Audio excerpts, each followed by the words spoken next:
दे sir से कि आप अपने दूरदर्शी विचारों से हमें मार्गदर्शन करके अनुग्रहित करें। नमस्कार। मंच पर आसीन तथा इस सभागार में उपस्थित सभी विद्वानों को प्रणाम करते हुए मैं भारतीय ज्ञान परंपरा के बारे में जो कार्य मंत्रालय के द्वारा और IKS डिवीज़न के द्वारा हो रहा है उसके बारे में संक्षेप में बताऊंगा। उसके बाद डॉक्टर घंटी मूर्ति जो नेशनल कोऑर्डिनेटर के रूप में कार्य कर रहे हैं, विस्तृत रूप से जो कार्य पद्धति अपनाई गई है, आगे कैसे हम बढ़ रहे हैं उसके बारे में बताएंगे।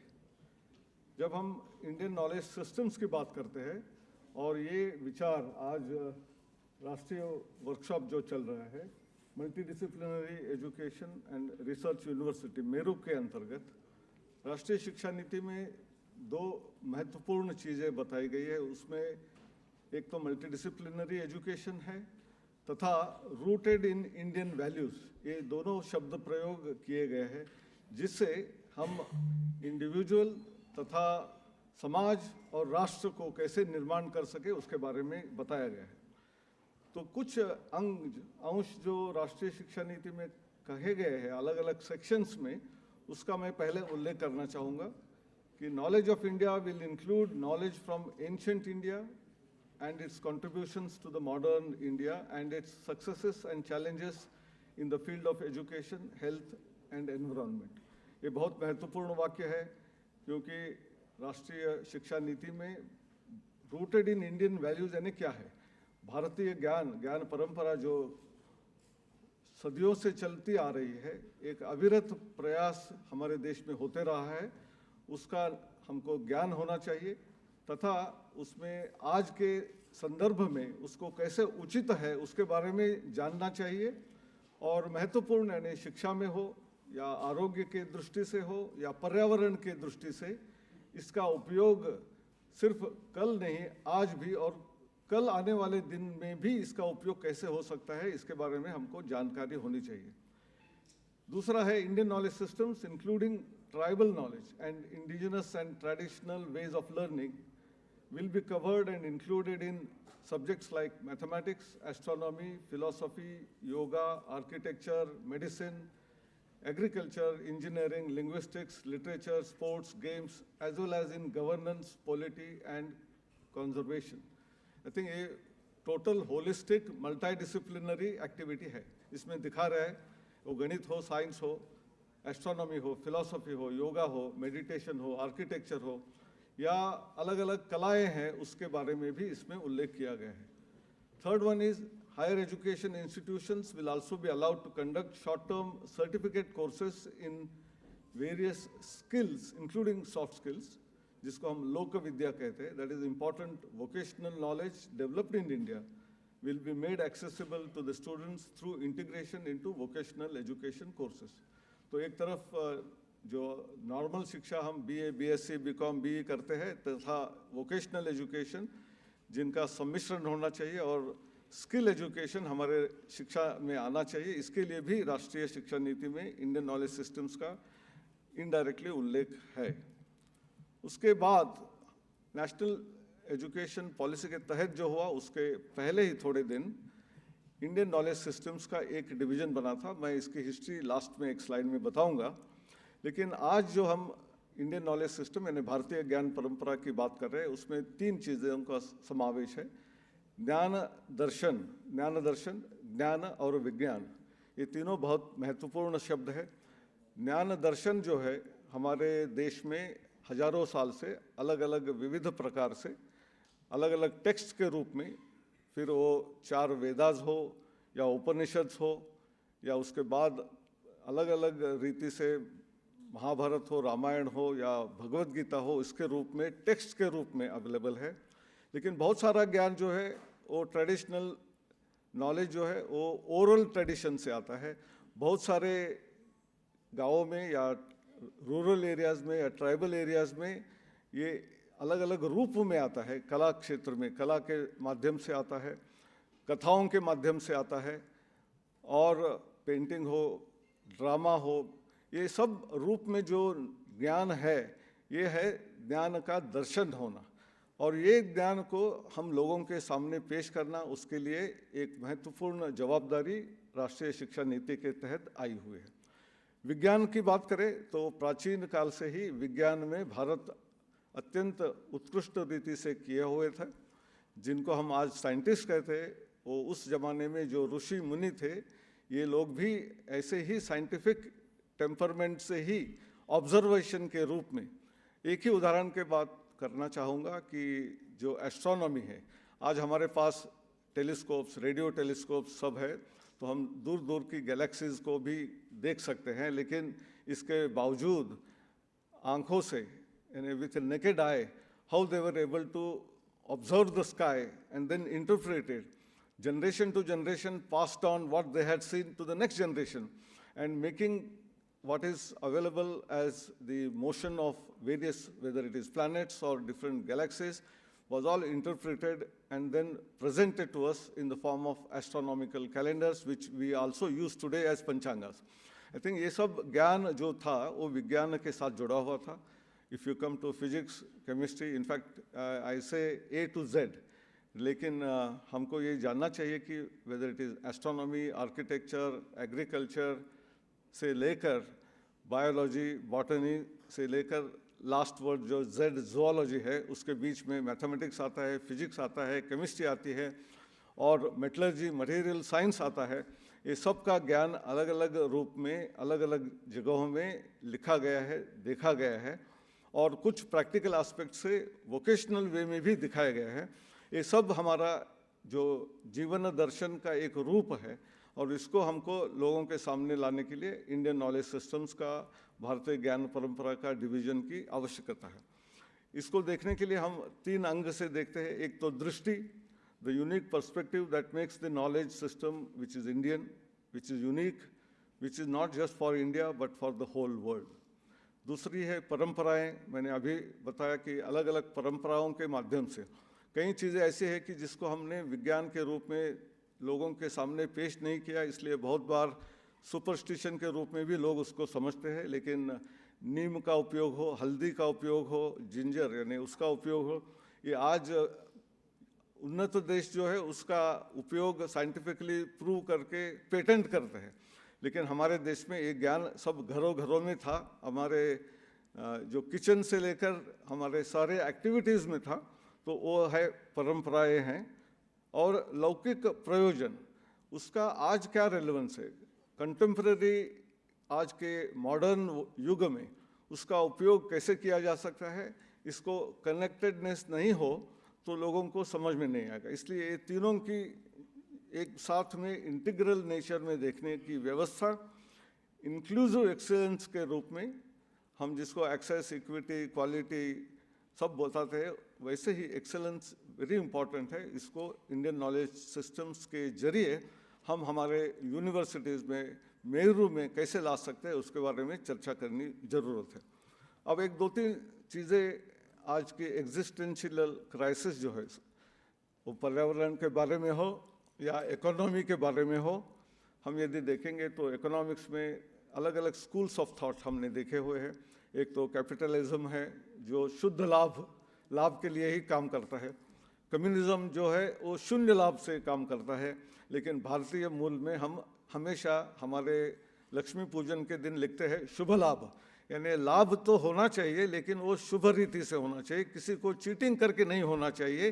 ये जो पर्सपेक्टिव है ये किसी भी देश के संस्कृति में नहीं है, वो जो हमारे देश में है, इसको भी हमको जानने की व्यवस्था है. लाइफ का गोल क्या है, हम इसीलिए 4 पुरुषार्थ के बात करते हैं, जो शरीर, बुद्धि, मन और उसके साथ हमारा चित्त या आत्मन, इसके बारे में जो व्यवस्था हमारे फिलोसॉफिकल एंगल से देखी जाती है, ऐसा किसी ने नहीं किया. Either someone will only look at body or someone will look at only mind और बुद्धि, लेकिन हमने चारों को एक साथ में लिया हुआ है.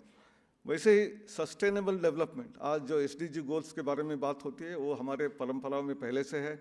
लाइफ का गोल जो है, ये 2 वाक्यों में हमेशा हम कहते हैं कि सर्वे जनाः सुखिनो भवन्तु. यहाँ जनाः यानी सारी पर्यावरण के साथ साथ जो ह्यूमन सिविलाइजेशन है उसमें होमो सेपियंस हाईएस्ट स्पीसीज जरूर है, लेकिन बाकी स्पीसीज ऑफ एनिमल्स, प्लांट्स, इतना ही नहीं, inanimate objects like reverse and mountains, इसके बारे में भी, इसलिए हम धरती माँ कहते हैं उसको, तो इसलिए ये जो लाइफ का गोल है, मिशन है, इसके बारे में भी इंडियन नॉलेज सिस्टम या भारतीय ज्ञान परंपरा के रूप में देखना चाहिए। और सस्टेनेबल डेवलपमेंट तो है ही है, sustainable agriculture, public policy, health and wellness, communication, smart materials, ये सारी नई और पुरानी, ये दोनों का सम्मिश्रण करने की बात है। मैं अभी ब्रीफ हिस्ट्री इस लास्ट स्लाइड में बताना चाहूँगा। ये डिवीज़न बना 10 अप्रैल 2020 को, लेकिन इसके पहले थोड़ा कार्य हुआ था। हम सब जानते हैं कि कोविड पैंडमिक, उसका लॉकडाउन 25 मार्च से शुरू हुआ था 2020 में, और पॉलिसी आई NEP 2020 29 जुलाई 2020। ये सब के पहले 12 तारीख को पार्लियामेंट में कुछ चर्चा में एक विषय आया। उसके बाद 18 मार्च को 2020 को करीब 100 लोगों को मिनिस्ट्री ऑफ एजुकेशन में इकट्ठा किया गया था। 50 लोग फिजिकली आए थे, 50 लोग ऑनलाइन में जुड़े हुए थे। पैंडेमिक शुरू हो रहा था, इसलिए लोगों की आने की थोड़ी मनसा नहीं थी, फिर भी 100 लोगों के ऊपर जो चर्चा हुई उसमें निचोड़ ये निकला कि हमको एक इंडियन नॉलेज सिस्टम्स के बारे में बात तो जरूर करते हैं, कुछ कॉन्क्रीट स्टेप्स लेने चाहिए। इसलिए 10 अप्रैल 2020 को ये डिवीज़न AICT में प्रस्तापित किया गया। उसके बाद अलग अलग गाइडलाइंस 26 अगस्त 20 को आई। उसके बाद IKS को अप्रूवल फॉर्मली आया। 50 करोड़ का निधि मिनिस्ट्री ऑफ एजुकेशन से उपलब्ध किया गया। गत 5 साल में काफ़ी काम किया गया और अगले 5 साल के लिए भी SFC के माध्यम से इसको कंटिन्यू करने के लिए कार्य चल रहा है। अब मैं यहाँ ही समाप्त करता हूँ और आगे घंटी मूर्ति जी विस्तृत रीति से हमने गत 4-5 साल में क्या कार्य किया है, आगे क्या करने वाले हैं, उसके बारे में बताएंगे। धन्यवाद, नमस्कार, जय हिंद। धन्यवाद श्रीमान। हम आचार्य सहस्रबुद्धे सर को प्रति हार्दिक आभार प्रकट करते हैं। आपने अपने विचारों से हमें प्रेरित किया। आपकी दृष्टि एवं संस्थागत नवाचार के प्रति प्रतिबद्धता ने IKS को उच्च शिक्षा में स्थापित करने की दिशा में एक सशक्त मार्ग प्रशस्त किया है। धन्यवाद सर। मैं अब अत्यंत प्रसन्नता एवं गौरव के साथ स्वागत करता हूं आचार्य घंटीमूर्ति सूर्यनारायण मूर्ति महोदय जी का, जो भारतीय प्रणाली तथा अंतर विषयक शिक्षा के क्षेत्र में एक प्रख्यात विद्वान और चिंतक हैं। आप वर्तमान में भारतीय ज्ञान प्रणाली प्रभाग, शिक्षा मंत्रालय, भारत सरकार के राष्ट्रीय समन्वयक हैं। साथ ही आप IIT इंदौर में जैव विज्ञान एवं जैव चिकित्सीय अभियांत्रिकी के प्रोफेसर हैं। प्राचीन भारतीय परंपराओं की ज्ञान संपदा को आधुनिक विज्ञान की पद्धतियों से जोड़ने हेतु आपकी निष्ठा एवं प्रयास अत्यंत प्रशंसनीय है। आपने IKS के माध्यम से शिक्षा को पुनर्परिभाषित करने की दिशा में एक सशक्त भूमिका निभा रहे हैं। हमें यह सम्मान प्राप्त हो रहा है कि आप आज के सत्र के विशेषज्ञ समन्वयक हैं। मैं प्रार्थना करता हूँ आचार्य घंटीमूर्ति सूर्यनारायण मूर्ति महोदय जी से कि वो अपने वक्तव्य से हमें अनुग्रहित करें। आचार्य घंटीमूर्ति महोदय, नमस्कार। मातृभ्यो नमः, पितृभ्यो नमः, गुरुभ्यो नमः, सभायै नमः, सभापतिभ्यो नमो नमः. Very warm greetings and namaste to all of you, and it's my distinct pleasure to be speaking after Professor Sahasrabuddhe ji and then continuing from there. And मैं बेसिकली उसमें ये बात करना चाहूँगा कि अगर हम लोग IKS भारतीय ज्ञान परंपरा को इंडियन नॉलेज सिस्टम्स को इंटीग्रेट करना चाहते हैं तो हमारा स्ट्रैटेजी क्या होना चाहिए. So few things, there are 9 aspects that I am highlighting there, but 2 most important aspects is to understand that IKS is not historical studies, it is an aspirational topic. It is for aspirational Bharat.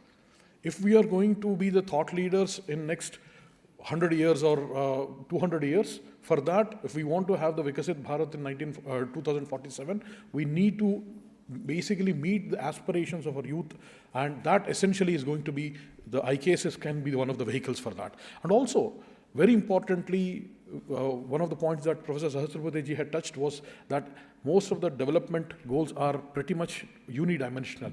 And what we can and we need to focus on is holistic development, and that is possible through Indian knowledge systems. And it also recognizes that what we can do in classrooms is only one quarter. There is so much that is done outside the quarters. The conceptual map, essentially, if we want to talk about it, how the IKS division functions is it intervenes in the existing infrastructure, educational system of our country, right away starting at the school level to higher education to promoting research, individual research scholars, and also providing institutional support. So essentially, basically it is, if I have to use an engineering term for this, it is something like called as priming the pump. What IKS division is trying to do is to prime this pump of higher education system with the IKS at various levels by interventions. And what are the, and then there are a few things that we want to very be this thing about brutally frank with you today. How should we really integrate IKS? There are basically standalone departments or centers. Should we really promote them? I think we discussed quite a bit on that. We should not really be thinking about a separate center, only a center or an IKS for department, or a master's program in an IKS, or pursuing some low-hanging fruits in the courses type things in the IKS. What we should be really be aiming, because is if we do something like that, it will be a disservice to our traditions and the rigor that people have put in. So it is important that we need to engage faculty who are trained in their domain. For example, a chemist should look into what is Bharatiya Rasayan Shastra. Mathematician should look into what is Bharatiya Ganita. And then more importantly, the drishti that Professor Sahasrapati was talking about. What makes Bharatiya Ganita Bharatiya? What makes Indian chemistry Indian? What is Indian about it? It's something we need to bring in. That is where the Bharatiya drishti comes in. And that thought process, the philosophy, underlying philosophy, is something that we need to bring into every course, because that is much more important than simply following some of the methodological details. And then also we should be really be looking into interdisciplinary courses that span multiple disciplines. And we need to think about IKS minors that are discipline specific. For example, an economist should study about Bharatiya models of economics. And an accountant, somebody who's studying accountancy should study about what is the Bahi Khata and all of those systems, and then understand what are in fact, the Modi Lipi that is there. In fact, it was written in such a way that it was essentially used to code some of the things that were there in the economics. And then, for example, what we call as relational risk management in economics, financing, is something that is already embedded into Indian models of economics. So we need to really be thinking about that. And then also we should really support and encourage genuine scholarly research. And as academicians, we understand that genuine scholarly research takes patience and a lot of nurturing.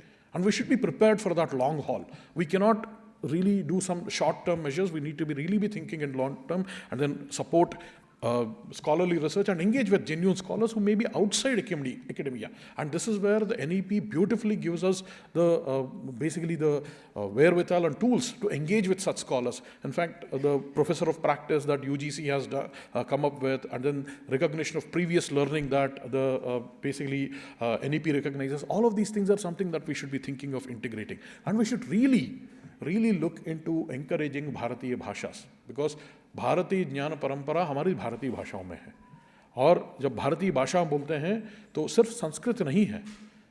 For example, just let me give you one example. There is a text in Meitei written in Bengali script on bamboo architecture.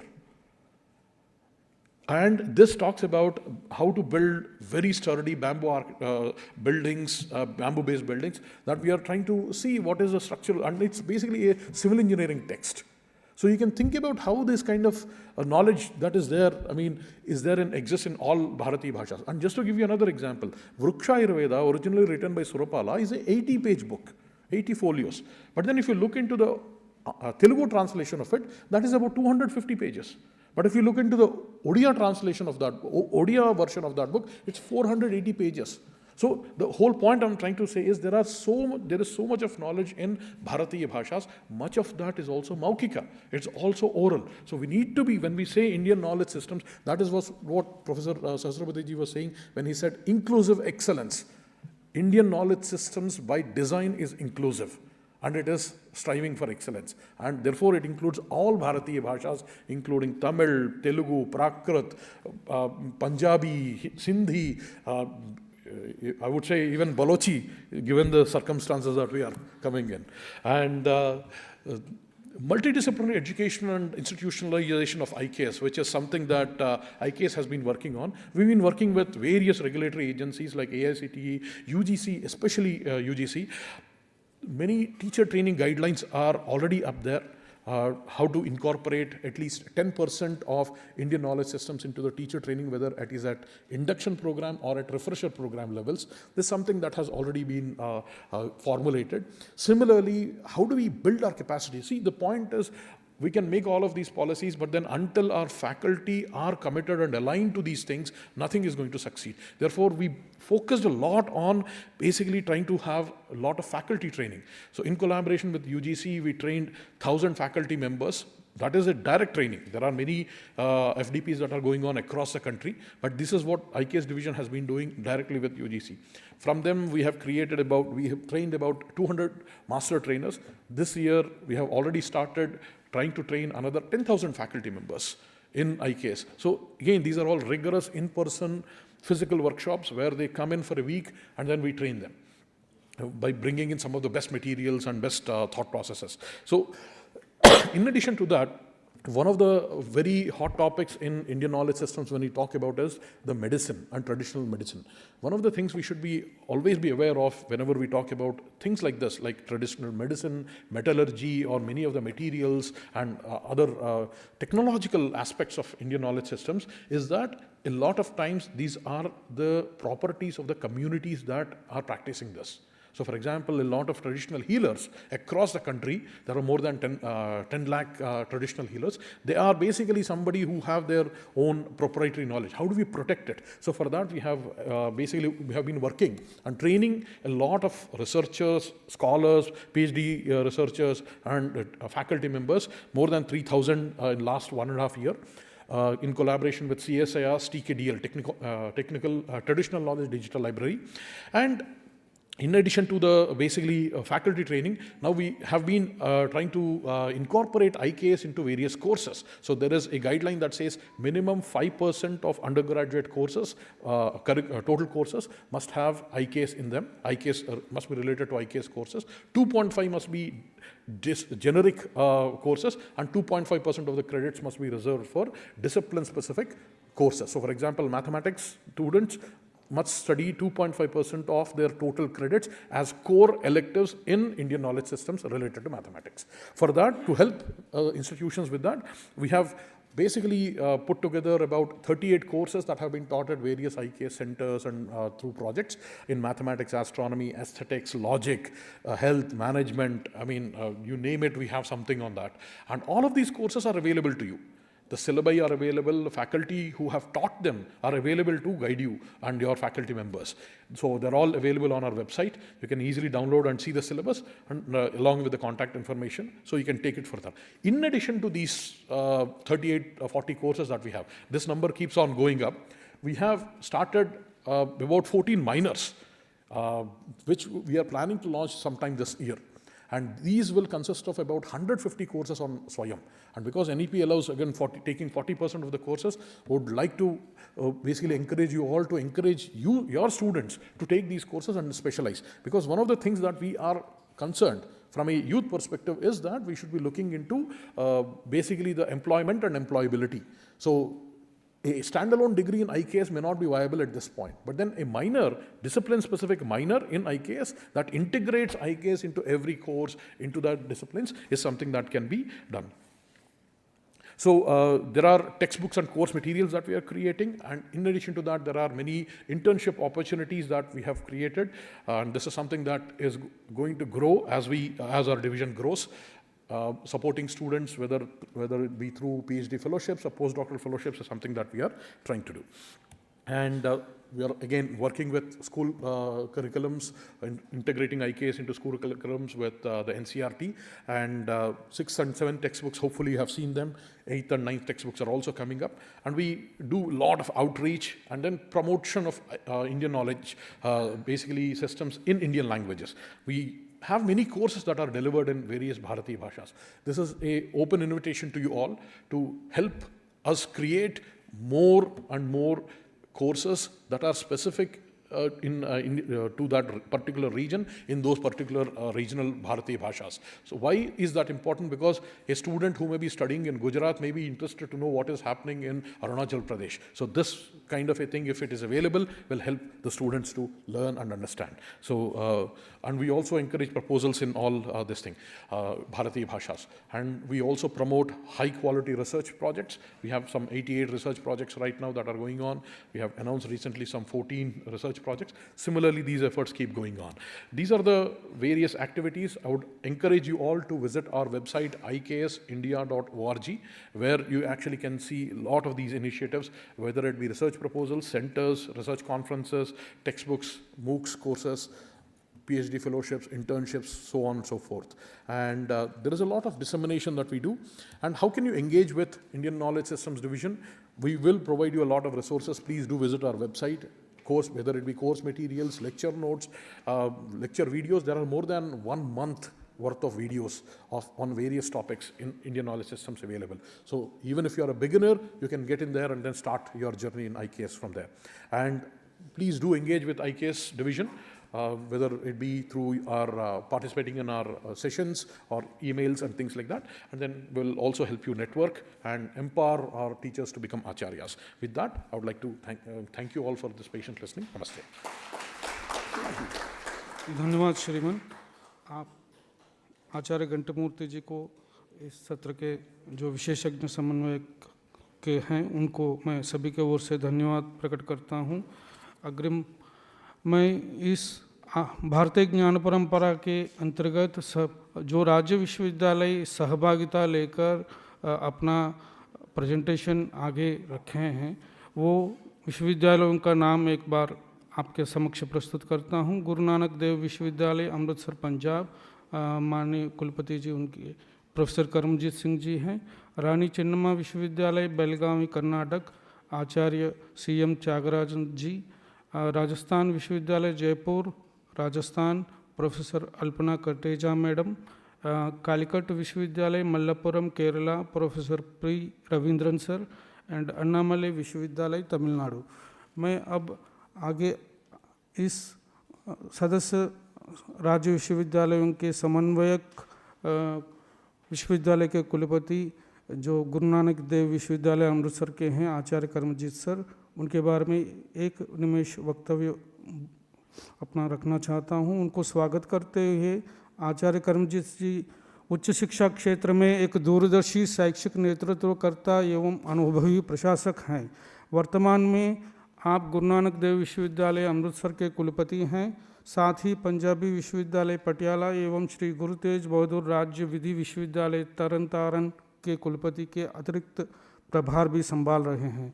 आपका 4 दशकों से अधिक शिक्षण एवं प्रशासनिक अनुभव जगत गुरु नानक देव open university के संस्थापक कुलपति एवं पंजाब विश्वविद्यालय चंडीगढ़ के कुलसचिव जैसे महत्वपूर्ण पदों से समृद्ध हैं।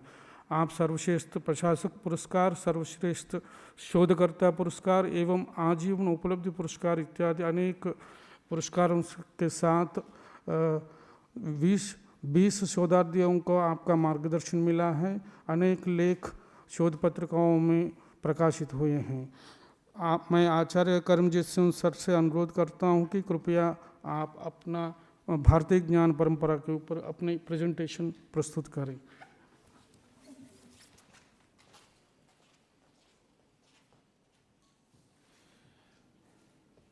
मंच पर बैठे हुए आदरणीय प्रोफेसर अनिल सहस्रबुद्धे जी, प्रोफेसर घंटीमूर्ति जी, डॉक्टर मंथा श्रीनिवास जी, मेरे सामने भवन बाब बैठे हुए प्रोफेसर जगदीश कुमार जी, सुनील जी, कुलपति साहिबान और UGC के ऑफिशियल्स, सबसे पहले मेरी तरफ से सभी को नमन और सादर प्रणाम। मैं इस मंच पर सबसे पहले डॉक्टर मंथा श्रीनिवास जी का बहुत धन्यवाद करता हूँ क्योंकि उन्होंने बहुत मेहनत करके जो हमारे पास क्लस्टर बनाया था 5 यूनिवर्सिटीज़ का, हम सभी ने मिलकर इकट्ठे बैठकर काफ़ी मंथन करने के बाद ये प्रेजेंटेशन बनाई। जैसे कि डॉक्टर साहब ने पहले इंदौर से बताया है कि बहुत काम ऑलरेडी हो चुका है इंडियन नॉलेज। अब ज़रूरत है, हमें ये बताने की ज़रूरत नहीं कि हम ये होता क्या है, करना क्या है, हमें ये क्या है कि प्रैक्टिकली हम क्या करें और क्या कर रहे हैं, इस बात पर हम लोग फोकस करने मैं थोड़ा सा करूँगा। तो 5 यूनिवर्सिटी के बारे में जो आपको बताया ऑलरेडी इन्होंने बता दिया है, तो मैं ज़्यादा समय नहीं लूँगा, लेकिन मैं धन्यवाद करता हूँ कि कर्नाटका और केरला, तमिलनाडु, राजस्थान से जो कुलपति हैं उन्होंने सभी ने इस विशेष योगदान दिया है और मंथा जी से हमने चर्चा करते रहे हैं। इंडियन नॉलेज सिस्टम के बारे में जो मैं समझता हूँ कि ऑब्जेक्टिव छोटी सी बात कि चाहते हैं हम क्या हैं। आफ्टर ऑल ये सब हम विद्या ले रहे हैं, हमारा पर्पस ऑब्जेक्टिव क्या है? Our concept of is not happiness as propounded in the West. हम लोग एक ब्लिसफुल लाइफ चाहते हैं, आनंदमय जीवन चाहते हैं। तो जैसे कि ये सामने कोट है कि सर्वे भवन्तु सुखिन, हम लोग चाहते हैं कि everybody should be happy, free from disease and what is auspicious. This is what Guru Nanak Dev ji told that सर्वदा भला। I am lucky to be born in Punjab because Rigveda से लेकर श्री गुरु ग्रंथ साहब तक जो ज्ञान की परंपरा है, जब हम परंपरा की बात करते हैं, परंपरा का मतलब ये होता है कि जो सदियों से चली आ रही है परंपरा है। तो सदियों से क्या चली आ रही है, हमारा ओरल ज्ञान इतना बढ़िया था, हमारा दिमागी कंप्यूटर है, हमें आर्टिफिशियल इंटेलिजेंस से डरने की जरूरत नहीं है।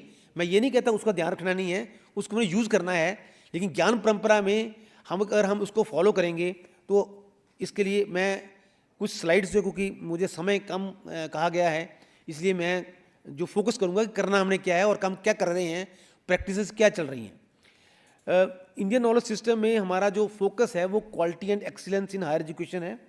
जैसे कि प्रोफेसर अपने सैसर बुद्धा जी ने भी जब बात करी थी, तो उन्होंने भी बात ये शुरुआत ये करी थी कि हमारा जो ज्ञान है, नॉलेज है, विजडम है और ट्रुथ है, तो ये 3 चीज़ें जो हैं हमें बड़ी इंपॉर्टेंट है। और पूरा ज्ञान का जो है हमें, जैसे गुरबाणी में आती है, थाल विच 3 वस्तु पइयो, 3 थिंग्स आर देयर, 7 संतोख विचारो। तो this are the things which we have to imbibe in our system.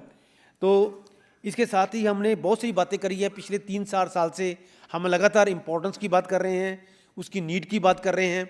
तो चाहे वो प्रिजर्वेशन ऑफ अपनी सिविलाइजेशनल हेरिटेज है, चाहे multi disciplinary holistic world view है, चाहे ग्लोबल साइंटिफिक कंट्रीब्यूशन है, चाहे इनोवेशन एंड अप्लाइड नॉलेज है, चाहे कल्चरल सेल्फ कॉन्फिडेंस है, ये सभी बातों का हमने ऑलरेडी बहुत बार मंथन भी किया है, हम सभी को जानकारी भी है। अब प्रश्न ये है कि हमें क्वालिटी को इन्हांस कैसे करना है। मैं भी देख रहा था जब प्रेजेंटेशन होती कि IKS डिवीज़न ने बहुत से काम करे हैं, इन्होंने बताया है अपने भाषण में कि भी हम लोग ऑलरेडी कोर्सेज वगैरह कर चुके हैं। लेकिन क्वेश्चन है कि हम इंटीग्रेट कैसे करें, डाउन लेवल पर हम कैसे लेकर जाएं, किस चीज़ को हम प्रमोट करें। तो उसके लिए इंटीग्रेशन की होनी बहुत ज़रूरी है। इंटीग्रेशन दोनों किस्म की, हॉरिजॉन्टल इंटीग्रेशन मीन्स, मैं एक थोड़ा सा आपको एक्सपीरियंस बताता हूँ कि मैं जब फाउंडर वाइस चांसलर था जगत गुरु नानक देव यूनिवर्सिटी का, नई यूनिवर्सिटी शुरू करना था, तो हमने क्या करा, क्योंकि पंजाब एक गुरुओं की धरती है, तो हमने एक कंपल्सरी कोर्स कर दिया कि 2 क्रेडिट का कोर्स जो है, मैं बात कर रहा हूँ 2020 की बात कर रहा हूँ, 21 की बात कर रहा हूँ, 21 में हमने जो बच्चा ग्रेजुएट या पोस्ट करता है, डिग्री पास करता है जगत गुरु नानक देव यूनिवर्सिटी को, उसको 2 क्रेडिट का, एक पुस्तक मेरी खुद भी लिखी हुई है, वो गुरु साहब के बारे में, उनकी गुरु नानक नाम की यूनिवर्सिटी थी, हमने मूल जो जानकारी भारतीय परंपरा के साथ जोड़कर, तो पंजाबी में, हिंदी में, इंग्लिश में वो हमने की, वो हमने कंपल्सरी करा। तो ऐसा मेरा ये मानना ये है कि एक प्रैक्टिस चाहिए क्या कि पर्टिकुलर शोध में, रिसर्च के लेवल पर, PhD के लेवल पर, PhD चाहे वो साइंस हो, फिजिक्स की है, केमिस्ट्री की है, चाहे वो हमारी मैनेजमेंट की है, किसी भी की है, हर PhD का जो टॉपिक है, एक तो समाज सेवा में अर्पण होना चाहिए, हम समाज में क्या कर सकते हैं वो तो है ही है, लेकिन उसके साथ साथ भारतीय ज्ञान पूर्व में हमारी परंपरा क्या रही है उसका अगर चैप्टर हमारे बीच में डाला जाए। ये बात मैंने जो डिस्कशन करी अपने नॉर्दर्न यूनिवर्सिटीज़ के वाइस चांसलर के साथ, मुझे पता लगा जम्मू यूनिवर्सिटी ने शायद रिसर्च में कंपल्सरी भी करा हुआ है। तो ऐसी प्रैक्टिस जो हैं वो हम लोग डाउन लेवल पर कर सकते हैं। इसीलिए आगे जब मैं बात कर रहा हूँ कि डेवलपिंग IKS बेस्ड आउटकम्स जो है, हमने कोशिश करी है कि 2 क्रेडिट का, जैसे IKS का हमें पता नहीं था कि ऑलरेडी एक्सेस हो चुकी है, क्योंकि ये हमारे पास ग्राउंड लेवल पर, हमारी पंजाब की 3 यूनिवर्सिटी को मैं देख रहा हूँ, ये ग्राउंड लेवल पर हमें इन्फॉर्मेशन नहीं है कि ऑलरेडी ये डिसाइड करा हुआ है। अगर ये बात नीचे आ जाए प्रॉपर तरीके से, हम लोग कोऑर्डिनेशन कर ले तो it would have been better, क्योंकि आपकी रीच ज़्यादा है, हमें ग्राउंड लेवल पर पता नहीं लग रहा। मैं आपको अपनी बात नहीं कर रहा, मैं पंजाब की, जम्मू की, हरियाणा इस रीजन की बात कर रहा हूँ, हमें ज़्यादा जानकारी नहीं है। तो अगर जानकारी प्रॉपर तरीके से मिल जाए तो, क्योंकि मुझे लग रहा था कि जो मैं सोच कर आया था वो ऑलरेडी काफ़ी काम हुआ है, अब इसको प्रैक्टिकल इंप्लीमेंट कैसे करना है, इसलिए मैं कैसे इसको नोडल एजेंसी बनानी है वैसे करना है, वो आप लोग देख सकते हैं। तो बात पहले भी करी थी कि IKS सेंटर बनाना कोई ज़रूरी नहीं है, लेकिन मैं समझता हूँ कि IKS का ऑडिट करना जरूरी है, करिकुलम को ऑडिट करना जरूरी है, हमें दोबारा रिविजिट करने की जरूरत है कि अभी बार बार रिविजिट करने की जरूरत है, हमने करना क्या है। कि जैसे हमें कंडक्ट करना चाहिए एनुअल ऑडिट, फाइनेंशियल ऑडिट जरूरी नहीं है, हमें इसका भी बहुत इम्प्लीमेंटेशन ऑफ IKS को हम लोग एनुअल ऑडिट करें स्मूथ, और एक रीजन वाइज भी हम लोग इसके लिए कुछ ना कुछ कर सकते हैं, ताकि हम अपना विज़न जो है, ताकि करिकुलम को हम over a period of time और चीज़ें इंक्लूड करें। क्योंकि मुझे लगता है कि भारतीय ज्ञान परंपरा की जानकारी भी सभी को नहीं है, क्योंकि जैसे इन्होंने बताया ट्राइबल के लेवल पर कुछ विजडम जो हैं वो गांव के लोगों के पास हैं। जैसे हम लोग बात कर रहे हैं कि भी रिकॉग्निशन ऑफ प्रायर RPL की बात कर रहे हैं, और रिकॉग्निशन प्रायर लर्निंग जो है, लर्निंग जो है पहले ट्रेनिंग नहीं दी जाती थी, ऑटोमेटिकली जनरेशन से बात होती थी। वो चीज़ें जो हैं हम लोग कैप्चर कर सकते हैं, ट्राइबल नॉलेज के बारे में हमारे गाँव में जो विजडम है उसको भी हम कैप्चर कर सकते हैं। इसके साथ ही हमारा ये है कि इंटीग्रेशन करनी है हमने इंस्टीट्यूशन लेवल पर, और साथ में for example integration across discipline की बात मैं कर रहा हूँ, मैं हॉरिजॉन्टल की बात भी कर रहा हूँ, वर्टिकल की बात भी कर रहा हूँ, स्कूल लेवल से लेकर आगे जब जॉब के बाद में करना कैसे है। कि जैसे फॉर एग्जांपल आयुर्वेदिक है, उसके साथ बायोटेक की बात है, हीलिंग साइंसेज इनोवेशन की बात है, जितनी हेल्थ की बातें भारतीय ज्ञान परंपरा में हैं शायद वो दुनिया में नहीं है, वो चीज़ हम देखनी पड़ी है। जैसे इंडियन लॉजिक है, आर्टिफिशियल इंटेलिजेंस की बात अब चली है, लॉजिक जो है, न्याय जो है, वो सब रीजनिंग की बात जब करते हैं। सिमिलरली वैदिक मैथमेटिक्स है, डाटा साइंस के साथ इसको मर्ज कर सकते हैं, स्पीड एंड सेक्शन के साथ। Similarly we talk about Sanskrit के बारे में, नेशनल लैंग्वेज पॉलिसी के बारे में, चम्मू कृष्णा शास्त्री जी बैठे हुए हैं, लैंग्वेज के बारे में हम इनसे इंटरेक्शन करते हैं, तो काफ़ी कुछ जो है लैंग्वेज के बारे में हम लोग मर्ज कर सकते हैं। Similarly traditional Indian knowledge system और उसकी इंटीग्रेशन जो है पेडागोजी के साथ करना चाहिए। मल्टीलिंगुअल कोर्सेज जो है वो डेवलप करने की जरूरत है। यूज़ ऑफ आर्टिफिशियल इंटेलिजेंस आजकल हमारे पास है, इसको मैक्सिमम यूज़ कर सकते हैं to digitise and translate ancient text. Building knowledge graphs of classical wisdom, AI powered yoga और वेलनेस प्लेटफॉर्म्स, ये ऑलरेडी योगा हम रिकॉग्नाइज हो चुका है, हम इसको आगे बढ़ा सकते हैं। सिमिलरली वर्चुअल हेरिटेज जो टूर है वो यूजिंग जो हम एक्सटेंडेड रियलिटी की बात करते हैं उसको हम लोग इसको यूज़ कर सकते हैं। We can have a rule, क्योंकि हर बंदे की यात्रा नहीं करी जा सकती, लेकिन वर्चुअल टूर बनाए जा सकते हैं हमारी ज्ञान परंपरा को उजागर कर। इतना काम आर्किटेक्चर में हो चुका है। देन फैकल्टी की ट्रेनिंग ये बहुत ज़रूरी है। देखो मैं 5 साल डायरेक्टर रहा हूँ, यहाँ सभी डिसीजन मेकर बैठे हुए हैं। हम लोगों ने, जब मैं डायरेक्टर था 5 साल में रहा, पंजाब यूनिवर्सिटी मेरा मूलतन यूनिवर्सिटी है, हमने वहाँ पर फीडबैक सिस्टम शुरू कर दिया था सभी का लिए कि भाई कोर्स करा दिया, कोर्स करने में फॉलोअप क्या कर रहे हैं, that is more important. Follow up के लिए वो फॉलोअप का जो ट्रेनिंग है उसको ट्रेनिंग को बार बार करके उसी को हम लोग एक एसेट बनाए। जिस तरह फॉर एग्जांपल अब जैसे मैं गुरु नानक देव यूनिवर्सिटी को देख रहा हूँ, मैंने ये सभी को ये कहा है कि अपने जो स्टाफ मेंबर की मीटिंग करके हम लोगों ने करके रहे हैं, हम व्हाट वी वांट दैट जो फैकल्टी डेवलपमेंट ट्रेनिंग है, एक तो UGC मैंडेट देती है कि आपने करना है, हम अपने नॉन टीचिंग को भी हर एक में हमने इंडियन नॉलेज सिस्टम को एक तरह का अपना जो है वो स्टीम बनाया हुआ है, उसका ट्रेनिंग सेल करनी चाहिए। मूक जो अर्पित कोर्सेज हैं वो UGC के स्वयं कोर्सेज हैं, वो बस 2 मिनट से मैं फिक्स पे करता हूँ। रोड मैप मैंने बनाया है, मैं दे दूंगा। बस ये रोड मैप हमने 2 तरीका बनाया था, शॉर्ट भी बनाया था, लॉन्ग टर्म में बनाया था। लास्ट साइड में पर फोकस करूँगा क्योंकि टाइम समय हो गया। What can we do as a educationist, as a researcher and as a policy maker. तो ये जो सेंटर जो है ये प्रैक्टिकल शेप में सेंटर बने, जो हमारे पास जो समझ है उसका अभी प्रॉपर बन रहा है, we are doing that way, will do that way. Interdisciplinary research को जिसमें ट्रेडिशनल नॉलेज हो जाए, digitize ancient manuscript for wider access and interpretation, promote bilingual English education and integrate की जरूरत है। At the end, I could say that Indian Bharati Gyan Parampara has answer to address all challenges in contemporary world. Let us not merely celebrate our heritage. Let us activate it by bridging between ancient wisdom and future innovation, by empowering students to be tech savvy but ethical, rooted and wisdom ready rather than job ready. Job will be it will be automatically come. Let the message of our spiritual gurus guide us in our knowledge of pursuit, making higher education institution inclusive, ethical and purposeful. As Swami Vivekananda said, that knowledge, character is something very, very important. ये हमारे ज्ञान में ही है. Knowledge without character is dangerous and character without knowledge is weak. Let us make IKS a living tradition by research, by teaching and by practice. Thank you very much. धन्यवाद श्रीमान. मैं आचार्य Karamjit Singh sir को धन्यवाद देता हूं. आप अपने प्रस्तुति एवं दृष्टिकोण से इस सत्र को समृद्ध बनाया. अभी हम प्रश्नोत्तर होरा के प्रति अग्रसर हैं. अभी प्रश्नोत्तर के लिए केवल 5 मिनट निमेष समय है. मैं मंचस्थ मनीषियों से निवेदन करता हूं कि इस प्रश्नोत्तर का समाधान.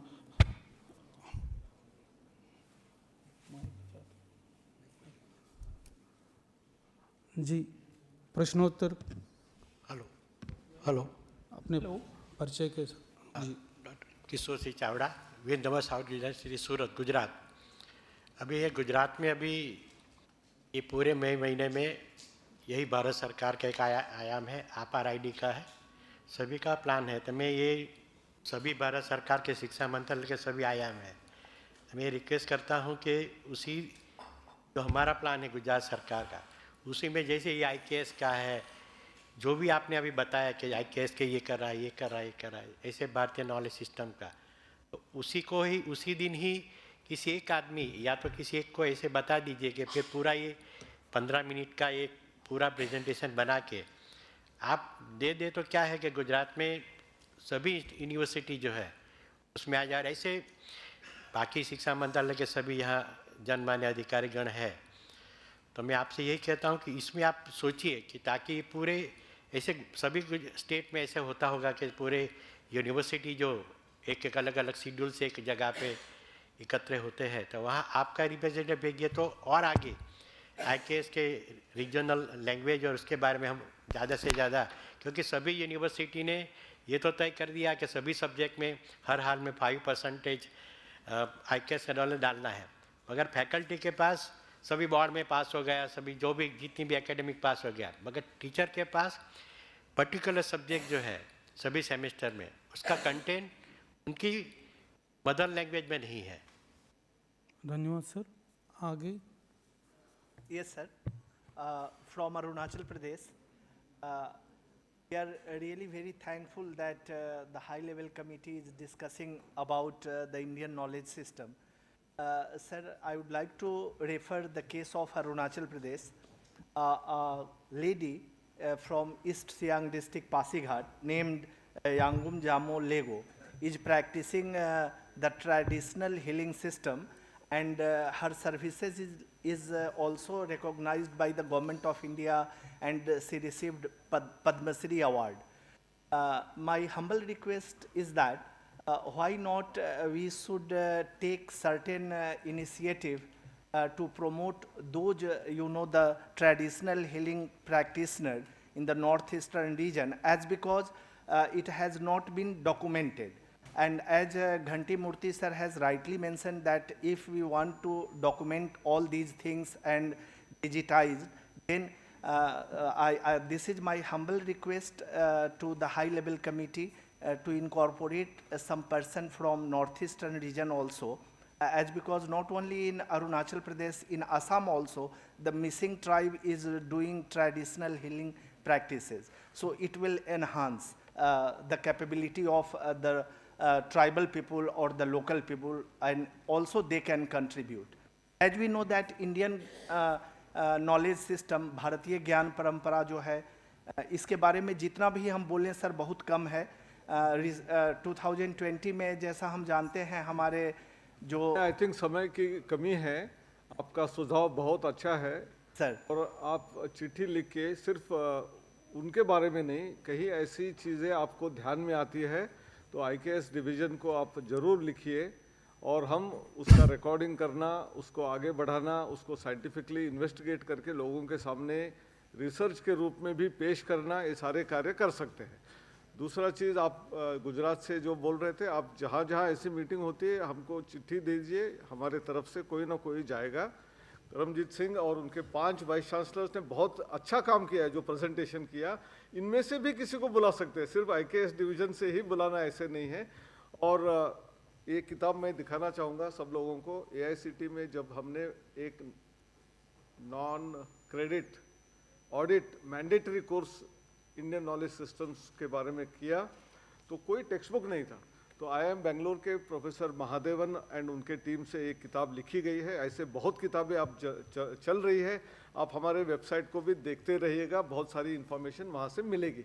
धन्यवाद सभी को। इस सारस्वत सभागार में उपस्थित सभी महानुभावों को धन्यवाद करते हुए इस सत्र का समाप्ति की घोषणा करता हूँ। पुनरेकवार नमस्कार, धन्यवाद। Dhanyawad Dr. Mantha sir for moderating this session. May I now request you to kindly present mementos to Professor Anil Sahasrabuddhe, Professor Ganti Murthy and Dr. Karamjeet Singh.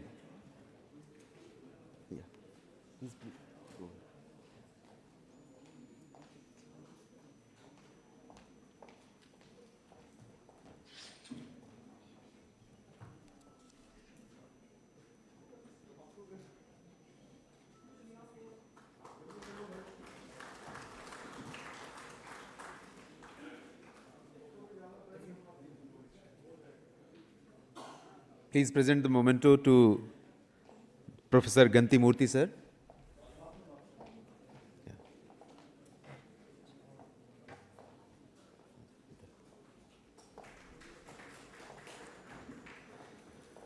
Dr. Mantha, please present memento to Dr. Karamjeet Singh sir. And now I would like to request to Shri M.M. Singh, Director, Indian Knowledge System, Ministry of Education, to present the memento to session's moderator, Dr. Mantha Srinivas.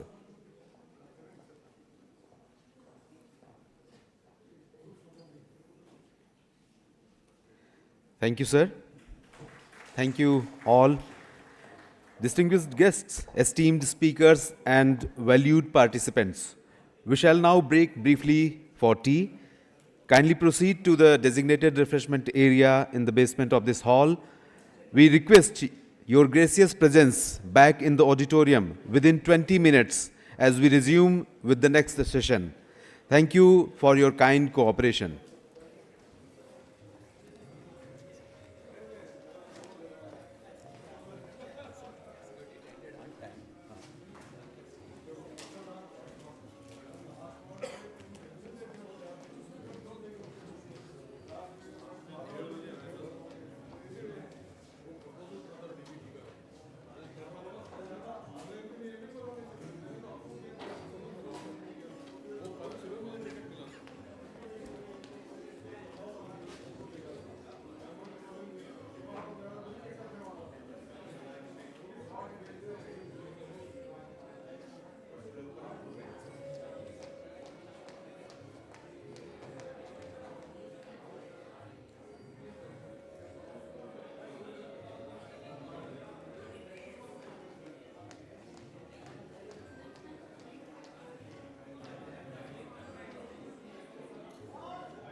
यहाँ से कर सकते हैं and you can sit here. आपका वो लगा होगा नाम।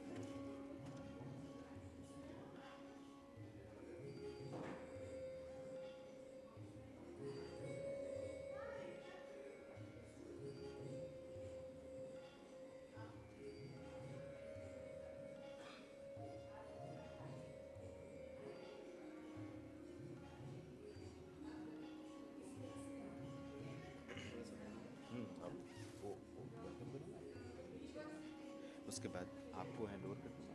कोशिश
जी मैम।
मेरा प्रेजेंटेशन है फ्रॉम उस्मान यूनिवर्सिटी। वो लैपटॉप मिलेगा ना उधर? हाँ हाँ laptop. Laptop everything will be displayed. हाँ हाँ yes in next 1 minute we will start. Yes yes.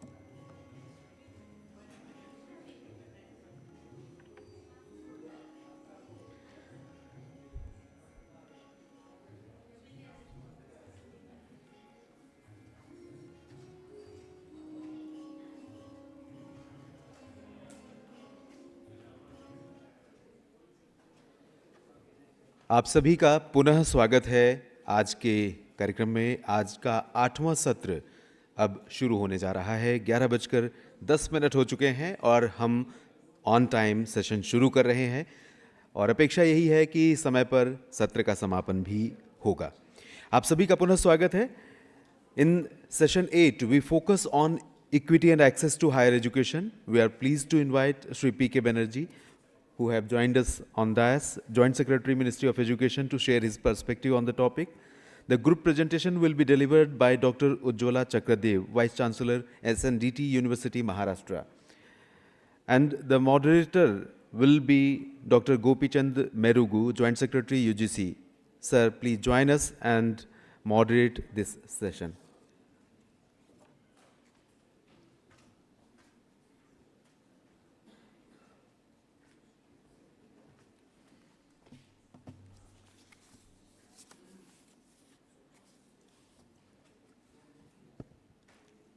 Respected dignitaries on the dais, off the dais, and participants from the various universities. Good morning to one and all. So today our session is on equity and access to higher education. And this this group includes 5 universities. That is University of Kashmir, SNDT University Mumbai, Algappa University, Utkal University Bhubaneswar, Deen Dayal Upadhyaya Gorakhpur University, Gorakhpur. So today we have 2 presenters with us. First one is P.K. Banerjee, Joint Secretary, Minister of Education. He belongs to the batch of 1993, Indian Statistical Service. Presently he is working in Department of Higher Education and in Ministry of Education. And I would like to invite P.K. Banerjee sir to address the gathering.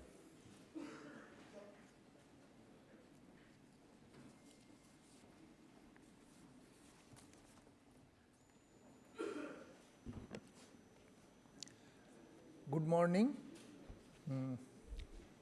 So today the session name is Equitable and Equity and Access to Higher Education. So from the Higher Education Department in Ministry of Education, we, with respect to equity and access, 2 things which are recent as well as useful for the students and faculty, we thought we will like to present that. And it's more like a information sharing, and because a lot of vice chancellors from state universities are available, we thought that it will be useful for all of you. So the first part is equitable access to world-class research. Last year end, the government of India has introduced a new scheme, One Nation, One Subscription. Essentially, if we see the background, the National Education Policy 2020 was announced. Anusandhan National Research Foundation was formed. The purpose was to improve the research and education ecosystem. Then, for promoting research, a very key step is enhancing access to world-class research materials, and the One Nation, One Subscription is a key step for that. So how it all became? Many of you will be knowing that in 15th August 2022, our Honorable Prime Minister in his Independence Day speech introduced the term Joy Anusandhan. And the Office of the Principal Scientific Advisor in Government of India, along with secretaries in various ministries, including Ministry of Education and Ministry of Science and Technology, Ministry of Health, have formed a core committee to negotiate with the publishers, particularly the publishers who are engaged in providing the research journals. So then after, as a culmination of this negotiation, for almost 2 years the negotiation went on, and then a central sector scheme, One Nation, One Subscription, that was formulated. What this will give? It will give access to scholarly research journals from 30 leading international publishers to all the government institutions. Government includes central government, state government, all the higher education institutions are included in this scheme, plus the research and development organizations in central government, they are also included. And the InflibNet, Information and Library Network, that is a IUC under the UGC. Through them, this particular service is being provided. Now, what are the publishers? This is a list of 30 publishers, and I think you will hardly find anything which is not covered. The largest ones, Elsevier, Springer Nature, Taylor and Francis, Wiley, Sage, IEEE, all these leading publishers are included in this list. And if we consider the situation before and after One Nation, One Subscription, before ONOS, the thing was that there were 10 different library consortia who were negotiating separately, like some of you might be subscribing to the ESS consortia, which was essentially from Ministry of Education. Then DST was having its another consortia, DBT was having their own consortia, Ministry of Agriculture was having another consortia, Defense was having a separate consortia. Like that, there were 10 consortia. Now all of them have come together. We have pooled the entire money, whatever the different consortia were spending, plus in addition, Ministry of Finance have given more funds, so that all the government institutions, including the government colleges, not only the universities, colleges also get covered. Secondly, when the consortia were working, everybody was having a part of the full. That means some consortia were having maybe some 5,000 of the journals, someone else was having some 2,000 of the journals. But now the thing is that all the 13,000 odd journals available under these 30 publishers will be available to everybody. And everybody means the students, faculty, the researchers, all of them are included. And it is not only on campus, it is both on campus as well as off campus. So, and the advantage is that per cost, the average cost per user as well as per institution, because we have done a central negotiation, has actually gone down a little bit. So the present status is, some of you might be already subscribing to it, but those who have not yet done, or those who have not yet extended it to the other colleges who are around you, you kindly use this particular portal, onos.gov.in. It is live almost 4 months. So all these 30 publishers are already onboarded and they are giving all their publications. Then agreement, payment, everything with the publishers are already over. And the state government, there is nothing to, there is no expenditure involved. That is the big thing. Central government is paying for it directly. So therefore, you just have to register in the portal and then provide access to all your students, faculty, everybody. So essentially our expectation from the Higher Education Institute is that you please ensure that it is not that only in your library you have an access, and if somebody finds out, then he gets the access. That actively, proactively inform all your faculty to get user ID password, because they need not go to the library. They actually sitting in their own room from their own computer, they can access. They can also access it from their mobile phone, at their home, anywhere. And then organize session with faculty, do some hands-on training for them so that they can actually start using it for their own research. For the students also, please set up the user ID password. We have created facility where up to 1.8 crore users can use it. So unless all the students are actually starting using it, creation of the facility will not really serve the purpose. And encourage after that definitely writing the research papers and submission in these journals. So this is what One Nation, One Subscription is all about. If you have questions, we will take it up during the question and answer session. Now I will move on to the other part. This is access to higher education for the students. So essentially making equitable access, our goal is that no student is denied the opportunity to pursue higher education due to financial constraint.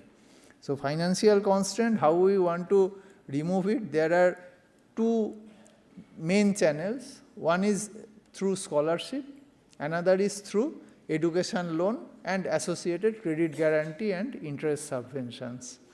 So when we say scholarship, most of the scholarship schemes which the central government is having are on the National Scholarship Portal. Maybe you might be knowing it, because for almost 10 years this National Scholarship Portal is running. Now we have also gone through some 2-3 rounds of modifications and upgradations in the portal, and it has more or less stabilized.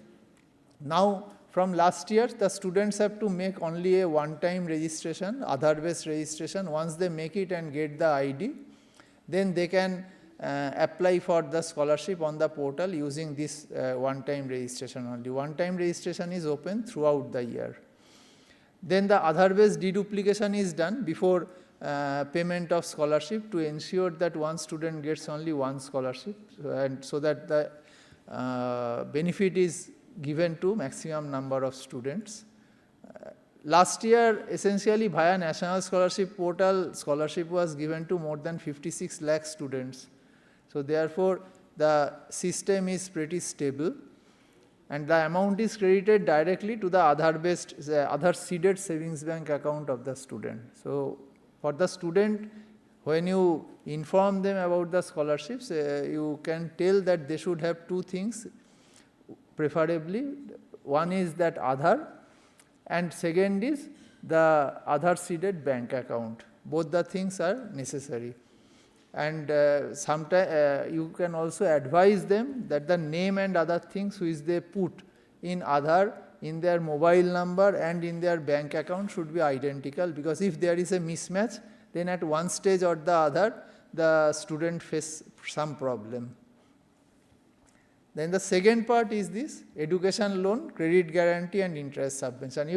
Many of you who have actually seen the scholarships, most of the scholarships, the amounts are not really so great that everything can be covered.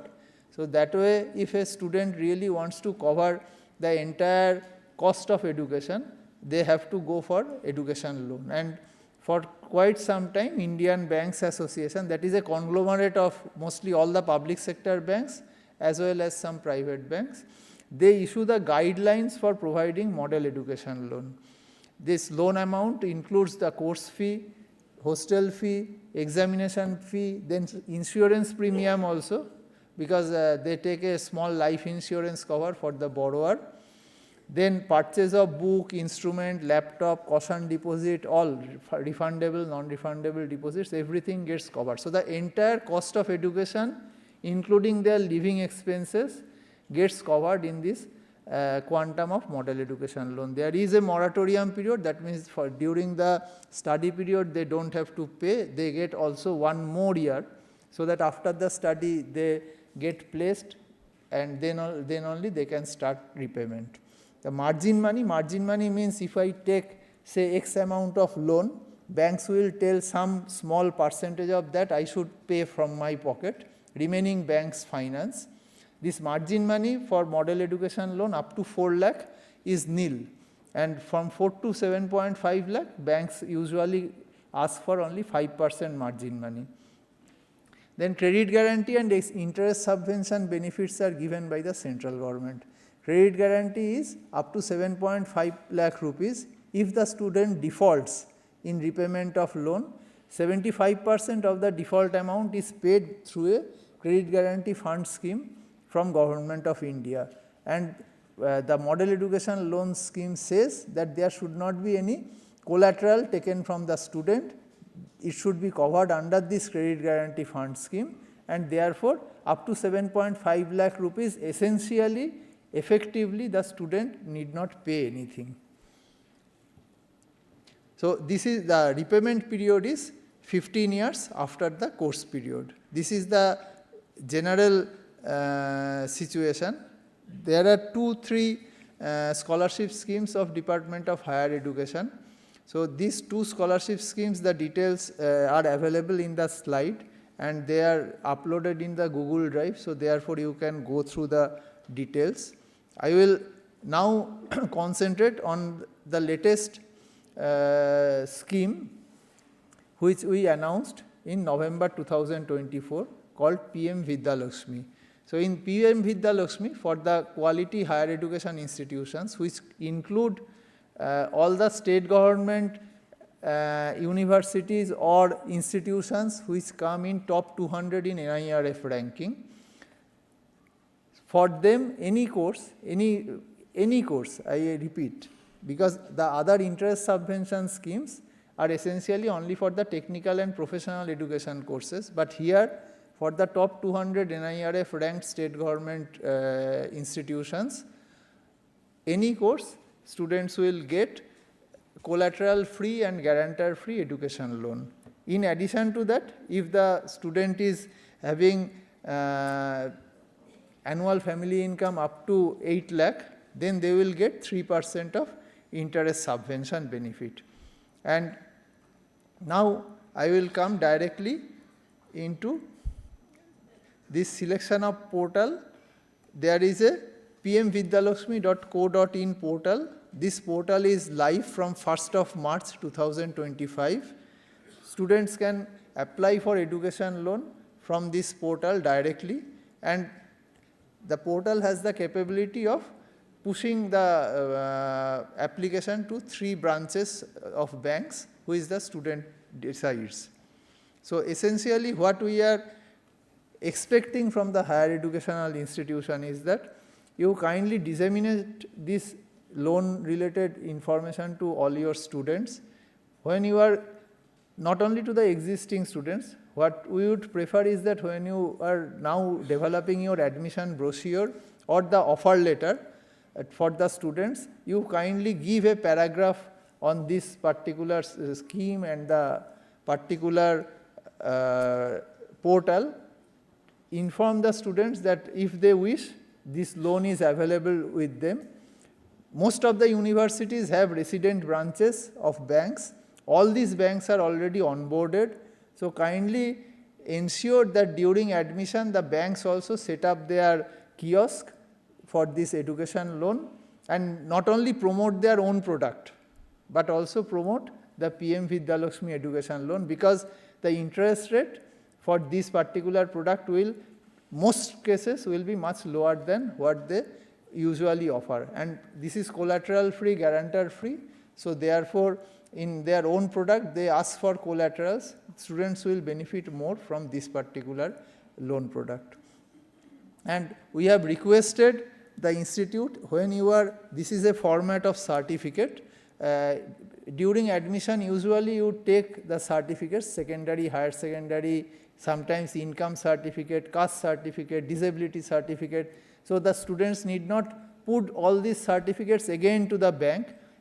From the institute itself, whatever certificates the students have given, based on this you give them a certificate, consolidated one, which they can produce to the bank, and bank will provide loan, sanction the loan based on your certification. So, that is all. Thank you.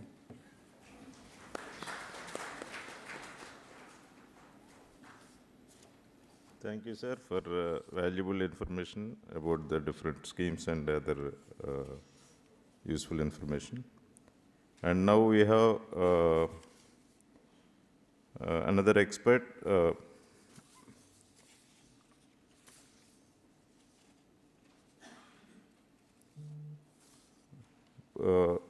Professor Ujjwala Chakradev Madam, Vice Chancellor, SNDT University, Mumbai, Maharashtra. And currently, she is the Vice Chancellor of SNDT Women University, Mumbai. And then she has authored several books and published several papers. And under her able leadership, university has been rewarded with the status of MERU Multi-disciplinary Education and Research University and has received 100 crore fund. And recently, she has Government of India granted the rank of honorary colonel and appointment of colonel commandment in the National Cadet Corps. I would like to invite Professor Ujjwala Madam to address the gathering.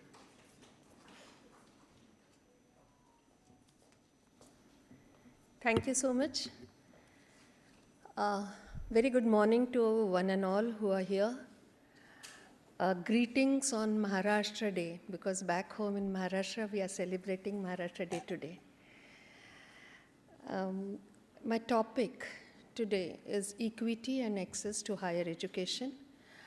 The topic deals with hardcore national education policy spirit, because prior to implementation of starting of national education policy, the entire professional educational system was around intellectuals. We talked about how intelligent the student is, and now we are thinking about emotions also. So that particular point, which was missing in our entire education system, has now been incorporated because of national education policy. And that's what this topic is all about. With me in this particular presentation, which I'll be making, with me there are other, we all are 5 universities: Utkal University from Bhubaneswar, Deen Dayal Upadhyay Gorakhpur University, Gorakhpur, University of Kashmir, Srinagar, Alagappa University, and as well as Srimati Nathibai Damodar Thakursi Women's University, Mumbai.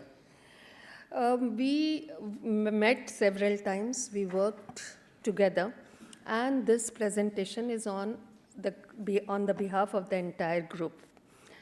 The flow of the presentation obviously would be the concept of equity and access, SEDGs as per National Education Policy, Government of India's initiative for equity. There are various initiatives, barriers to access, understanding those, and breaking of barriers and way forward. Here, I would like to state something. In Marathi, what we say is संवेदना, संवादे बनती सहवेदना. तो संवेदनशील बनना वो important है, और आज का ये प्रेजेंटेशन, ये सेशन संवेदना कैसा हम लाएं और उसके लिए डायलॉग कैसे डेवलप करें. संवाद is dialogue. So that dialogue in the form of the guidelines, in the form of a policy, in the kind of regulations, all that will have to be discussed. The subject is very, very vast. I don't think I'll be able to complete in 12 plus 3 minutes given to me. However, I will try to summarize everything, every aspect, and in question answers, further we will deliberate on the topic. So these are the areas. Understanding equity and access. Inequality is there, and accepting the fact, being aware, accepting, and then going ahead about it. Then equality, what is equality? How equity is achieving the equality and liberating ourselves from all these shackles and then going ahead is something which we need to understand. Details are given here. This presentation will be shared definitely with you all. I reserve my time for discussions. Socially and economically disadvantaged groups, SEDGs, as per NEP, are gender identity, socially backward identity, educational and economically backward sections, minority identity, persons with disabilities, vulnerable and low SES, and less developed poor access and disadvantaged locations. And the details are like female, transgenders, reserved categories, economically backward categories, first generation learners, OBCs. And all the universities which are here in the group have been working towards it in our own way, and along with you all also, we will discuss those. Several initiatives have been taken by the government of Maharashtra, government of India, as well as we saw a few of those, that is One Nation, One Subscription, as well as the scholarship and various others, that Right of the Person with the Disabilities Act 2016, adoption of 2030 Agenda of Sustainable Development, then accessibility guidelines and the standard for higher education, Akhil Bharatiya Shiksha Samagam report, session 4, dealt with this particular aspect. Vidya Lakshmi scheme was just now elaborated upon, and there are more than this, several other measures which the government has taken. We need to be aware of those. The session doesn't make me, is too short to elaborate on each of these. Access and equity through PM-USHA and national commitment by MERUs.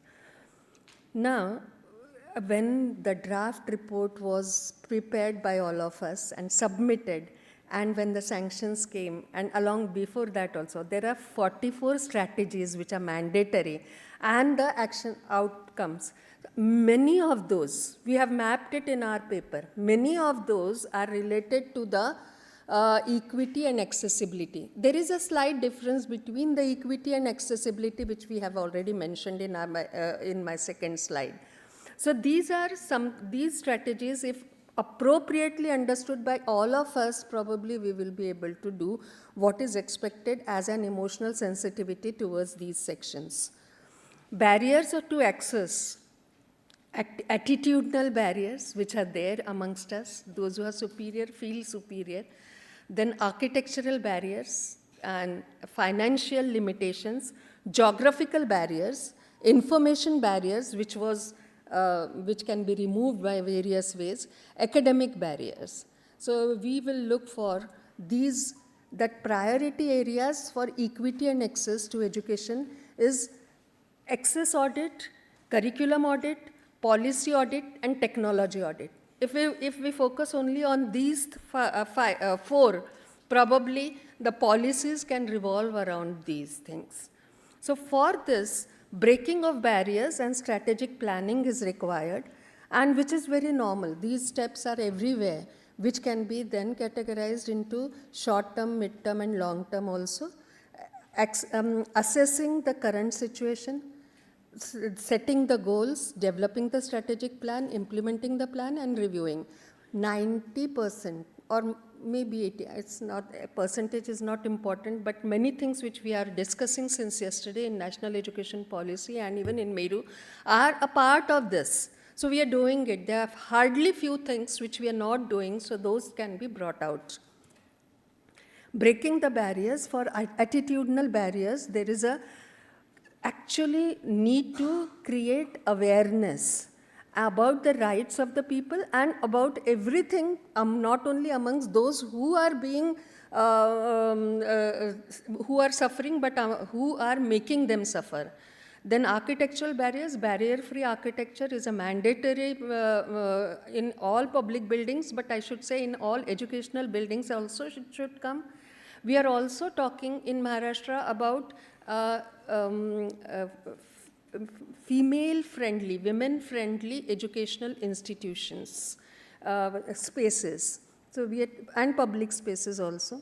Financial limitations can be overcome, and lots of measures have been continuously taken for financial limitations, economically backward classes.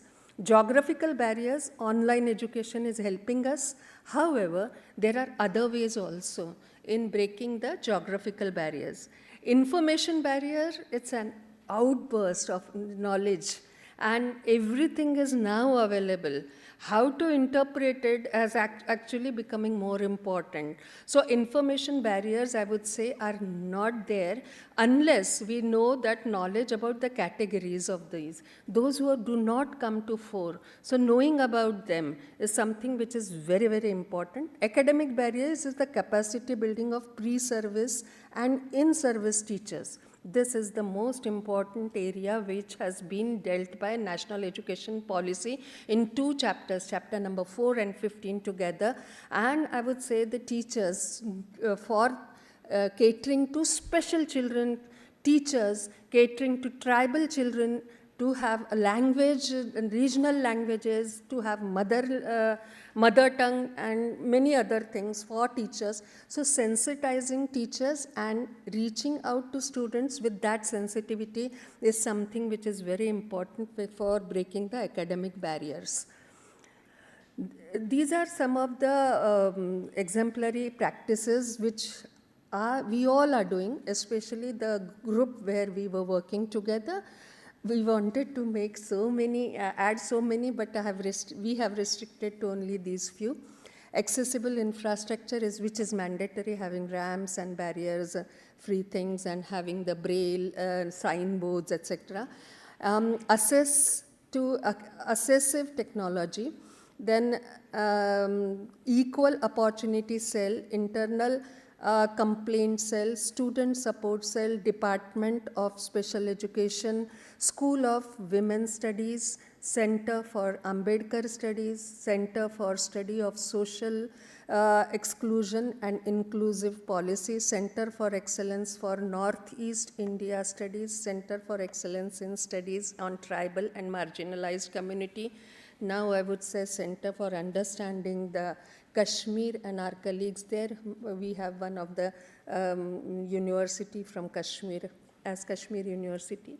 So way forward, we tried to put it into short term and long term, but in the short term, it is the implementation of NCF, CBCS, academic bank credits, multiple, which we are doing already, and clustering and resource sharing between MERUs and within constituent colleges. Then legal support cell, mentoring, diversity, guidance, and psychological support center to every student. Now, I would say we all are doing it, and there are guidelines given by UGC also in the form of the audits. Those are to be slightly reformed, and these have to be rigorously implemented, seen to it through laws and regulations maybe. Short-term goals also include internship, apprenticeship, embedded programs. Yesterday we discussed thoroughly about it, and we also, I can share, which I shared, I think, that on 22nd of April, Maharashtra government has already taken out a GR for this apprenticeship embedded programs to be taken up in the universities. Skill development is being focused so rigorously. Training of girls in self-defense, which becomes mandatory nowadays, or otherwise taking the help of the technology to make themselves safe in public places, and especially in on the campuses. MOUs with industries and startup incubation centers, career support activities to be started for financially weaker students, and networking it. Construction, renovation, equipment phases for barrier-free hostels as well as toilet facilities. Through MERU grant, we all are doing it. Opening of STEM courses and vocationalization. Thank you so much. 3 minutes remaining. Opening of STEM courses and vocationalization. Then embedded IKS in curriculum, which we heard today morning. Bridge courses and online portals for student services. In the long term, we need to follow NHEQF guidelines, empower adult learners, dropouts, look at the dropouts, reason out, re-enter, using ODL, MOOC, and digital nodal centers, then Alumni Connect portal and international cells, as well as encouraging girls in STEM, and awareness programs, and create support cells. Then as well as aggregating the data, that is analyzing data by gender, age, location, type of disability, and socio-economic and policy reforms. I would say this should go into, sorry for that, but then it should go in the short term also, because that would document the information as it is today and the policy reforms by the government so that we are able to implement it immediately. Here I would like to narrate a very short, very short story which all of you probably know, that in our entire education system, when we talk about evaluation, earlier the way it was, a bird and the elephant and the rabbit and the squirrel, everybody was given the task of climbing the tree. And who did it first would get the highest marks. Elephant poorly could not do the job, and bird did it. And now is the time to look at the ability of every individual and giving them the opportunity to be evaluated the way they should. Need to focus more on evaluation as we talk about pedagogy. Also, innovative pedagogies and innovative evaluation systems will sustain the national education policy, and the object and the spirit will reach to the farthest person in the in India. So in conclusion, I would say access and equity are envisioned by NEP 2020 and operationalized by PM-USHA, demand collective action, and together we can do it. A nation is advanced in proportion to the education and intelligence spread among masses. That is what visionary Swami Vivekananda ji said, and that is what can be implemented through PM-USHA grants. Thank you so much for the opportunity.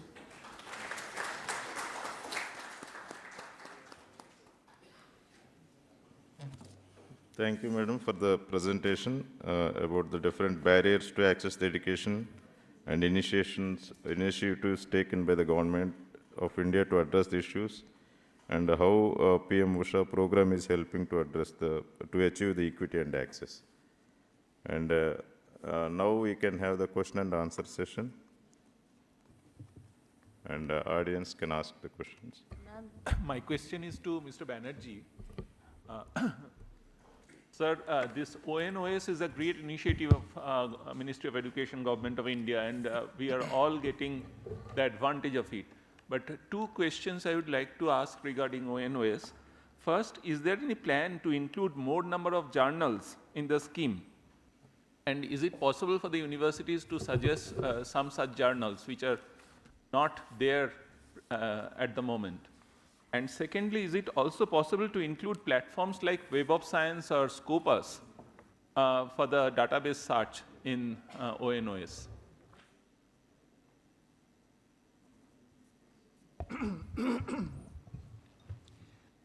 More journals,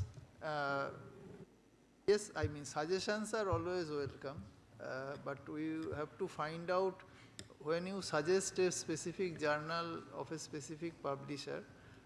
We also can remember that there were initially 36, initially we started the negotiation with 72, then it came down to 36. And of the 36 publishers, ultimately 30 told that they are willing to participate. So therefore, from Government of India, after the negotiation stage, we have also issued an advisory for the remaining 6 publishers. From Government of India, no fund will be spent for them because they willingly decided not to participate in ONOS. So therefore, if you are publishing journals from those publishers, for others, we are open. Now, the second part about the platforms, Web of Science, particularly those who were earlier in Ishod Sindhu group, you know that Web of Science was available. And this year also we have given the offer to Web of Science. They have kept their thing open, but as on today, they have not replied either way to the offer which we have given. So based on their reply, finally it is to be decided. Scopus, Earlier, they were not available to the ESS. So as of now, there is no plan to include them. But of course, we will we have an open mind, and we will be discussing with all the platforms, MathSciNet, Scopus, Web of Science.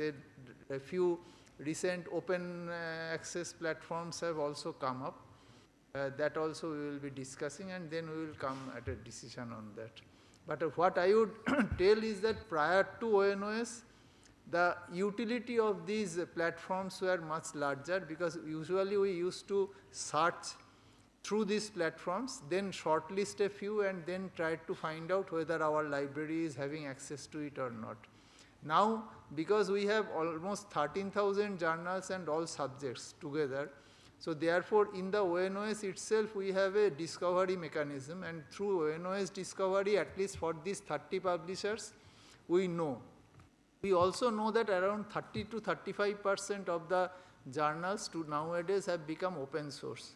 So either through that open source mechanism and these hybrid and subscription journals which are available to ONOS, my understanding is that we are covering more than 95% of whatever knowledge resource we are having. Good morning. In regards to the journals, nowadays over 80% journals are open access now. And whenever we are submitting manuscript, they ask for processing charges, which are huge. So will it be possible to have some support in supporting the publications in open access journal? Because for universities, it's very difficult to bear the charges. I think Sudhir Jain sir is also, I will take Jain sir's question also, and then I will answer together. Last month I went and visited an engineering institution set up by a government entity through a society format.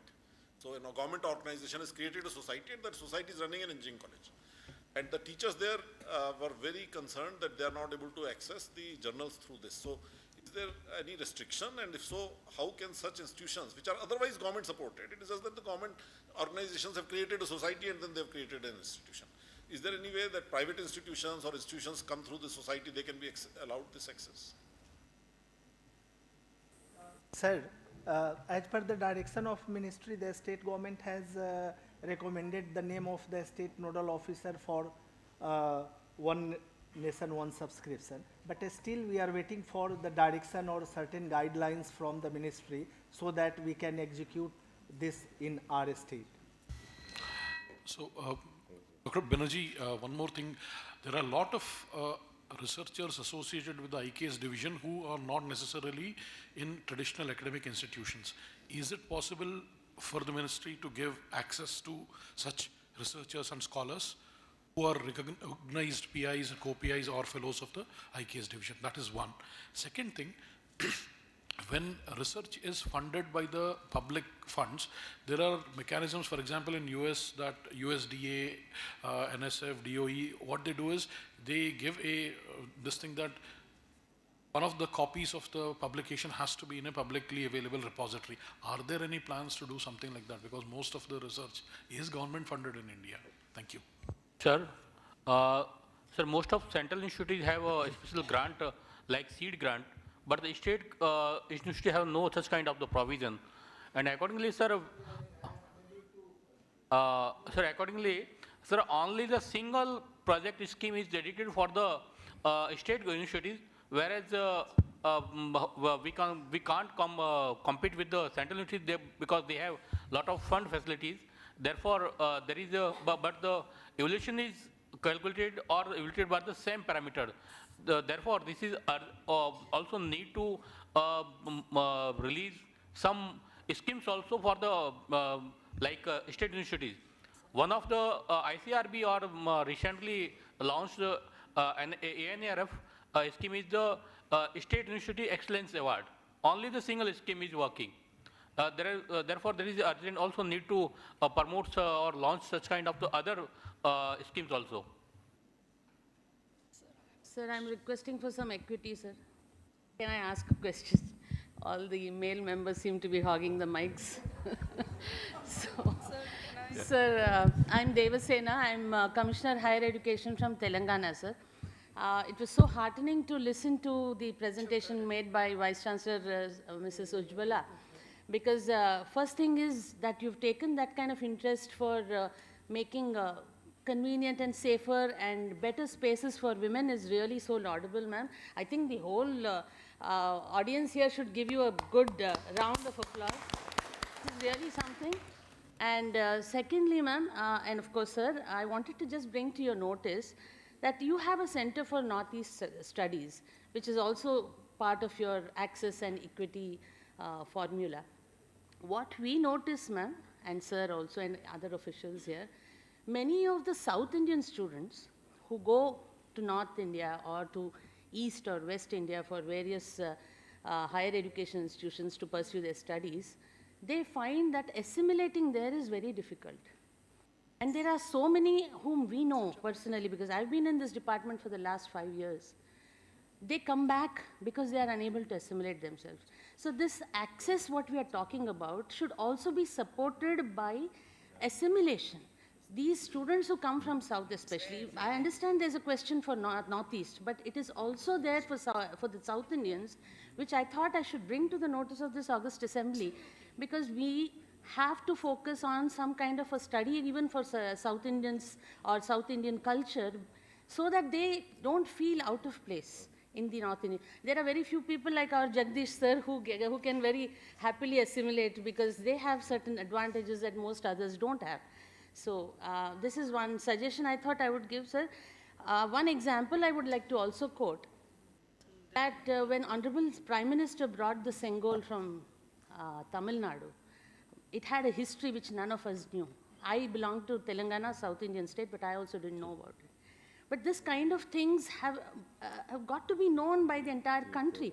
And for that, a Center for South Indian Studies, I think, is a very, very valid proposition which I'm making to the decision of the Assembly here. Yes, madam. What you are actually talking about is the having integration of the cultures and diversity at some point of time. We should maintain the diversity. At the same time, we need to have an understanding about the other cultures.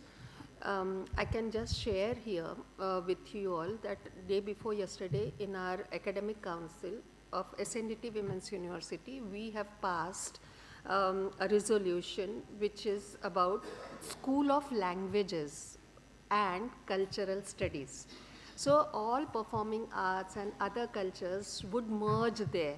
So such kind of a center probably to some extent will help us to understand the variety and diversity of Bharat which is there.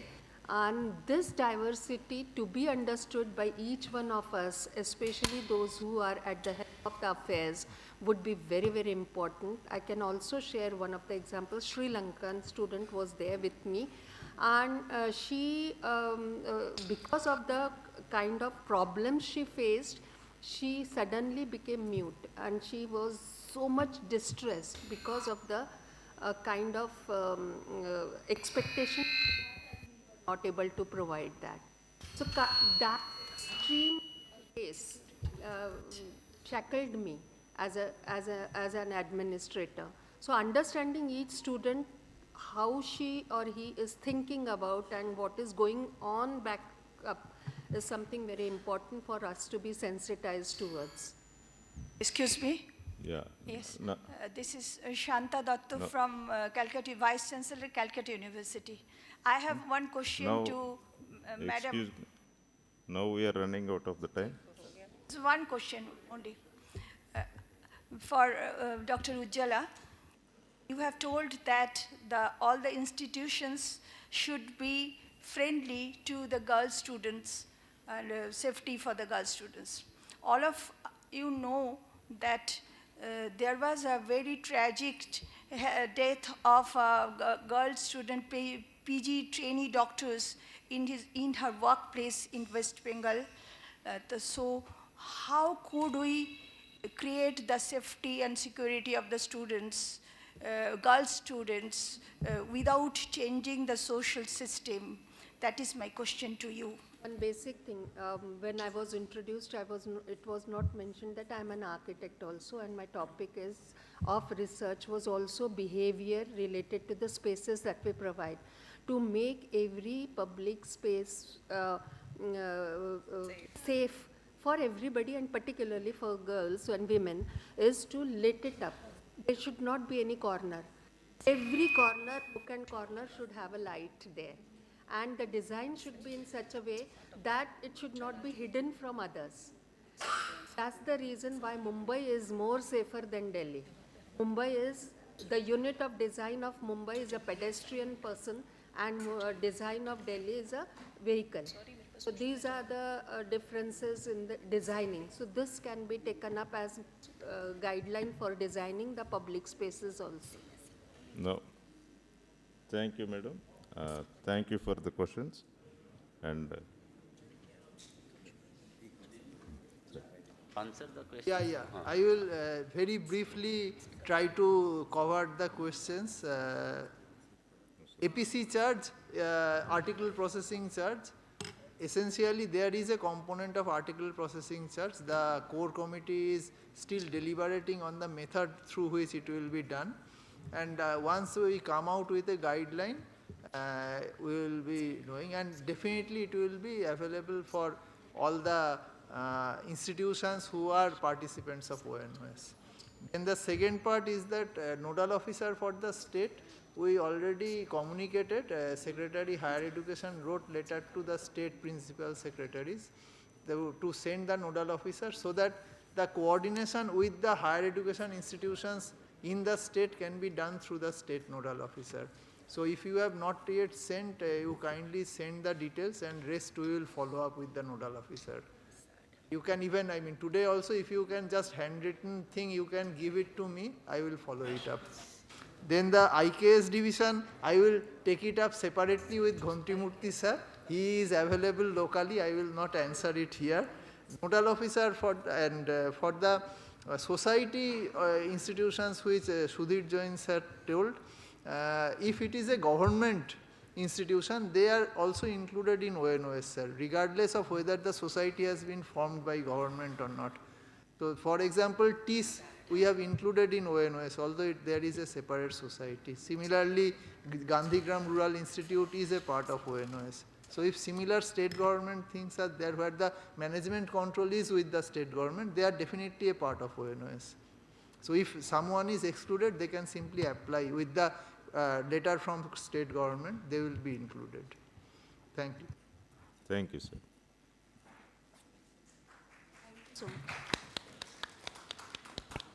Thank you, Gopichand sir, for moderating the session 8 on equity and access to higher education. Now may I request you to kindly present the memento to our eminent speakers, Shri P.K. Banerjee sir and Dr. Ujjwala Chakradev ma'am.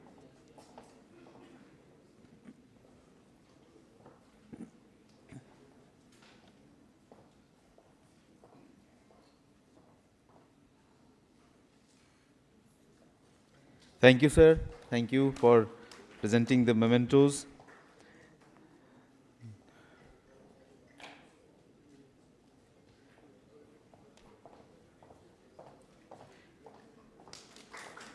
Thank you once again, sir. It is also a privilege to honor you, sir, for the presentation of the memento. May I respectfully invite Sri Sunil Kumar Viswas, Deputy Secretary, Ministry of Education, to kindly do the honors.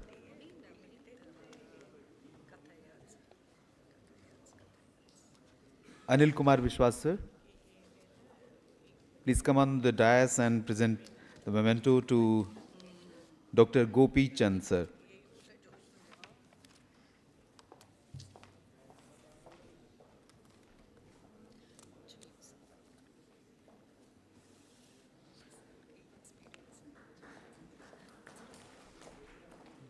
आपका धन्यवाद, sir.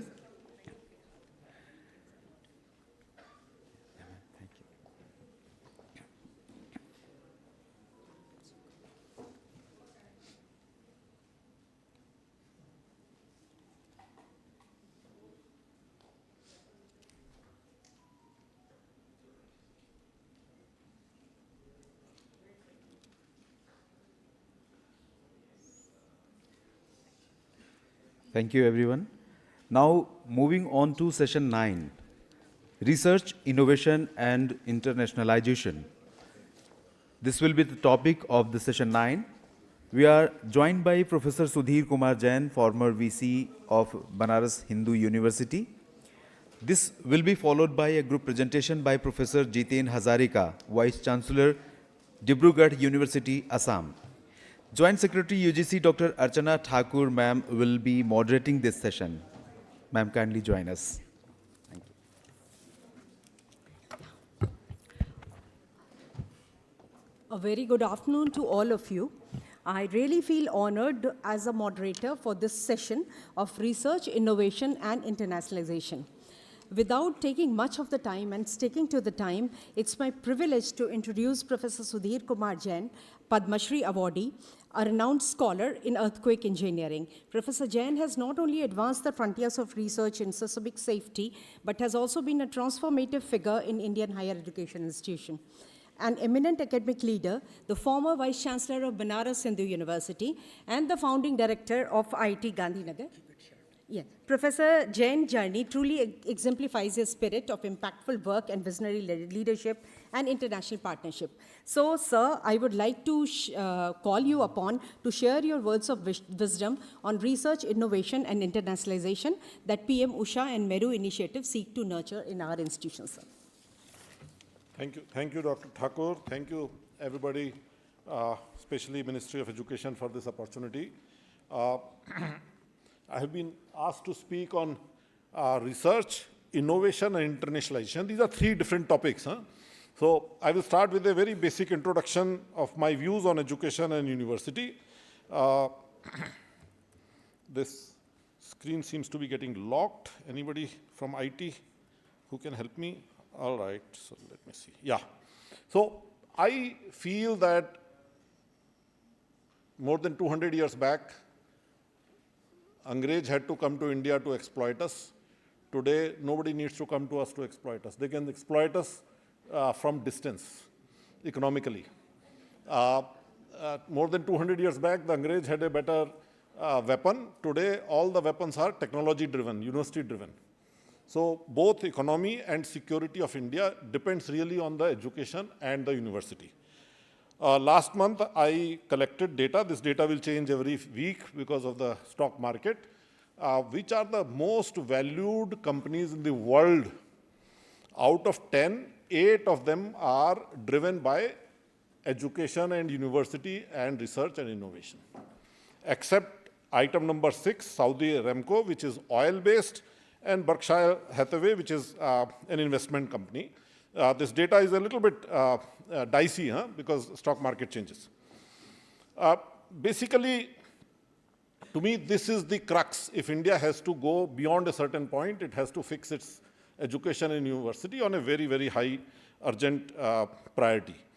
As an employer, when I was at IIT Gandhinagar and I used to hire people, my priority in hiring people was to first see whether this guy is a crook, beiman to nahi hai, rishwat to nahi lega, ghoos to nahi khayega. After that was the question ki whether he has a positive mindset, sincerity. Because somebody may be very honest but very negative. And third was that he may be very honest, very positive, but he cannot manage stress. He cannot manage difficult situation, life skills. If this person met all three requirements, then I looked at whether this person knows electrical engineering to maintain the electrical system in the campus. I, in fact, got a training from a human resource development person for my colleagues and me on how to evaluate candidates for this. So there's an interview technique that we were taught on how to check whether this person is good. It is not a foolproof technology, but it works very well. So my view is that if values, attitude, and life skill I was looking for in an employee, these are important traits, and a university as a college should worry about these. It should worry that its students inculcate these habits. To me, education is not about learning history or physics or electrical engineering or medicine alone. It is about sense of purpose in life, about a motivation to achieve that purpose, and it is to develop capabilities to achieve that purpose. And this purpose has to be a good purpose. It cannot be to become a big smuggler or to become a big gunda. That cannot be the purpose. The purpose has to be a positive purpose. We are talking about preparing a young student for life. Every time I hear people say that we are making our students ready for the industry, I little start to worry about it. As a college, I don't want to prepare my student for a company. I want to prepare my student for his or her life, so that he or she can keep changing companies, keep changing employments, keep growing. Because if you imagine what was taught to me 50 years back, I don't practice most of it. Civil engineering that I was taught, I'm no longer using it most of the time. To me, we in India have been little bit lacking in thinking about why a university exists.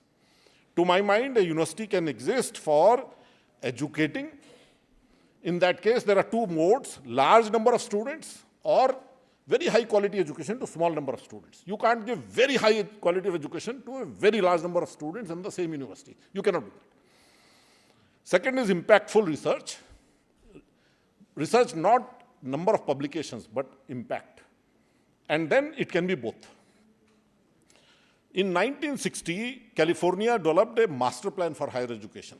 And this is something that we must look at very carefully. 65 years back, they said, we cannot give everybody the education of research university. So they created a 3-tier system in California. University of California system, there are some universities, Berkeley, Los Angeles, San Diego, Santa Barbara. They were research universities. They will do masters, they will do PhD, they will do professional degree, law, medicine, and everything. The second was state universities. They are called Cal State St. Louis Obispo, Cal State Long Beach, Cal State Pomona, like that. They are not allowed to give PhD. Full stop. The law does not require Cal States to give PhD. So if I am joining Cal State as a faculty, it is clear that I will not be allowed to guide PhD in Cal State. And finally, they came up with California Community College system, which is not allowed to give a degree, which will give only first 2 years of. And then they created pathways where students who are doing well in California Community College can go to California State University or to University of California. Your students doing well in California State University can go to University of California after 2 years. They created a 60-40 model where you take 600 students in first year and 400 more students come in third year. And my friends in America tell me that quite often the toppers of the class happen to be those who are lateral entry in third year. Right? Now what has happened is that the cost per student is significantly lower in the second year and further significantly lower in the third year. Unfortunately, in our country, we forget that research is very expensive. We have IITs, NITs, central universities, state universities, private universities, affiliated colleges. They are so different in terms of funding, in terms of competence, in terms of infrastructure, research infrastructure, but everybody wants to do exactly the same. Everybody wants to guide PhD now, right?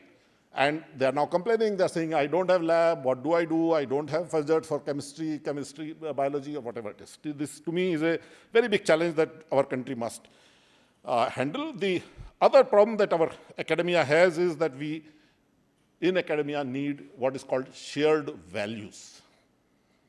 By shared values means that all of us will agree how we will run our system. For example, we may say that we would like to be very lenient in promotion. Everybody will get promoted.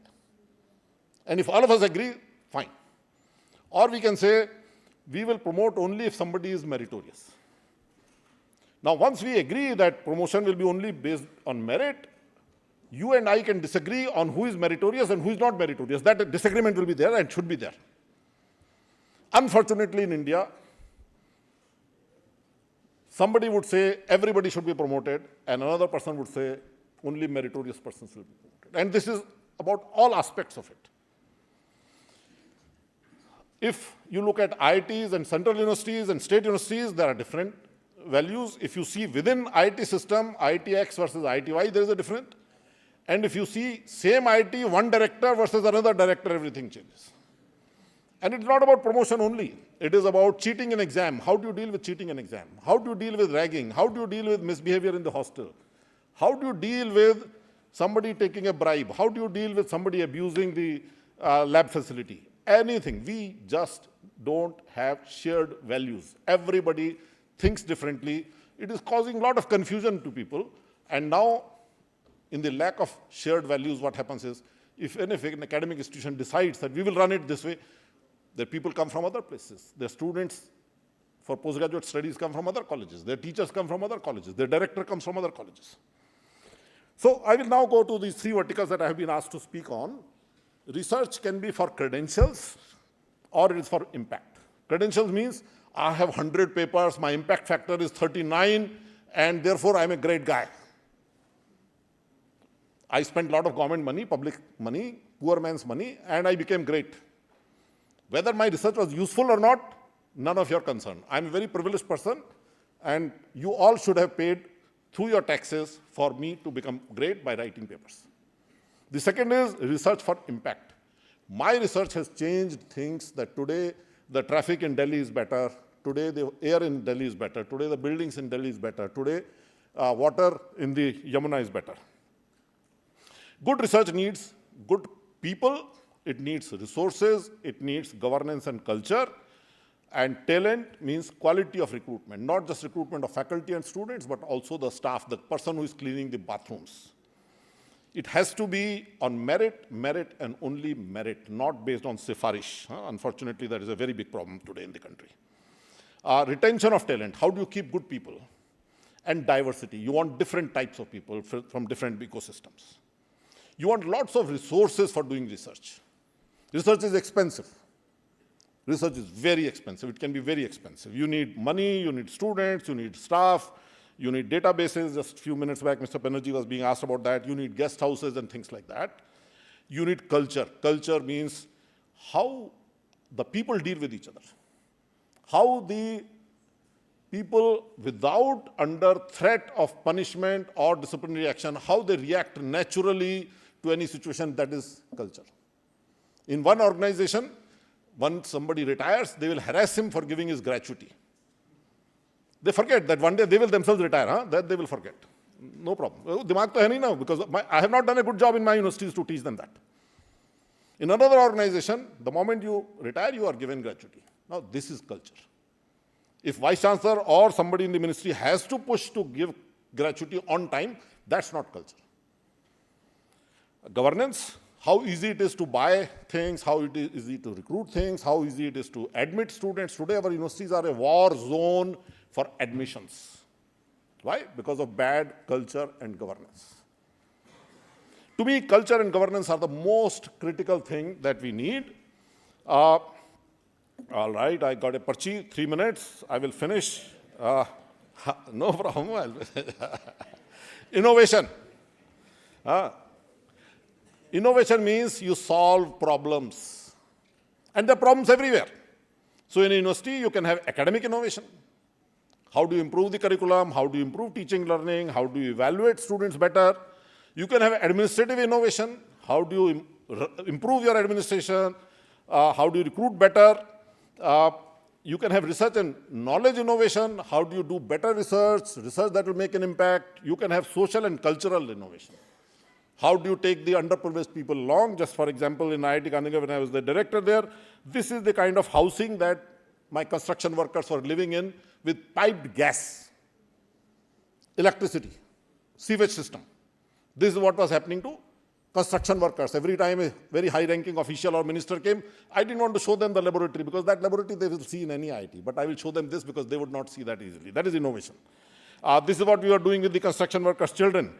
This is what we were doing with the neighboring village women to give them something to run their life in the village. This is happening inside IIT Gandhinagar campus. To me, innovation requires initiative and problem-solving skills, which means the system should provide flexibility, freedom, trust, and tolerance. Unfortunately, we don't trust anybody. We think everybody is a crook, everybody is a chore, all our rules are written, assuming that everybody is a dishonest person. We also over-specify. If you look at all our rules, they use the word shall. They never use should, would, may, etc., etc. Shall. Everything has to be like that. People become how they are treated. If I trust somebody, they become trustworthy. If I distrust people, they become distrustworthy. We must empower our people, young people, junior people, students. We underestimate them. Internationalization. Why internationalize? Because diversity. Unfortunately, we are going the Europe way. In Europe, you go from Paris to Lausanne, you are going from France to Switzerland, and they count it as an international student. They both are speaking French. In India, a Tamil Nadu student coming to BHU will not be counted, although the language, the culture will be so different for a student coming from Tamil Nadu to UP. Unfortunately, that is our country. We need diversity in our universities, not only chase international students, international faculty, but across the country. We need people from Northeast, we need people from South in the North Indian universities, and North Indian students in the South Indian universities. We need inward and outward movement of faculty and students, and the international faculty in our universities. My experience at IIT Gandhinagar was they bring a lot of good things. For example, they actually grade homework assignments. Most of the Indian professors and teachers today are not grading homework assignments. But when I brought people from Canada, from Europe, they were actually reading the papers, marking it in red, and giving it back to the student. Because unfortunately, we in India have become very fluffy, jhag upar, mal nahi hai thoda ja. We need to improve our governance. We can't have international people if your toilets are what they are in most of the universities, if your guest house cannot be clean, if your staff is not responsive, if the staff is chewing pan and misbehaving with visitors. This is what we were able to do in BHU. We were able to go from 120 students to 300, 350 students admissions every year, simply by being proactive. Thank you very much. I will just conclude. Americans have done extremely well in last 100 years because of their universities. China has made huge progress in last couple of decades, 3-4 decades, and the results are that Professor Ajay Sood, the principal scientific advisor of India, made a presentation a few days back, and I have taken this data from his slide, where he's quoting an Australian think tank that out of 64 critical technologies, in 57 technologies, Chinese are number one, not America. And only 7 Americans are number one. Of course, India is nowhere in number one. We happen to be feeling very good that we are in top 5 in 45 of those 64 technologies. I think there are challenging times ahead. Americans are really working very hard to destroy their universities. And just as America benefited when the Germans were destroying their universities after Second World War, and a lot of German talent went to America, and America became great because of the migration of those Jewish scientists in American universities. I think this is an opportunity for India to bring back some of the talent from America and elsewhere and build its universities. Thank you very much, ladies and gentlemen.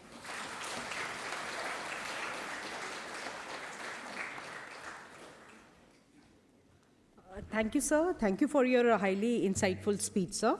Taking the program further, it's my honor to introduce Professor Jiten Hazarika, who is the esteemed Vice Chancellor of Dibrugarh University. He is a distinguished academician in the field of statistics and econometrics. There are many more things to add to his, CV, but I would now invite him to, give the further deliberations in this session. Kindly, I would request all of you to maintain silence.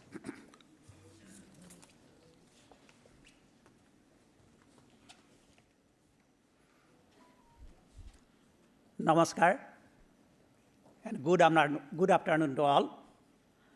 It is my honor as the Vice Chancellor of Dibrugarh University, which has also been entrusted as the coordinating university to present the roadmap for research, innovation, and internationalization, a comprehensive document framed by 5 universities as per the mandates of NEP 2020.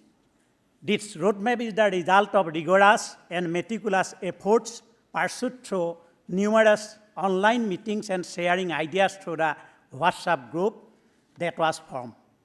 While we believe that this roadmap is thorough and focused on results, we welcome your suggestions to make it even better.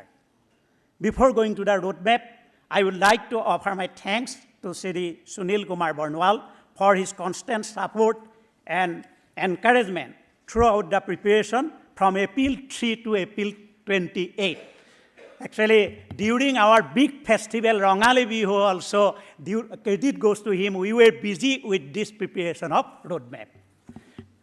I must thank the team who made this possible, Dr. Archana Thakur, Joint Secretary UGC, State Project Coordinator Madhya Pradesh, Shri Nishan Warden, Professor L.K. Loknath, Vice Chancellor of University of Mysore, Professor Suresh Kumar Jain, Vice Chancellor of Barkatullah University, Bhopal, for their invaluable inputs, Professor D.M. Ramakrishna, Registrar, Madurai Kamraj University, for his remarkable efforts, and faculty members, particularly Professor Surojit Borkotoki and Professor Pankaj Das and Dr. Abhilasha from Barkatullah University, other two are from our Dibrugarh University. This roadmap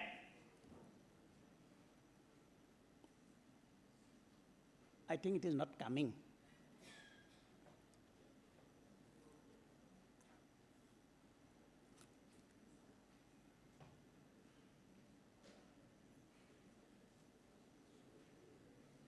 Our one is not coming.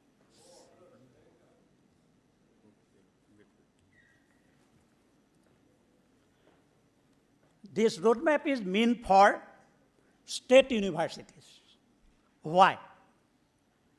What is the contribution of the state university in higher education? Actually, state universities are major stakeholders in Indian education. Please.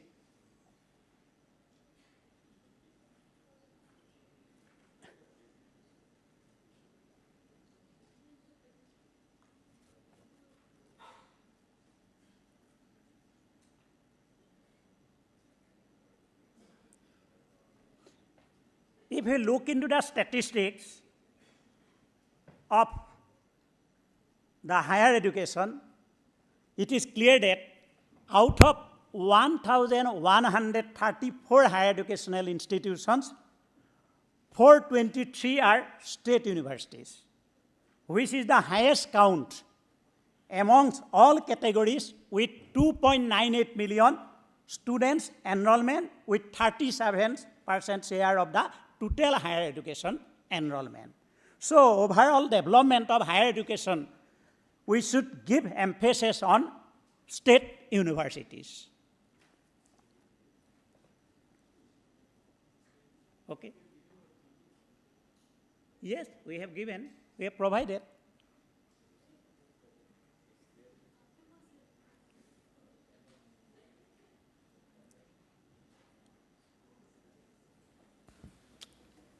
Professor, maybe you can go ahead without the PPT. Okay. Orally, you can please go ahead. Yeah.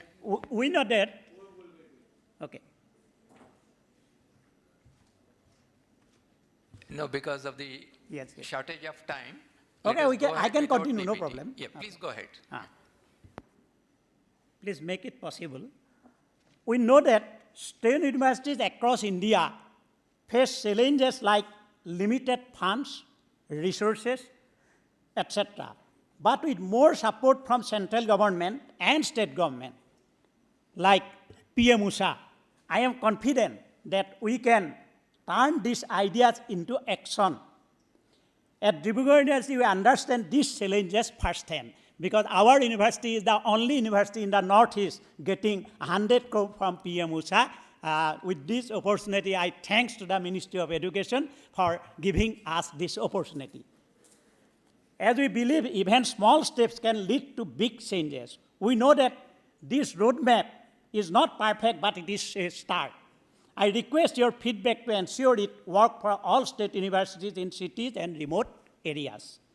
With your help, we can move closer to the goal of Viksit Bharat, a developed India where every student and institution thrives. We have prepared this roadmap based on success stories of institutions of national importance. Please keep it. Private universities, some state universities and central universities, and Niti Aayog document on improving the culture of R&D in state universities and institutes.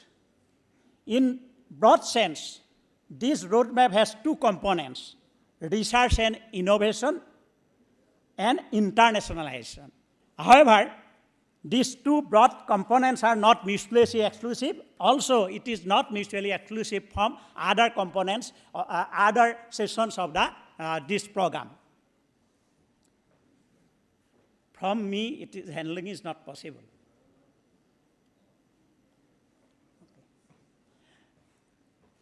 First, come to the roadmap for research and innovation. First component, governance and leadership. I think another component. First one is strategic organization. I think each university has a R&D cell. We have to establish an R&D cell in each institution to promote multidisciplinary research and enhance collaboration. There should be innovation and startup cell, intellectual property right and management cell. Then next component is governance and leadership. So far as this component is concerned, as UGC has decided, autonomy in research administration should be there, and research policy development, each university should have one research policy. It may vary from university to university based on local demands, and accordingly review committees. Next, infrastructure development, capacity building. We are facing some problems, but due to MERU grant, but we should not think for our universities only, and other universities we have to think at a time. And infrastructure development. Next is capacity building. Next, academic and industrial collaboration. That is MOU. In other section also we have discussed about the MOUs. Academic partnership development, industrial knowledge integration. Next, industry academia collaboration, industry commercialization. But we have some patents, but generally we do not move for commercialization. That commercialization is also important in case of IPR. Next, mobility and exchange. Mobility may be national research mobility. It may be an international research mobility also. Within the university, and it is a good step. This workshop will help us to mobility also. And governance scholarships, institutional support, and grant opportunities for researchers, extramural research grants, exposure and travel support, fellowships. Next, knowledge bank, particularly utilizing retired professors' expertise for policy making, research supervision, teaching with appropriate financial assistance. We are actually, now we are taking expertise from retired teachers. Those are in front of me. Roadmap for research and innovation, next component now. Trust area identification for institutional distinctiveness. Emerging global research, local issue focus, as I have mentioned. It varies from university to university. That local issues may differ from our state to other state. It may not be same as Madhya Pradesh, Gujarat, or other states. And interdisciplinary approach, policy-oriented research, particularly focus on multidisciplinary research, multidisciplinary research centers. We have to, I think most of the universities have a multidisciplinary research centers like our university, integrated curricula, and digital platforms.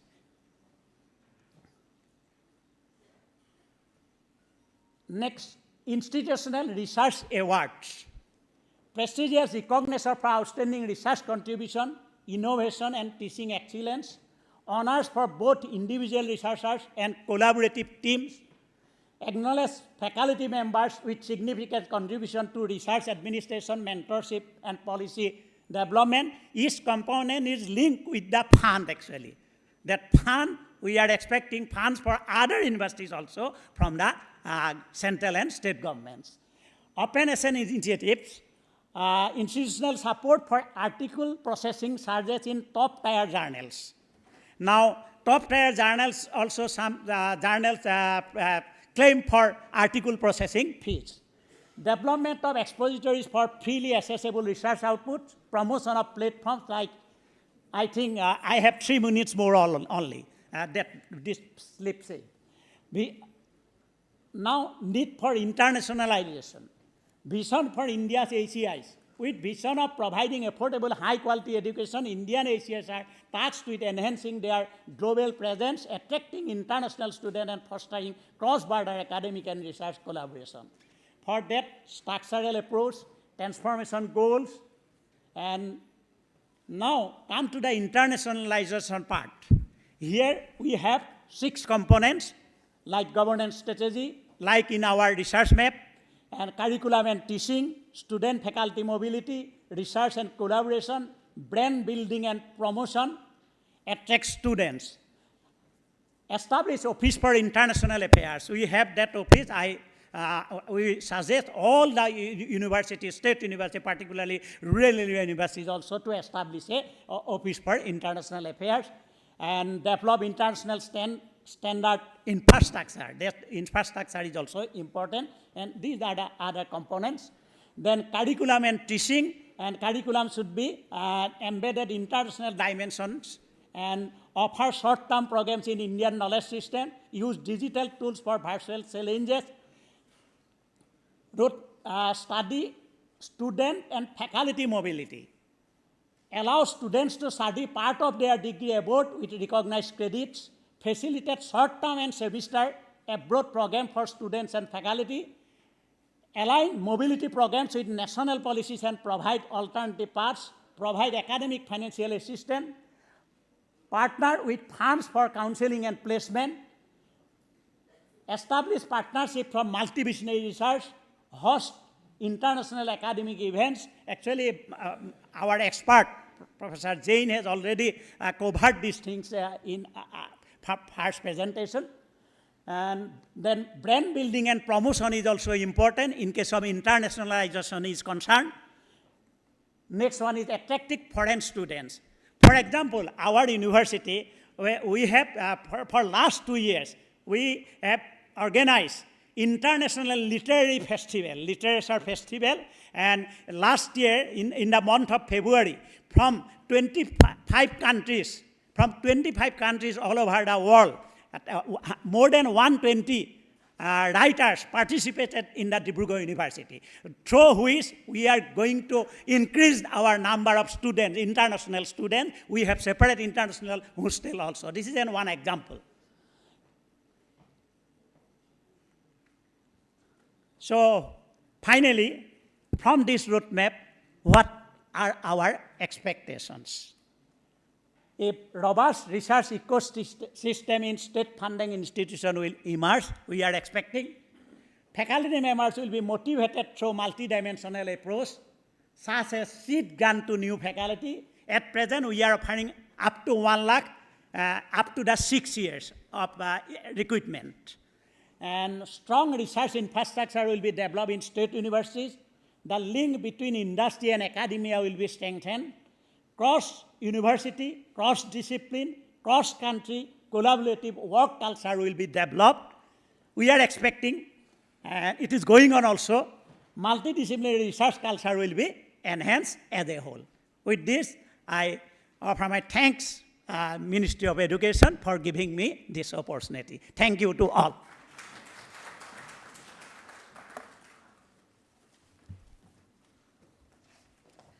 Thank you, sir, for a very informative presentation today. So now the floor is open for question answer, and then we can have a big discussion for a brief span of time, which is Good afternoon. So this is Dr. G.N. Srinivas, Professor JNT Hyderabad, and Vice Chancellor, Palamur University, Telangana. So I have one question that particularly in the stream of engineering, immediately after the graduation, the students are going for the jobs, and very few people are coming to the post-graduation programs. So we are finding it difficult to attract the students for the research programs, particularly in the stream of engineering. So how to overcome this problem?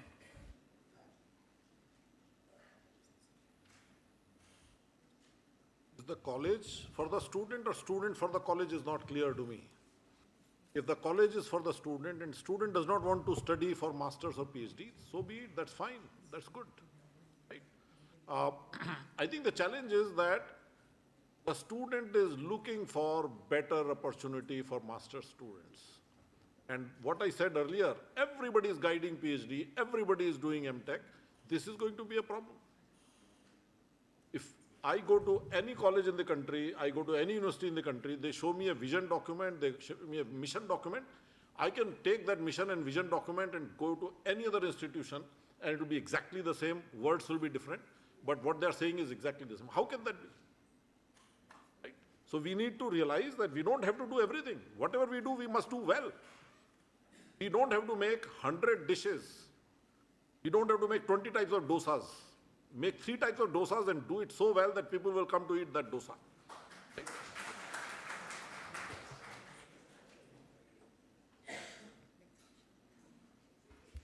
Sir, this side. Sir, I'm at C. Pokhriyal, I'm, with the IIT Roorkee and also worked with the University of Delhi, especially dealing with the open and distance learning.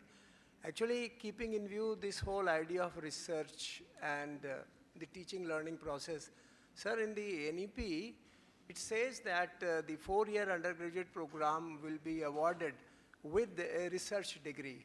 So how, my question to both the experts that how the panel thinks about conducting, say, researchers at the undergraduate level and then linking it up to the PhD level. Because I understand that this is one of the very unique initiative that for me, research is defining research is a simple thing. It's a tentative and provisional answer to a question, which can be identified by the undergraduate, students. And if it is facilitated in a very simple and creative manner, it can lead to some of the innovations.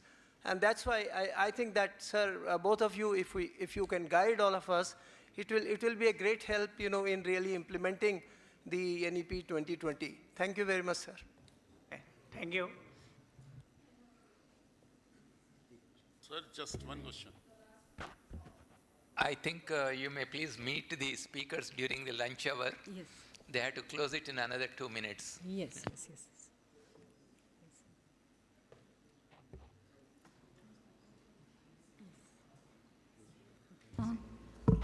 Ma'am, Ma'am, we can discuss it during the lunch hour. Time is the limiting factor, so we can have more of discussion during the lunch hour. Over to Devendra ji for mementos. Thank you, Dr. Archana ma'am, for graciously moderating this session. In keeping with the tradition we are following, may I now request you to kindly present the mementos to our esteemed guests, Professor Sudhir Kumar Jain and Professor Jiten Hazarika.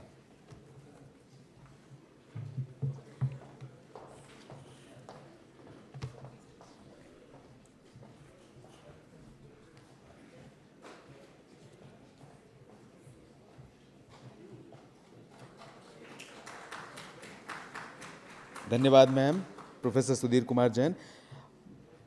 और अब मैं आपसे निवेदन करूंगा, आप professor Jiten Hazarika को memento प्रदान कर उनका सम्मान करें। We would like to honor you, ma'am, with a token of appreciation. For this, I request Dr. Shalia Shah, ma'am, Deputy Secretary, Ministry of Education, to kindly do the honors.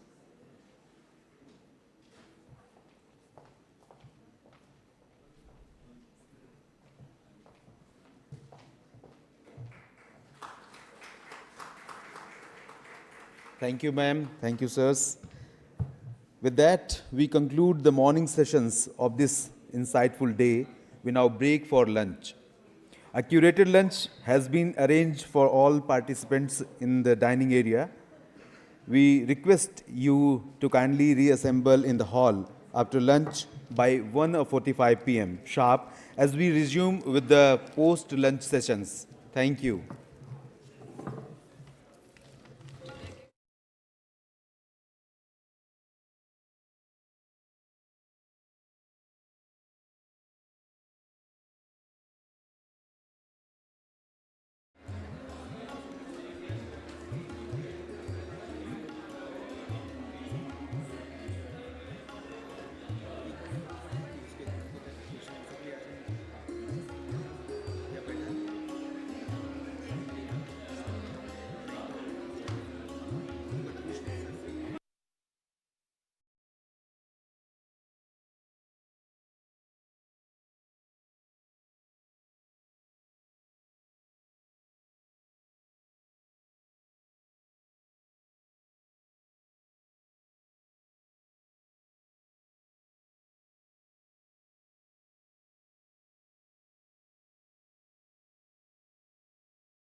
Saumya ma'am okay ठीक है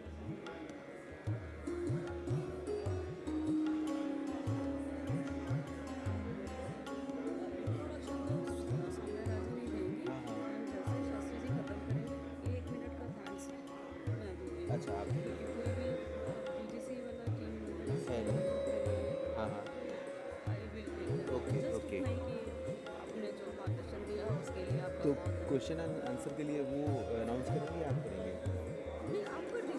नहीं generally moderator क्या कर रहे हैं कि introduction दे रहे हैं सब्जेक्ट का यूनिवर्सिटीज़ का डिटेल बता रहे हैं एक्सपर्ट के बारे में बता रहे हैं उसके बाद एक्सपर्ट शुरू कर रहे हैं फिर दूसरे एक्सपर्ट के बारे में बोल रहे हैं फिर है नहीं एक ही है तो एक के लिए बोला उसके बाद Q&A के लिए वही बोलते हैं कि now floor is open please join us on the topic if you have any question raise expert will response on the question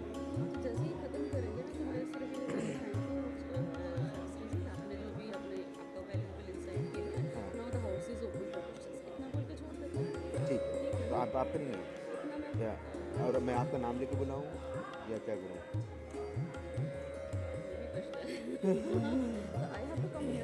हाँ हाँ हाँ अभी मैंने सर से पूछा था कि सौम्या मैम के लिए बोला कि लगा दो वहाँ पर मैंने बोला कि अभी तक BS डायरेक्टर वहाँ नहीं बैठे हैं है ना तो उनको बैठाएंगे नहीं बैठाएंगे क्योंकि फ्लोर का ये खाली रहेगा सर प्रेजेंटेशन दे रहे होंगे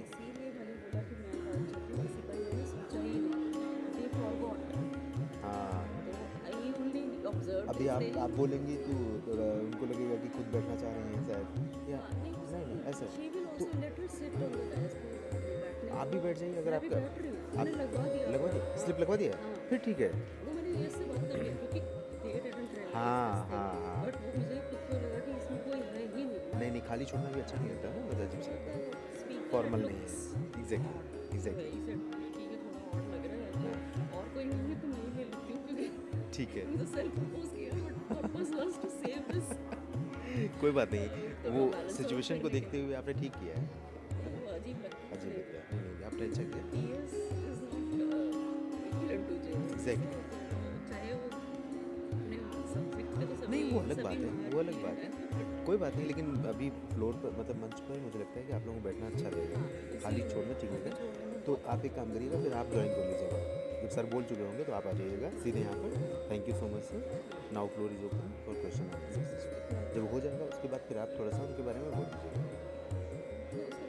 नहीं बोल छोड़ दीजिए फिर मैं ले लूँगा आपको धन्यवाद करूँगा मैम को धन्यवाद करूँगा और सौम्या मैम शास्त्री सर को मोमेंटो देंगे ठीक है या आप देंगे शास्त्री जी को दे देती हूँ हाँ और सौम्या मुझे पकड़ा देगी अगर वो जो आप वो रखते हो अगर वो है तो नहीं है तो कोई इशू नहीं DS डायरेक्टर को देने के लिए है कि नहीं मुझे क्योंकि अभी तक हमने नहीं दिया DS डायरेक्टर को नहीं दिया हाँ UGC के JS को दे रहे थे हाँ UGC के JS को दे रहे थे तो अगर वैसा है हाँ तो she can give it to me खत्म हो जाएगा वहाँ पे हाँ अदरवाइज अगर सिर्फ शास्त्री जी का है हाँ तो फिर कोई भी नहीं एक ही है तो वो आप पता करो कितने अवार्ड्स हैं वो मुझे I am not plan of that ठीक है मैं पूछ लेता हूँ इनको ठीक है जैसे भी होगा मतलब मुझे देना है सौम्या ने देना कैसे भी आपका डेजिग्नेशन JS है ना एडवाइजर कॉस्ट है JS ही लेवल मतलब हमारे बोलते हैं एडवाइजर कॉस्ट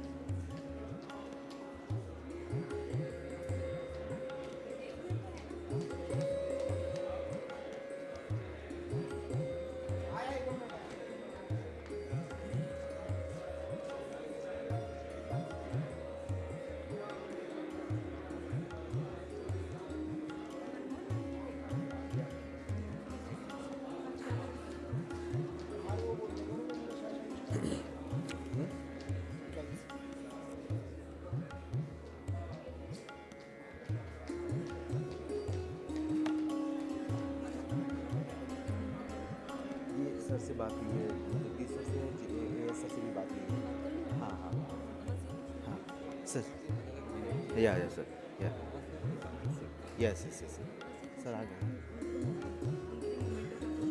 हाँ ये आप अमित जी से पूछ लीजिए या उनको देना है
नमस्कार, स्वागत है आप सभी का एक बार फिर से लंच के बाद। आशा है कि आप सभी का लंच का अनुभव अच्छा रहा होगा। अगला सेशन 10वां सेशन है जो promoting Indian languages in higher education, इस पर फोकस्ड रहेगा। Promoting Indian languages in higher education, इस पर बात करने के लिए हमारे साथ हमारे एक्सपर्ट मंच पर जुड़ चुके हैं। Please welcome Shri Chamu Krishna Shastri, co founder of Sanskrit Bharati. Moderator will be Soumya Ranjan, ma'am, Deputy Secretary, Ministry of Education, Government of India. I humbly request you, ma'am, to come on the dais and moderate the session. Please.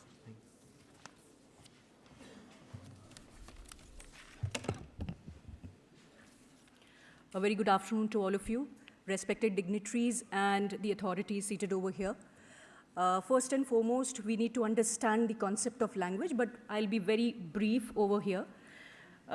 Knowledge of language is a doorway to wisdom, and it is through this place it exerts immense power, just like moon exerts its power on the tides. Taking this backdrop, we have this session, promoting Indian languages in higher education. And the speaker is our very own respected Sri Chamu Krishna Shastri ji. He is Chairman Bharatiya Bhasha Samiti, which is the high-powered committee for the promotion of Indian languages in the Ministry of Education, Government of India. He was awarded with Padma Shri in 2017 for his contribution to education and literature. Let's all welcome this ever-gleaming intellectual to the stage. Over to you, sir.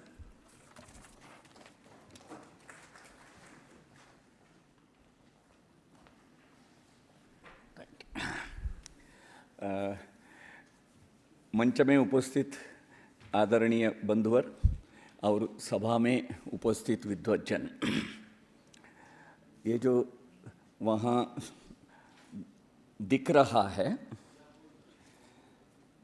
अक्षरों से दो मुख, face, two faces are there made of aksharams, and all letters of Indian languages are there as a representative. Language को भाषा बोलते हैं. भाषा has a meaning, that is to speak, शब्द, और भारतीय शास्त्र परंपरा के अनुसार शब्द अनित्य है, अविनाशी है.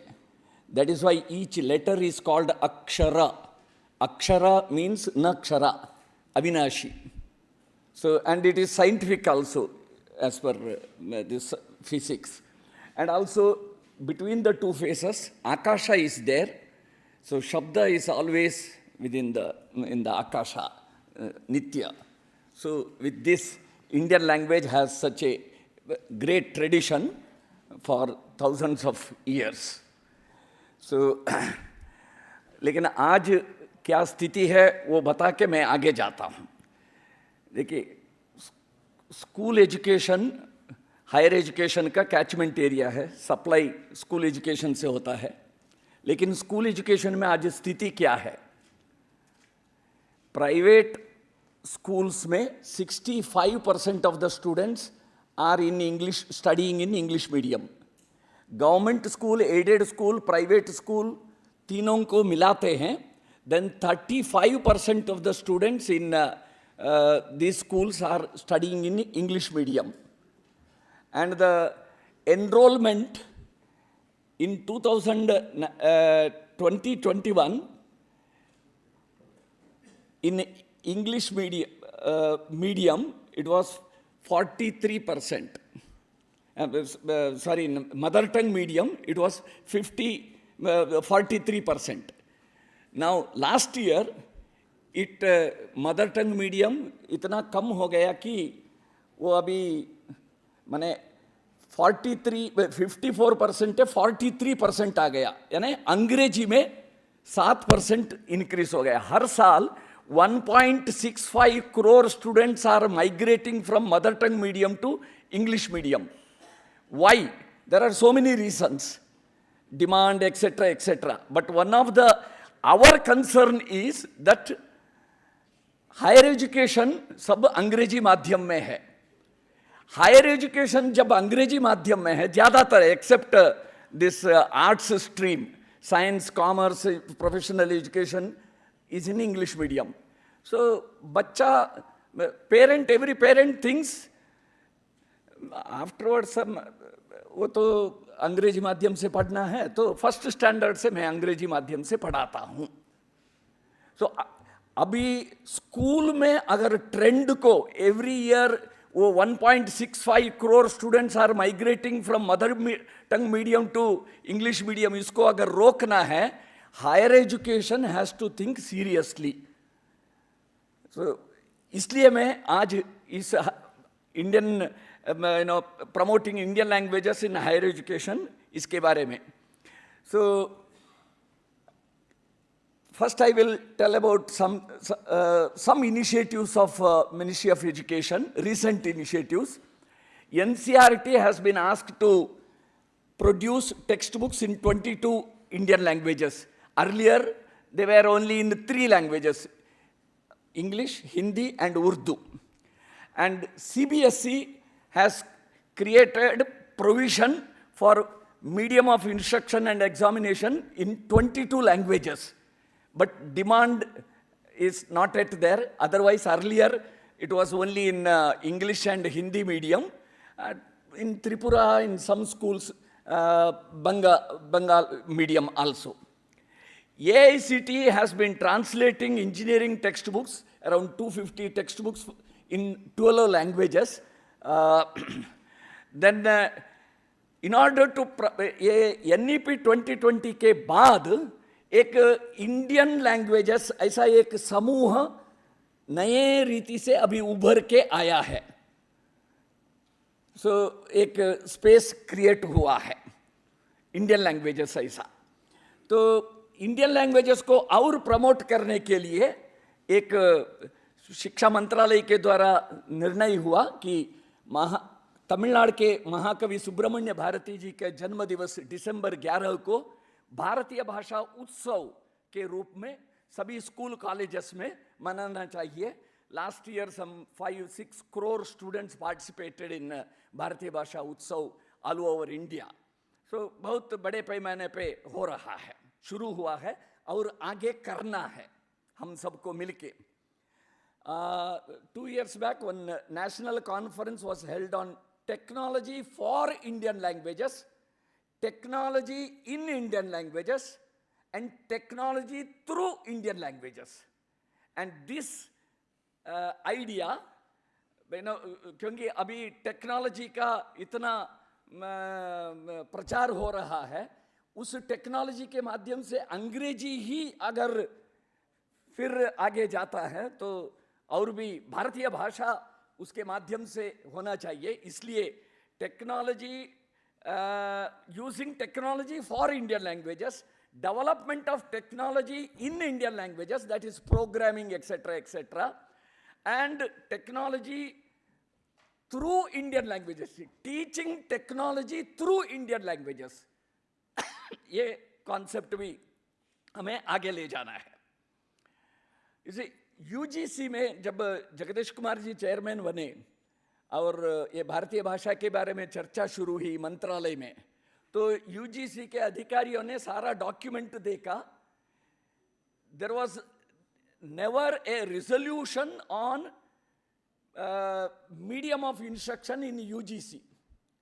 सो इसलिए the UGC in April 2023 they made 2 resolutions.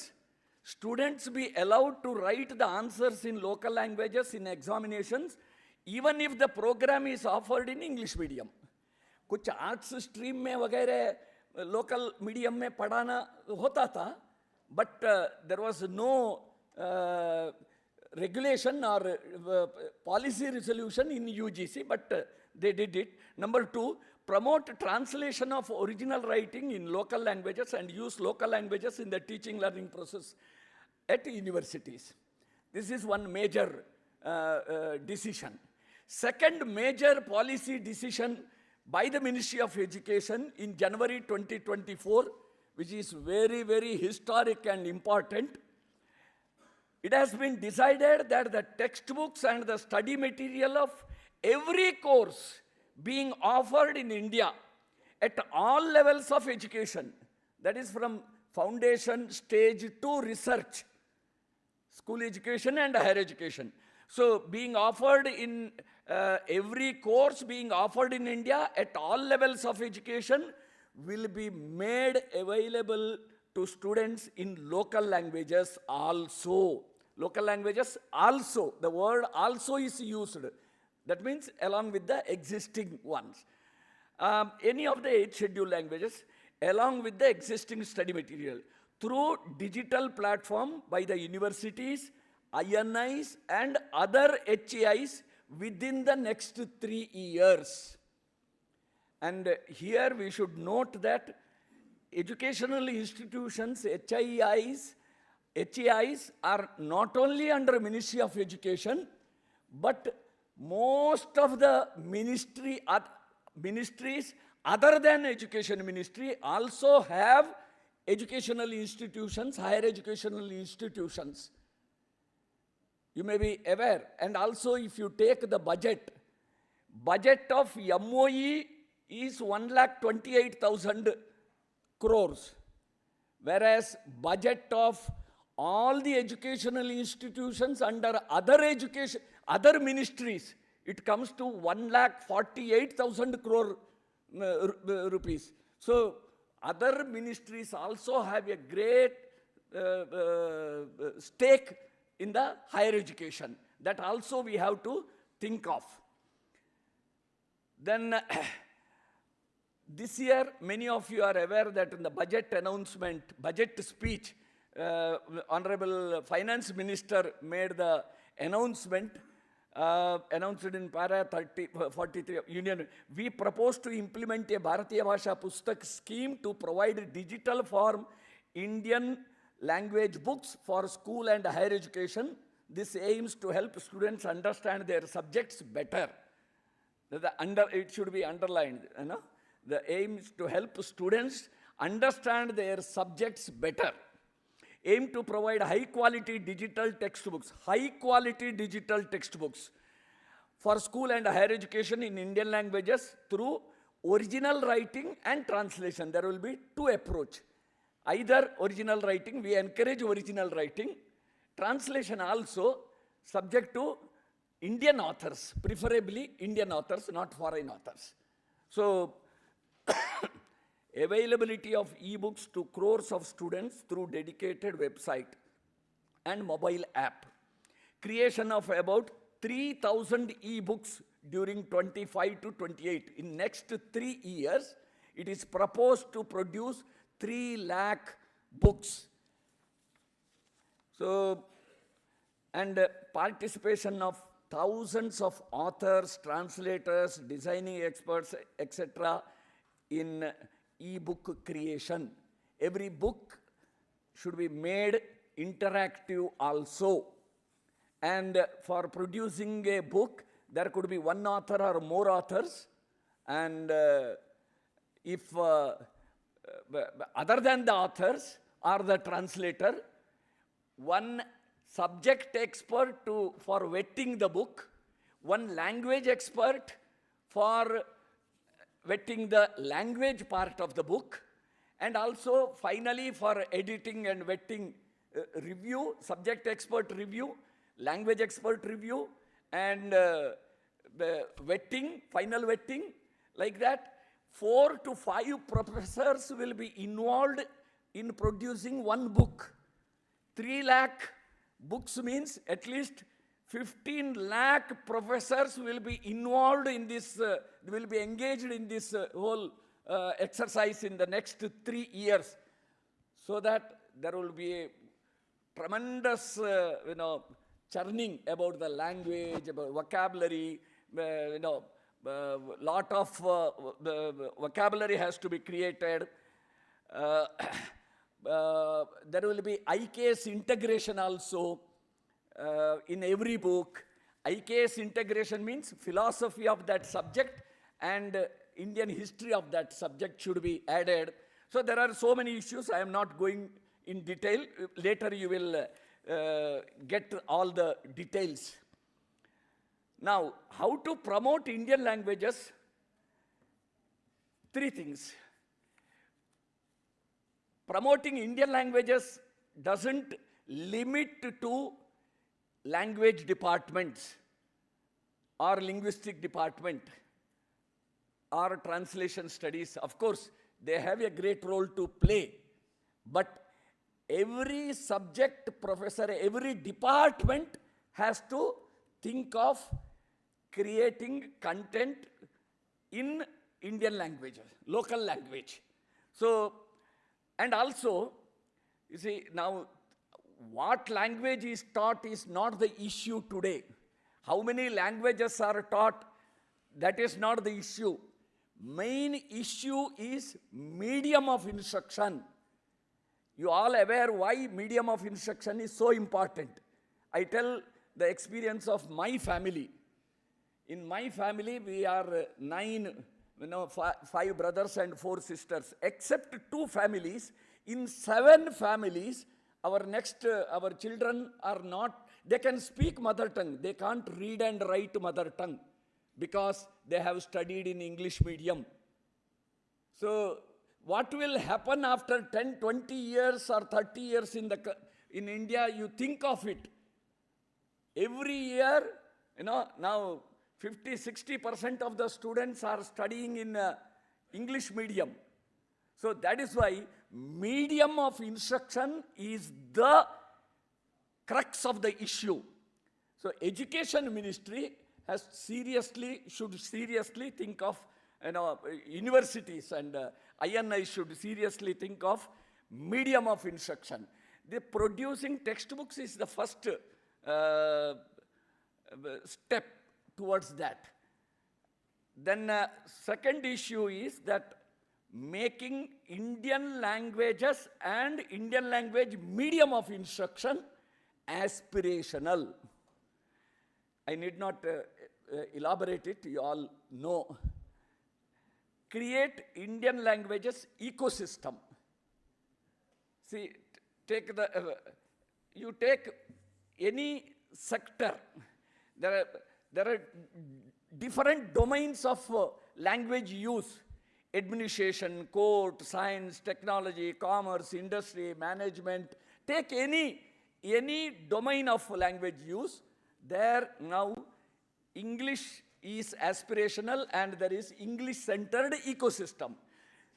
It will continue to be there, but at the same time, we need to create Bharatiya Bhasha-centered ecosystem. So, for example, I just give you one example. Honorable Prime Minister and Chief Justice of India repeatedly say that judgments should be delivered in local language. But for that, 3 minutes bacha hai. ठीक है. So,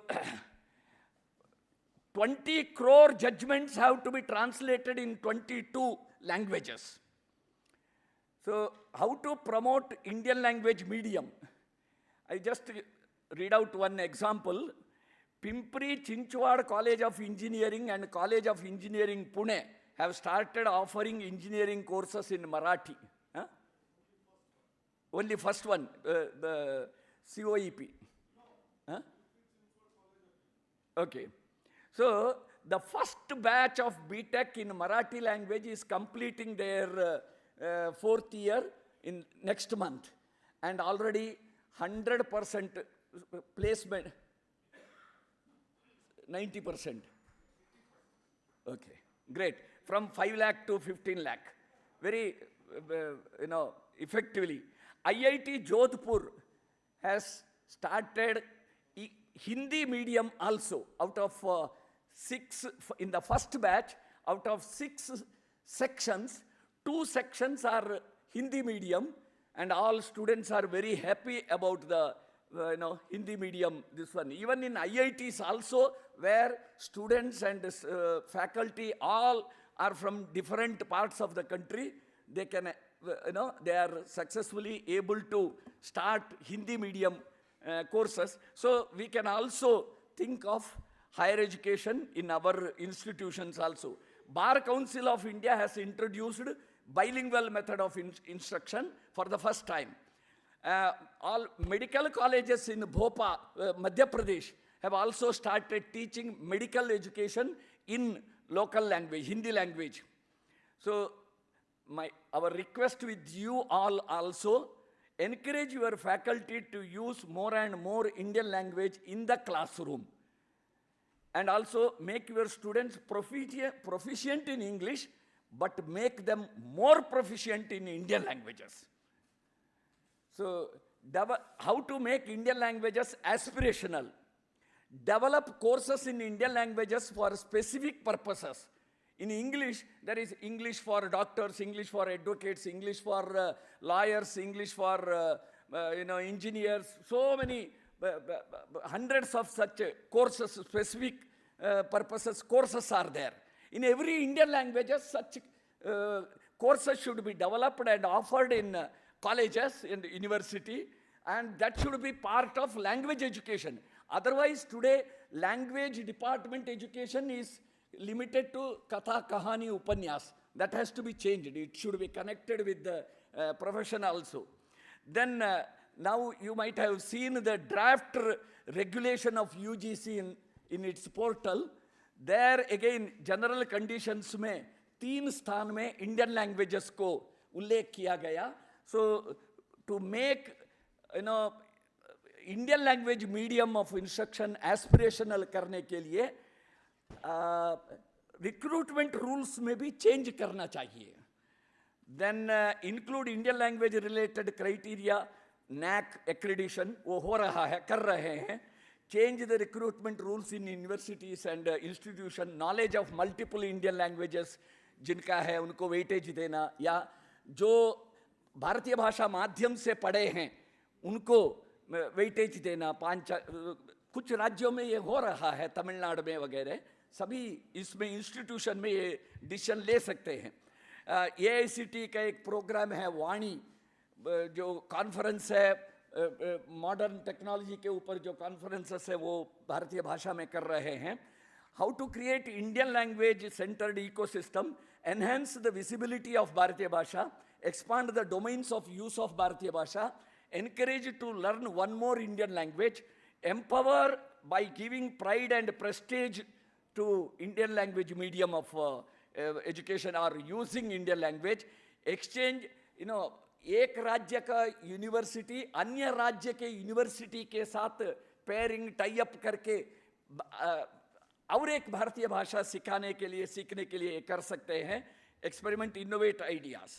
सो ऐसे last में एक केवल 4 वाक्य बताता हूं. ये जो मैकाले मिनट्स लिखा गया 1835 में, हम इसके बारे में बहुत चर्चा करते हैं. डीकोलोनाइजेशन करना चाहिए, डीकोलोनाइजेशन करना चाहिए ऐसा, लेकिन डीकोलोनाइजेशन कर रहे हैं क्या करना, तो उसके बारे में हर विश्वविद्यालय में डिबेट होना चाहिए. और अंत में ये अभी 2035 को 200 साल पूरा होगा. ये मैकाले मिनट्स का 200 साल पूरा होगा. क्या आप 200वां साल का वर्षगांठ मनाना चाहते हैं? नहीं. बिफोर 2035 ये मैकाले एजुकेशन सिस्टम स्मशान भेजना चाहिए. तो उसके लिए अगले 10 साल की कार्य योजना बनना चाहिए. नमो नमः.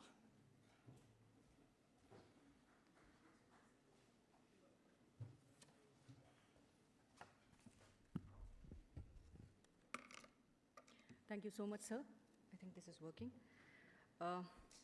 For your talk, which has enlightened so much of us here. And I would now open the floor for discussion or any question and answers, if we can go ahead with this. Any question from the audience?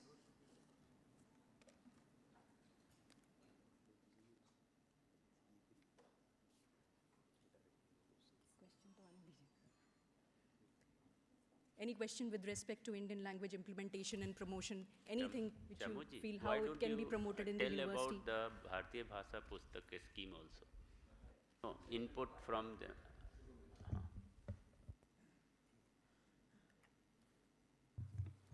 Sir, Rajasthani language जो संविधान में अनुसूची में नामित नहीं है, लेकिन राजस्थानी की डिफरेंट जो है बोलीज है, उसमें उसका खुद का साहित्य है और खुद की स्किल है और खुद के पूरे डिफरेंट एस्पेक्ट्स में डॉक्यूमेंटेशन है. इवन डिफरेंट ओल्ड टाइम के रूल एंड रेगुलेशंस है, डिफरेंट रियासत है, उनका जो है डिफरेंट टाइप का जो मैनेजमेंट सिस्टम था डिजास्टर का, वो भी है. इवन कोविड का मैनेजमेंट भी उनके पास में प्रॉपरली बीकानेर रियासत का भी ड्राफ्टेड है.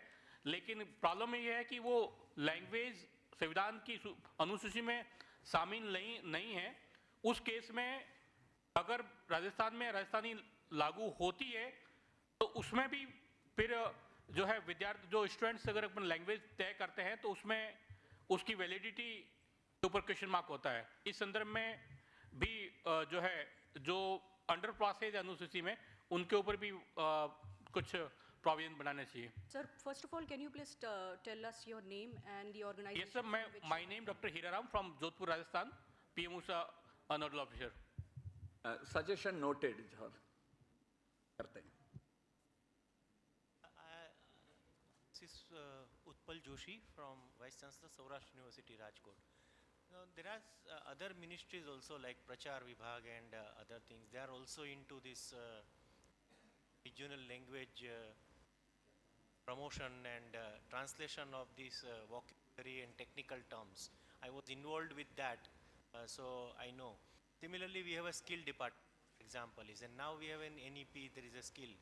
So can we have some kind of an integral approach with the other ministries also in so that it can be, you know, hand-holding kind of thing or can be complementary, so that repetition of the bulk of the work can be avoided? भारतीय भाषा समिति जो मंत्रालय के अंतर्गत है, भारतीय भाषा समिति का कार्य योजनाओं में प्रांतीय स्थानीय सभी भाषाओं का कार्य के कुछ एक्टिविटीज़ हैं, आपको हम बाद में बताएंगे. भाषा संगम नाम का एक कार्यक्रम है, भारतीय भाषा परिवार ऐसा और एक कार्यक्रम है. अभी ये लैंग्वेज फैमिलीज, अलग अलग फैमिलीज बता के समाज को तोड़ने का प्रयास चल रहा है. वो जोड़ने का, भाषा समरसता का और जोड़ने का काम होना चाहिए. तो ऐसे कई उसके लिए कार्यक्रम सोच रहे हैं, कर रहे हैं, करेंगे. Sir, are the teachers prepared for this multilingual approach, sir? क्योंकि बच्चे इंग्लिश में लिखेंगे, हिंदी में लिखेंगे और बाकी वर्नाकुलर लैंग्वेज में भी लिखेंगे. But the Can you please highlight yourself from where you are speaking? Yeah, and the organization and your name, please. I'm Dr. Shrabani Malik from Andaman Nicobar Islands, ma'am, nodal officer PM-USHA. ये जो multilingual approach है, ma'am, कितना feasible है? क्योंकि teachers, are they prepared for that? I just wanted to know. Teachers prepared. पुस्तक योजना में है ना? हाँ, सभी मिलके करना है. Teachers and all faculty members could be engaged और experts from outside the institution also could be engaged in book writing from the society.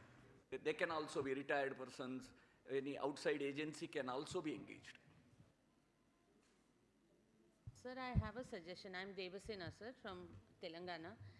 In Telangana, we have a great, like I think in all states, there is a craze to go for English medium, even in the school education level. So most people ask for conversion of even government schools from Telugu medium to English medium. Sir, when we face this problem, we also don't want to lose out on the rich heritage and culture of Telugu. So what we did was, sir, for the school textbooks, we printed what is called bilingual textbooks.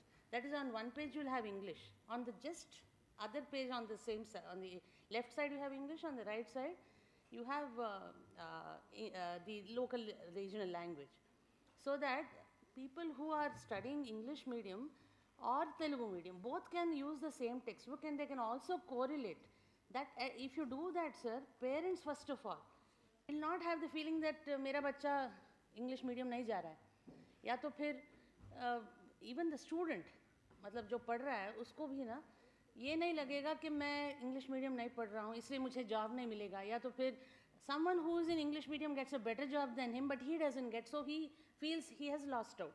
If this can be looked at, sir, I think it is a solution for people or an encouragement for people to go for regional language, study in regional languages, sir. Suggestion noted, sir. Sir, may I ask a question? Hello. I think we have to close it now, but we can take the last question. You can take the last question, just the last one. Yes, I am the TSG staff from DNH and DD, PM-USHA. So my question regarding to this is, जैसे कि हमारे Indian constitution के according 8th schedule के according 22 languages है जिसको मान्यता दी गई है. ओके, सो फॉर एग्जांपल अगर हम लोग एग्रीकल्चर स्टडीज़ और जो इंजीनियरिंग की जो लैंग्वेजेस है उसमें हम लोग इतने सारे लैंग्वेजेस का इंटीग्रेशन करते हैं, तो कल को अगर कोई लड़का या फिर कोई बच्चा एक स्टेट से दूसरे स्टेट में एक पर्टिकुलर स्टेट ऑफ लैंग्वेज से दूसरे स्टेट ऑफ लैंग्वेज में वो कन्वर्ट हो रहा है in the sense of studying mode, तो इसमें वो एक साथ बहुत सारी भाषाओं को सीखेगा जिससे कि वो अपना एक कैपेबिलिटी नहीं बना पाएगा. तो मेरा ये एक सजेशन था कि जैसे कि हमारी भारत में जितनी भाषाएं हैं उसके अकॉर्डिंग मोर देन 22,000 डायलेक्ट्स है हमारे इंडियन लैंग्वेजेस में. तो मेरा ये मान्यता है कि जैसे कि हम संस्कृत लैंग्वेज स्टार्टिंग से यानी स्कूल लेवल से हम फर्स्ट स्टैंडर्ड जैसे first second third fourth standard से अगर हम पढ़ाना वो शुरू करते हैं, इंस्टेड ऑफ हमारी जो रीजनल लैंग्वेजेस है सारी स्टेट की उसको हम प्रमोट करेंगे, but Sanskrit as a language हम स्टार्टिंग से फर्स्ट सेकंड लेवल से ही and then we will further promote it to the college level institution, क्योंकि एक संस्कृत एक ऐसी भाषा है कि जो हम नेशनल लेवल पे उसको प्रमोट कर सकते हैं. मैं ये इस संदर्भ में कह रहा हूँ क्योंकि अभी जितने भी जो प्राइवेट कंपनीज है जो अपने natural language. Please conclude your question. Okay, thank you sir. और अब मैं Manmohan Kaur adviser cost ministry of education ma'am को इनवाइट करना चाहूँगा इस सेशन को कंक्लूड करने के लिए. Thank you. I offer my heartful thanks to Chairman Bharatiya Bhasha Samiti, Shri Chamu Shastri ji, for his insightful sharing of thoughts that he has on Bharatiya Bhasha scheme, Bharatiya Bhasha Pustak scheme. In this regard, I would also like to remind that I have shared a Google sheet with the group, nodal officers groups of RUSA for providing some information. This is regarding this big promotion scheme only. So we want that data urgently. I request all of you to please share the data with us so that we can formulate the scheme as soon as possible. Thank you Shastri ji for your insight. भारतीय भाषा को जानना बहुत ज़रूरी है, इसको promote करना भी बहुत ज़रूरी है और इसके लिए गवर्नमेंट ऑफ इंडिया कार्यरत है और निरंतर कार्य करती रहेगी. इन्हीं सब बातों के साथ समय की कमी होने के कारण I would like to conclude it here. Thank you everyone. धन्यवाद मनमोहन कौर मैम, धन्यवाद Saumya Ranjan ma'am for moderating and concluding the session. और अब मैं मनमोहन कौर मैम से निवेदन करना चाहूँगा, हमारे आज के एक्सपर्ट, इस सेशन के एक्सपर्ट श्री चामू शास्त्री सर को मोमेंटो प्रदान कर उनका सम्मान करें.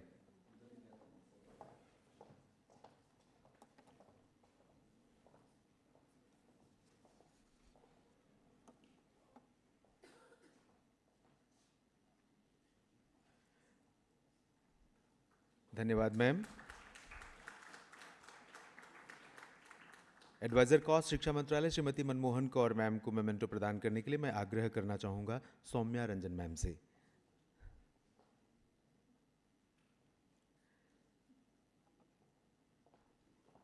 धन्यवाद ma'am.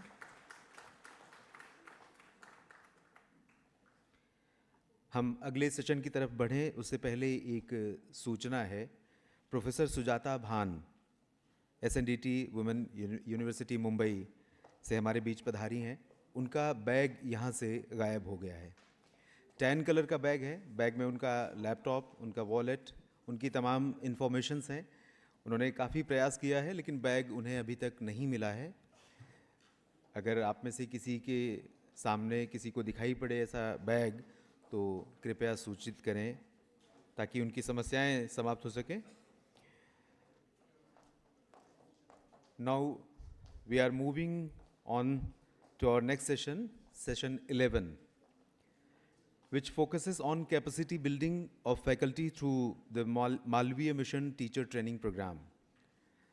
Please welcome Professor Manish R. Joshi, Secretary UGC, who will give expert opinion on the topic, while group presentation will be delivered by Professor Kumar Molugaram, Vice Chancellor, Osmania University, Telangana.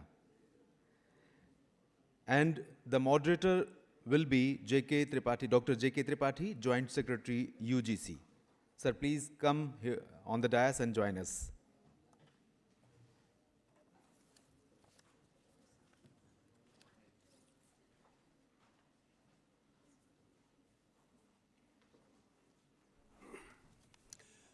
Good afternoon, namaste to all.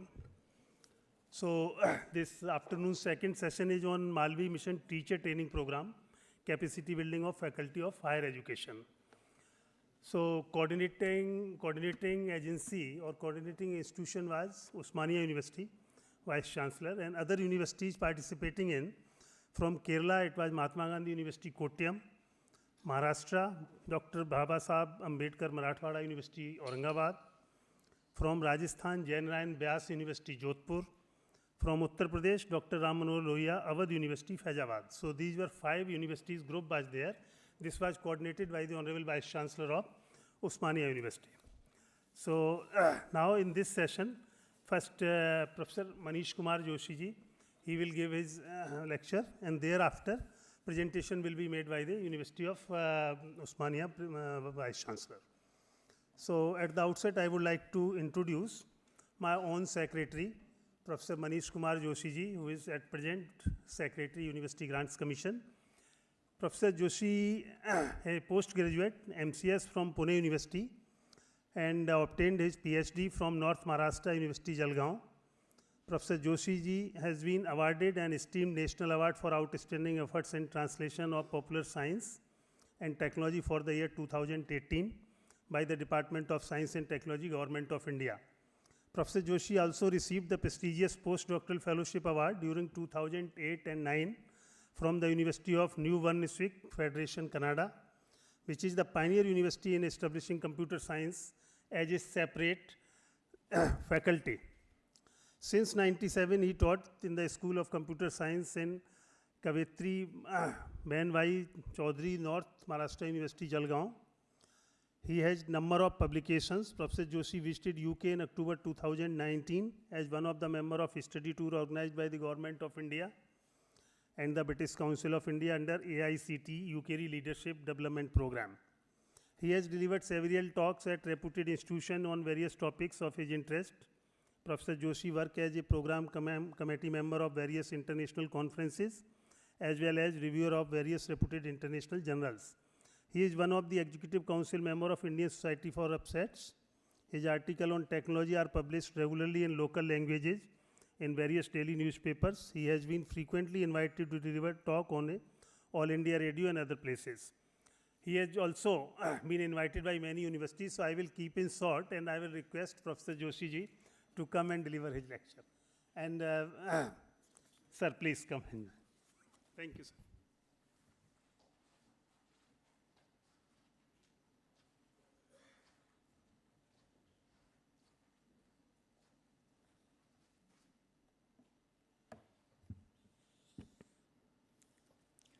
Namaste, Honorable Vice Chancellor on the dais, and all the respected Vice Chancellors and nodal officers of PM-USHA scheme working in the universities and representatives of the state.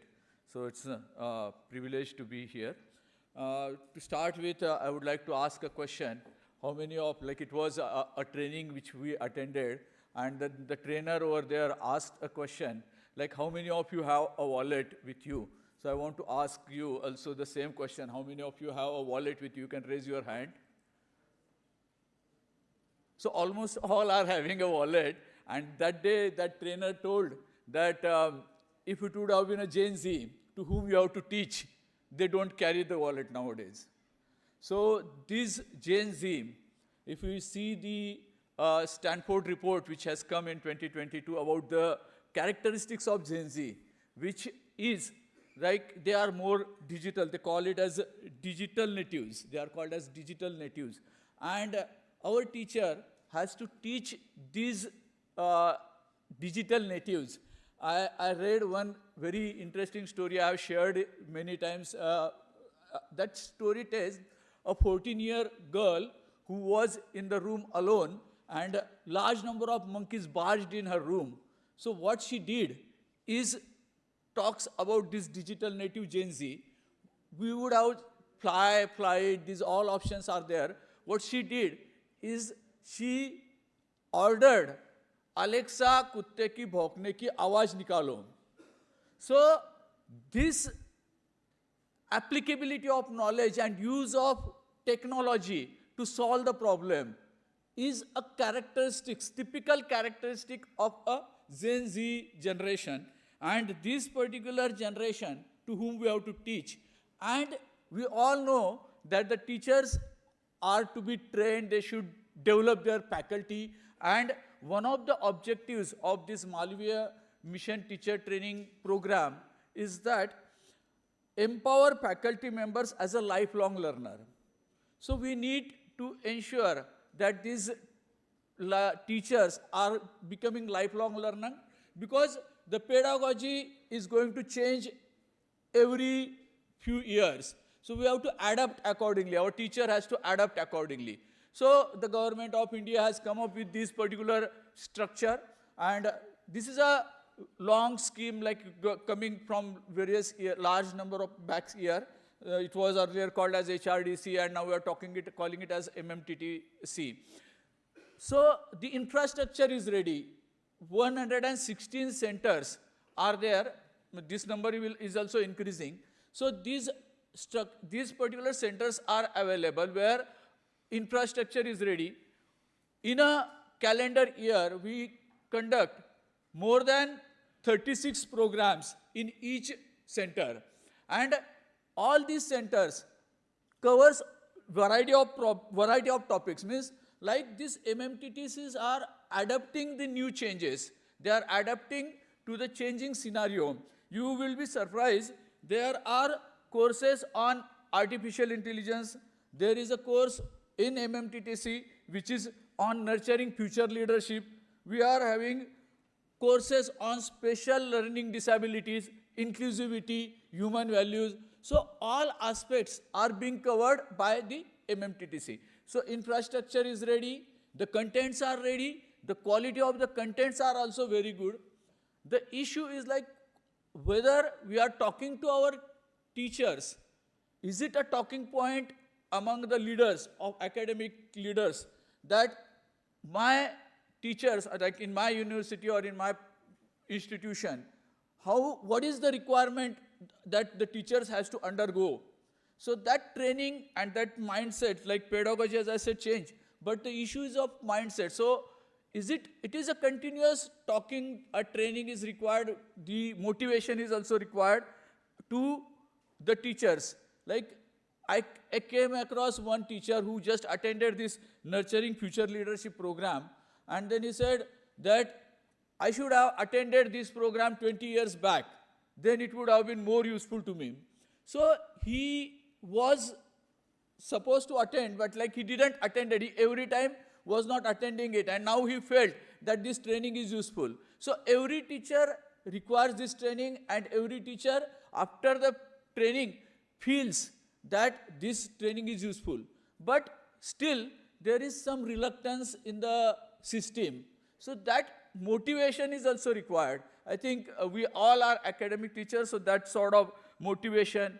in our plan, in academic plan, whatever academic plan our HEI has. So in that we should identify that this particular training is required to our teacher. So that teacher, that particular training, you can, like your colleges are also affiliated colleges are there. So you can check out what is the training required. So that particular training can be asked to certain center. We have these 116 centers which are capable of giving you any type of training. So whatever training you require, so that type of training can be prepared, that module can be prepared by that particular center. So that is also important. So it is necessary that the leaders, academic leaders, we are going to see the presentation by these by these all 6 centers, 6 universities, and they have come up with some suggestions also. But whatever already built infrastructure, whatever the structure, whatever the facilities available, we need to utilize it optimally.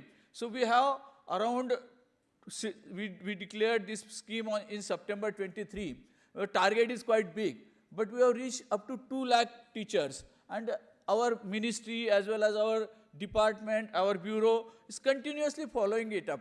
So I think, as I said, we should try to find out ways in which we can motivate our teachers so that more and more teachers will get trained. And once a teacher is get trained, so obviously it will pass on to the students. So the new scheme, the new pedagogies, the new ways of development, new leadership. So all these aspects should be considered, and optimum utilization of a very nice scheme of Malviya Mission Teacher Training Program must be increased, the utilization. So with this word, I will stop, and I will request you all to once again check out the scheme details, like complete. It's a digitally done, means a web portal is available on which what particular programs the center is going to organize. So a complete list is there. So you can go through that, and then you can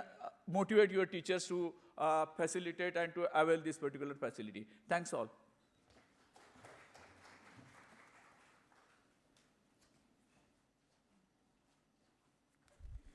Thank you very much, sir, for completing within time and giving insight about the Malviya Mission Teacher Training Program. So now I would like to request Professor Kumar Molugram, Vice Chancellor, Osmania University. Sir is in teaching profession for more than 30 years, and he had added with different department and position in Osmania University. He has number of publication in national and international journal. So without taking much time, I will like to request Honorable Vice Chancellor, Osmania University, to kindly make the presentation.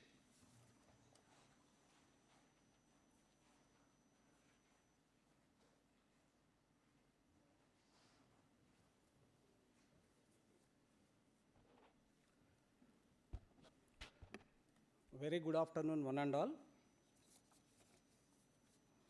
At the outset, I thank Higher Education Department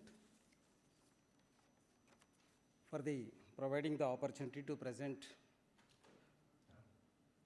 on this theme, Malviya Mission Teacher Training Program, Capacity Building Faculty of Higher Education. Respected dignitaries on the dais and off the dais, specifically Professor Jagdish Kumar sir, former Chairman UGC, Professor Sahasra Buddhe sir, NET, Professor Kalki sir, Professor Sunil Kumar ji, Additional Secretary, and Professor Manish R. Joshi, Secretary UGC, and our SPD Telangana Madam, Srimati Devasena Garu, SPD Telangana, and all other dignitaries and Vice Chancellors and other invitees. So once again, good afternoon to all of you. Yeah, our collaborating universities also, especially Baba Saheb Ambedkar University, Maharashtra, RML Avadi University, Ayodhya, Uttar Pradesh, Mahatma Gandhi University, Kottayam, Kerala, and JMB University, Jaipur, Rajasthan. These are the 4 coordinating institutions, and collaborating institutions. Usman University coordinated this particular one, and with the inputs from the JR Tripathi, JS, UGC, and SPD Maharashtra. So, first of all, I thank the Higher Education Department for floating such a wonderful program by floating 12 different themes, which are very much essential in the present day context. Since 11 programs, almost this is the 11th one, and since 10 programs, I keenly observed each and every, the theme. The presenters really, they give a lot of information inputs for the further development of this higher education. So especially as per the Kalki sir's statistics, in his presentation, he clearly mentioned about the statistics of higher education. So we have almost 4.5 crores of students taking part of this higher education, and the faculty members, the colleges, if you look at 58,000 affiliated colleges plus autonomous colleges, apart from that 10,000 AACT, the faculty members, and at the same time, the higher education 1.51 faculty members are working. But as far as the teacher training is concerned, so just now Joshi sir mentioned that, so every year almost the 2 lakhs only handling with 116 these MMTTCs, and there is a need, and if you convert into percentage, it is just less than 10%. So there is a need to take up almost 90% to even 100% by coming another 10 years. That is the need of the hour, what I feel. So coming to our this presentation, in line of this,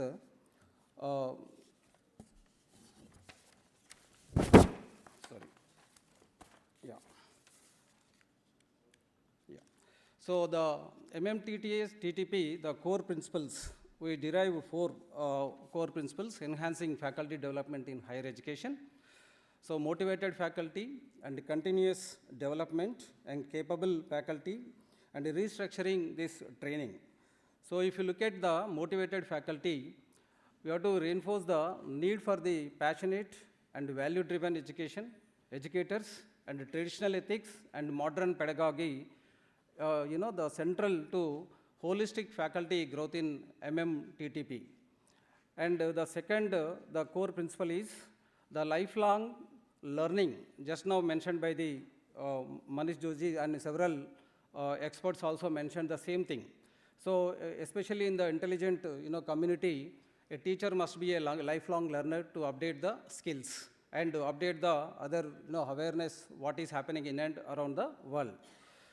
So the knowledge, update their knowledge and skills in a dynamic educational landscape. So today technology vanishing tomorrow, tomorrow technology vanishing day after tomorrow, like that. So every time we have to update, otherwise it is very difficult to sustain. And capable faculty in the 21st century skills, technological, basically we have to focus on these technological skills and pedagogical skills and emotional intelligence, preparing them for the diverse learning needs as per the NEP 2020. And coming to the restructuring of training, so experiential learning methods and interdisciplinary content and integration of Indian knowledge system alongside global practices. These are the 4 core principles, very much influences to take up this NEP 2020 further. And then coming to the major programs offered under MMTP, so these are all traditional things.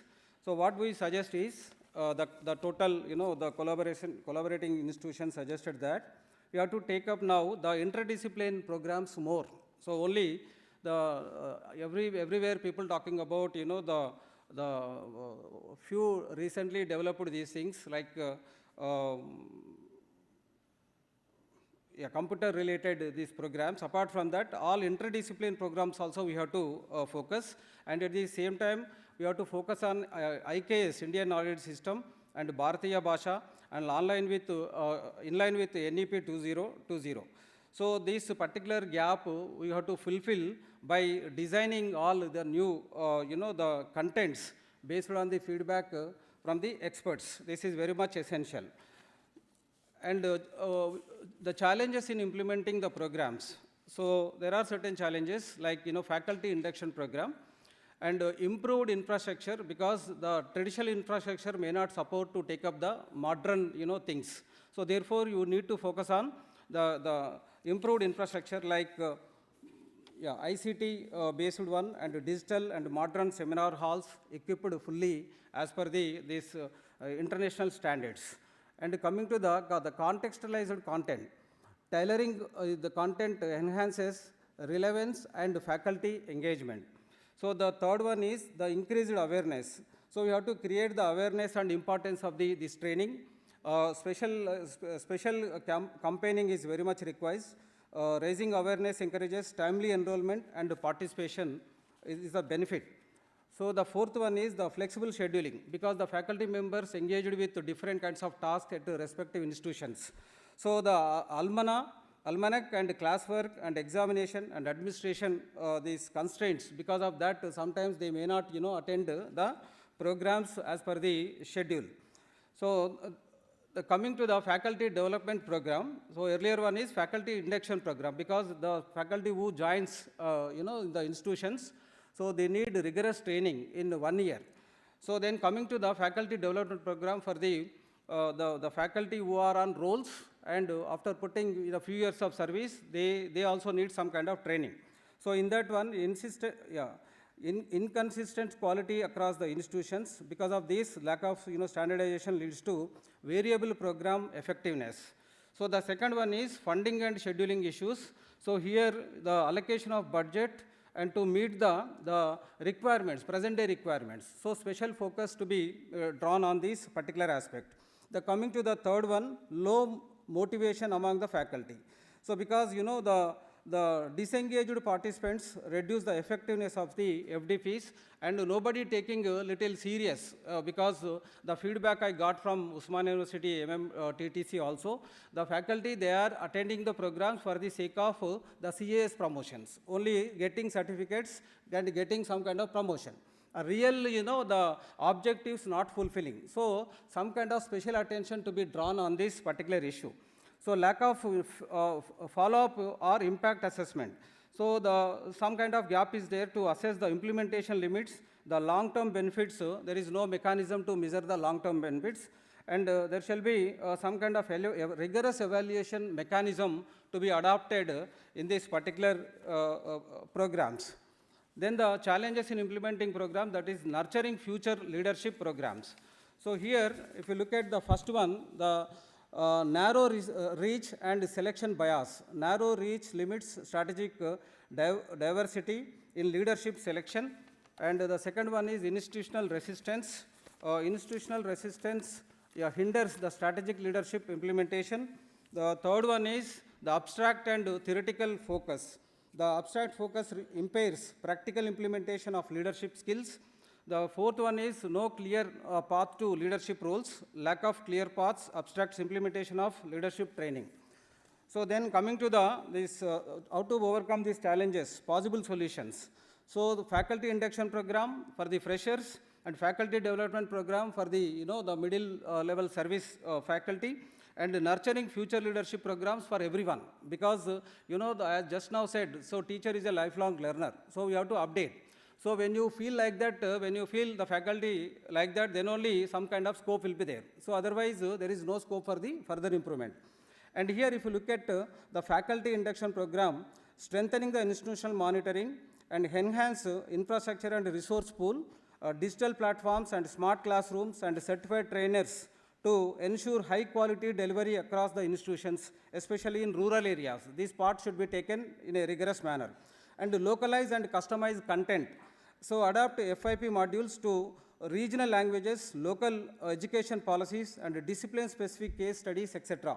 And offer flexible schedule options, because the faculty induction program meant for the newly joined faculty members. So therefore, the special flexible program should be worked out. And coming to the faculty development programs, develop a national FDP accreditation framework. So So here content, trainers and delivery to ensure quality and consistency across the institutions. This is very, very important. And incentivize genuine participation like FDP participation with meaningful career benefits, research grants and leadership roles rather than just promotion points like CAS. So this kind of practice definitely benefits a lot. Integrate continuous assessment and feedback and evaluate learning impact. So what is the impact before and after? What kind of changes are coming up? Those things also to be taken into consideration. Allocate dedicated budgets and academic slots, just now I emphasized. And coming to the nurturing future leadership program. Expand target audience inclusively, open leadership programs to mid-level faculty, young administrators and diverse institutions profiles to widen the leadership pipeline. Emphasize practical training and monitoring, blend theoretical concepts with leadership simulations, real-world case studies, and mentorship from experienced faculty leaders. So create a structured leadership. Institutions should map training outcomes with the clear administrative opportunities, example, department headships, the committees, etc. Foster institutional change readiness. Senior management should actively support the emerging leaders by fostering culture open to innovation. So coming to the current challenges in faculty training. So as per the AISHE, that All India Survey of Higher Education 2019, 15 to 20% of higher education faculty receive formal pedagogical training. The another 80, just now I said. So 80% still, the pedagogical training very much required.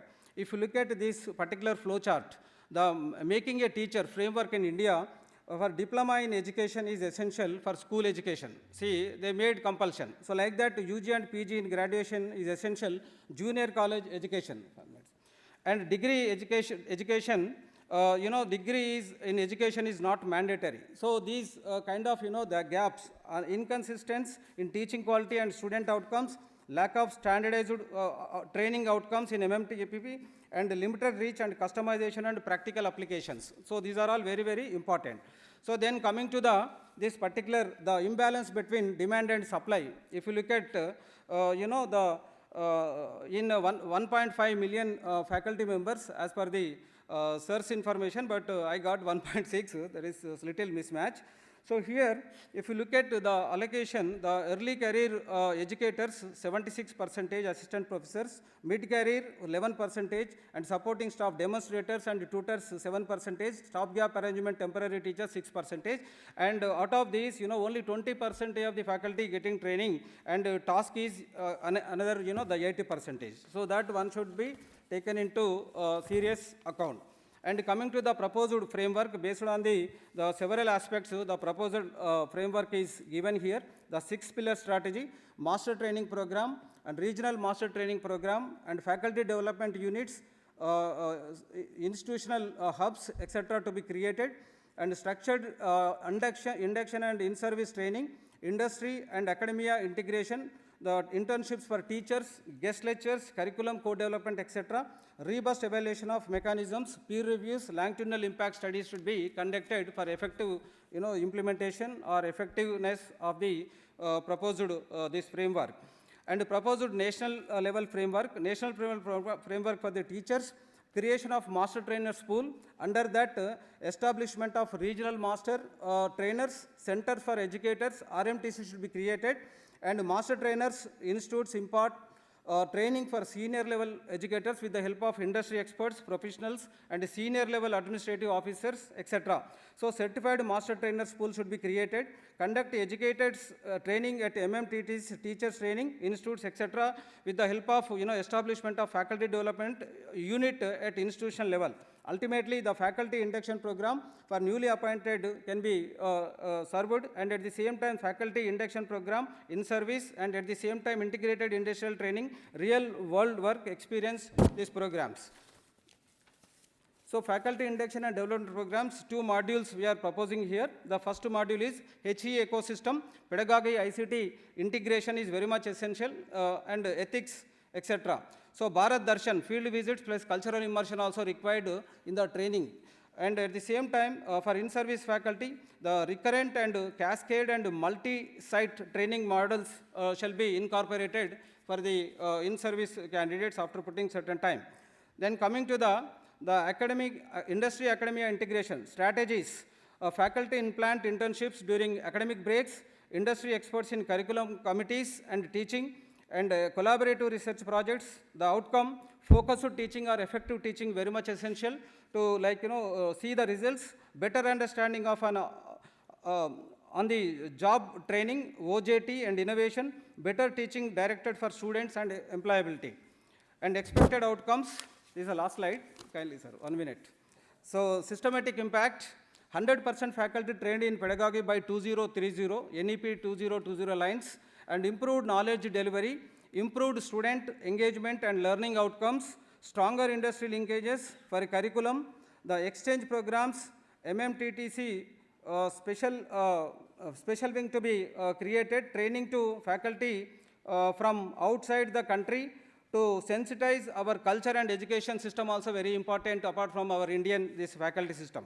So now when you look at this all systematic impact which results, the first one is the trained faculty, second one the enhanced knowledge delivery, third one the boost student engagement, fourth one strengthen industry linkages. Ultimately India as a global will become a global knowledge superpower.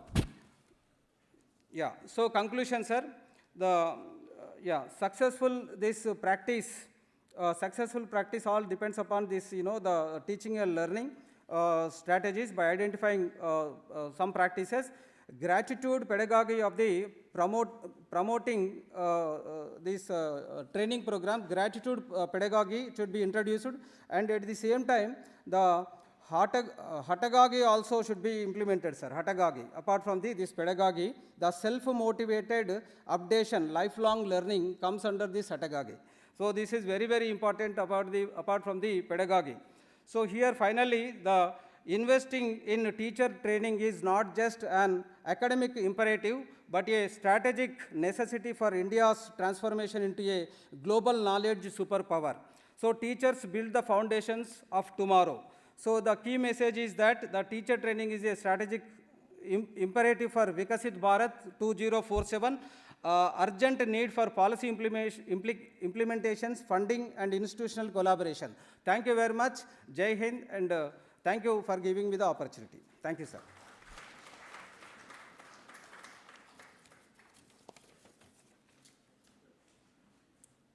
Thank you very much, sir, for giving insight of the program. In some of this, your suggestion, Ministry is already working on that, and we are adding new centers also. Thank you very much. Now, house is open for question and answer. Sir, this is Dr. Bokhare, Vice Chancellor, Gondwana University. Professor Joshi, I have one suggestion in MMTTP. When we conduct an MMTTP program, teacher takes the training. Then what is the effectiveness of that training, what is the outcome of that training is not assessed. If we can take some follow-up efforts, say over the 6 months or over in years, that what that teacher did to his institution and to the students and what was the outcome of this training, then I think probably the effectiveness of this Malviya Mission teacher training program will be improved. Thank you.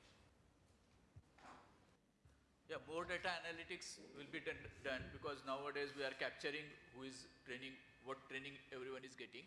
So that particular dashboard is with us of all 2 lakh teachers.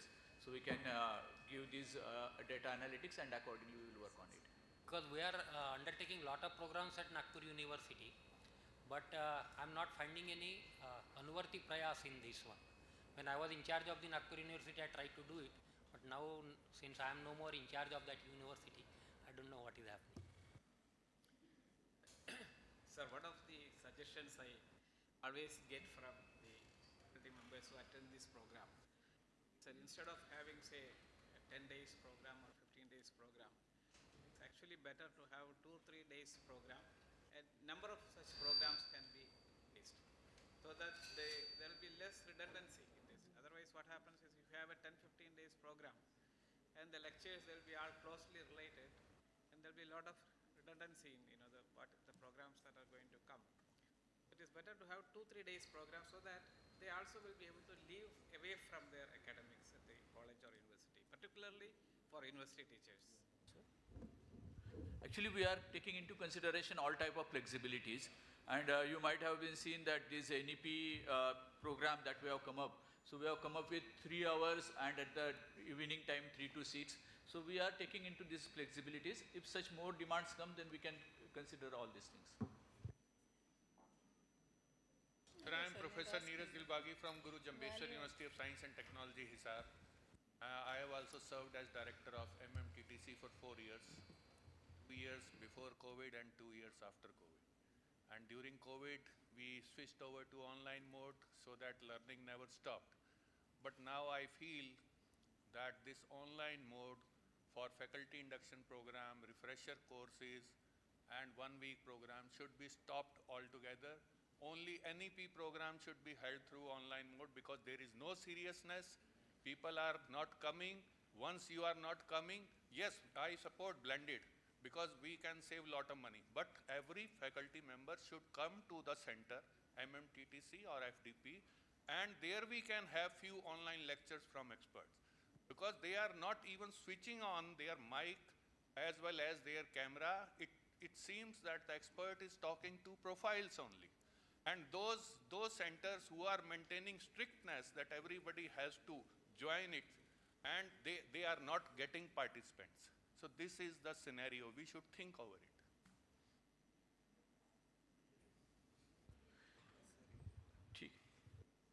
Sir, another suggestion I have is MMTTP program certificate should be de-linked from any promotion kind of thing. And That's a very good suggestion. Because right now faculty members are attending these programs only for the sake of their cash promotions. And that's why what gentleman has said is very correct, that there is no seriousness about the takeaway from this program. Sir, actually we have experience from some other directors also, and they have got very good experience of teachers are online, in online sessions also they are attentive, they are giving answers. So it's a mix always. This type of experiences are always there. So some good experiences, some bad experiences are always there. So in addition, sir, answer to your query, sir, is not only on online basis. This is in blended mode. Because we have received requests from the various centers that people are not there to spare them for 24 days or 21 days. That's why Isbat said that it can be blended for some 1 week online, 1 week offline. Both the options are there. Offline is not stopped. It is continuing, sir.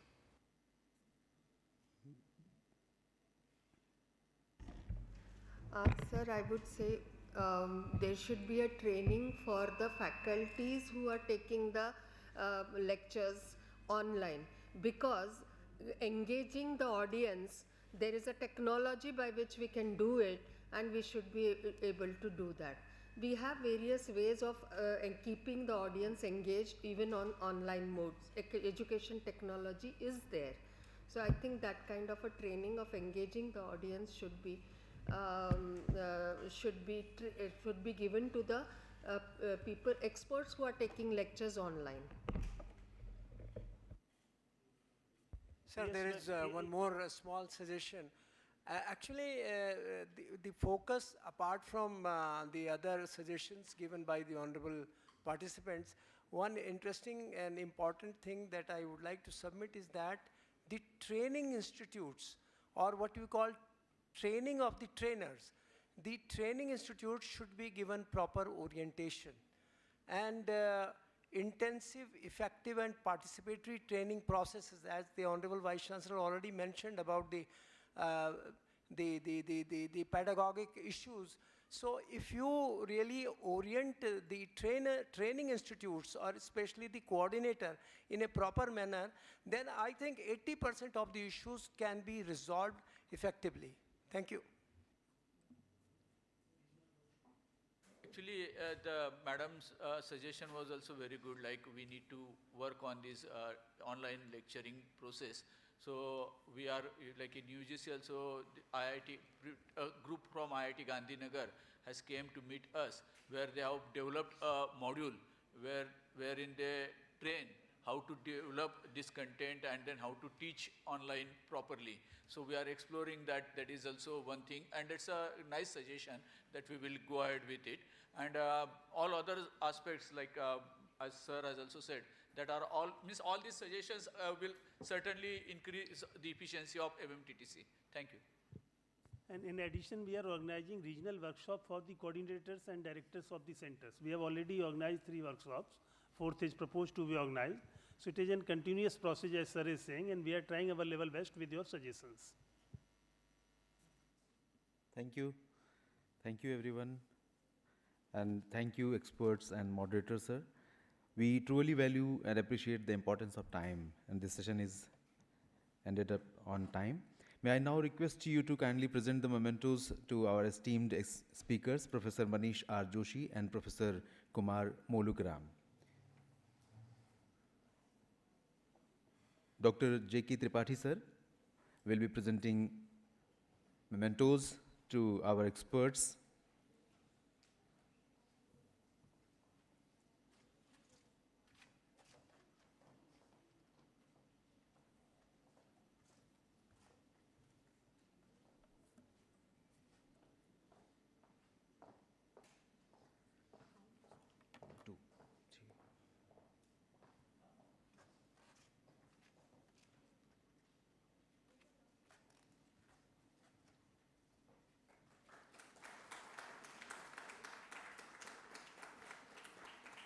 Thank you, sir.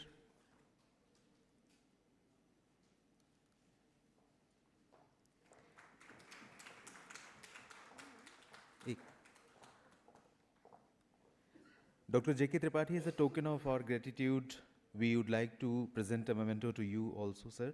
May I kindly request Garima Sharma, Deputy Secretary, Higher Education Policy, Ministry of Education, Government of India, to come forward and do the honor, ma'am.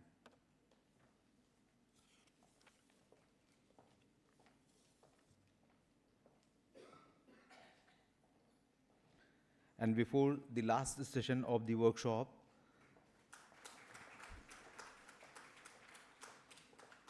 thank you, sir. Thank you, ma'am. Before the last session, that will be 12th session on PM Quality Education, Accreditation and Ranking. It is now time to take a short tea break. May I take this opportunity to remind you that the final session of this workshop will commence promptly at 3:30 p.m.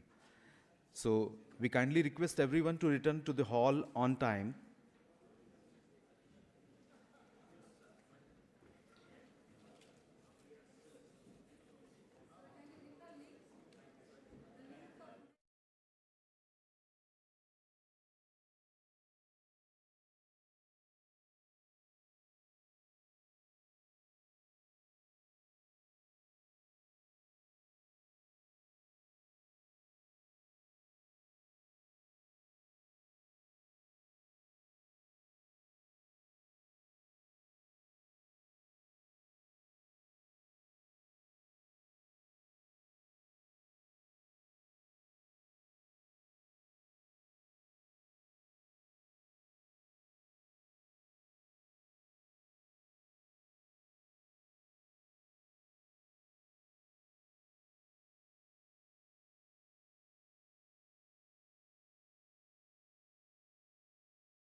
ग्रहण करें। सत्र शुरू होने वाला है।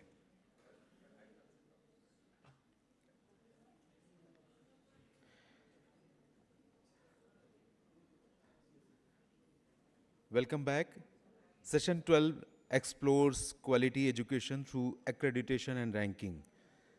We are honored to have Dr. Anil Kumar Nasa, Member Secretary NBA, and Professor Ganeshan Kanabiran, Director NAAC.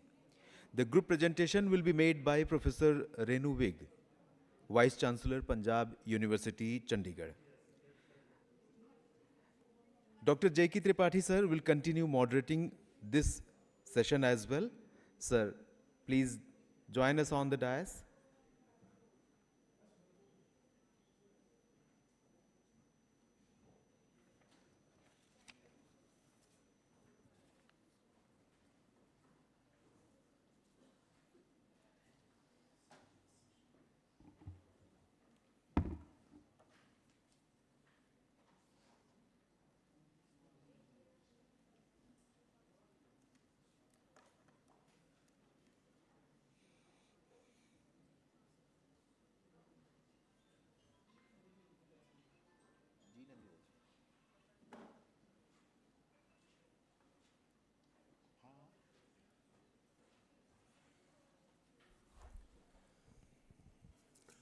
Good afternoon and welcome back to last session of this workshop, today's workshop.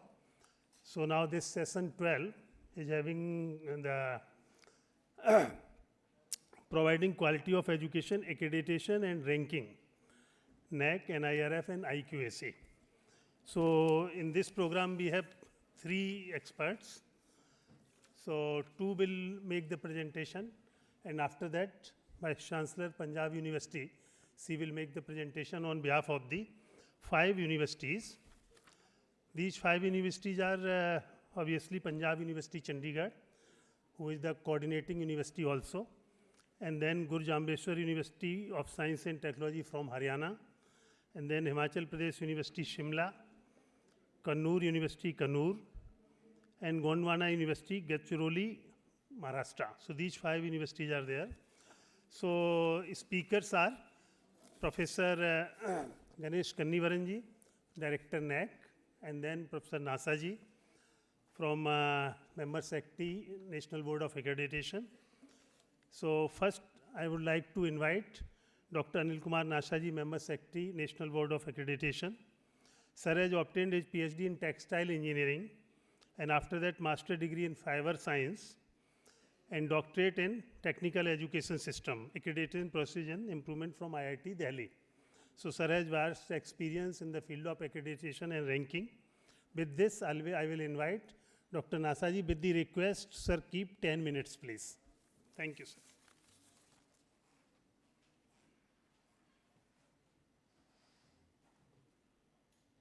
Thank you very much, Tripathi. Thank you very much, Tripathi ji. Good afternoon.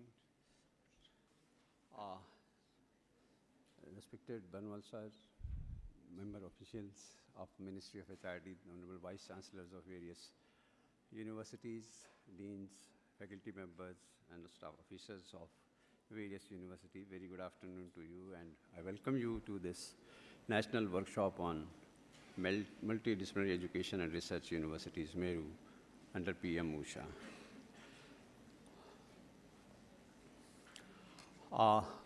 As I was told, there are 2 accrediting agencies. One is NBA and another one is NAC. So I'll be mostly presenting a brief view about the accreditation being conducted by NBA, as well as a little bit of ranking, that is NIRF ranking.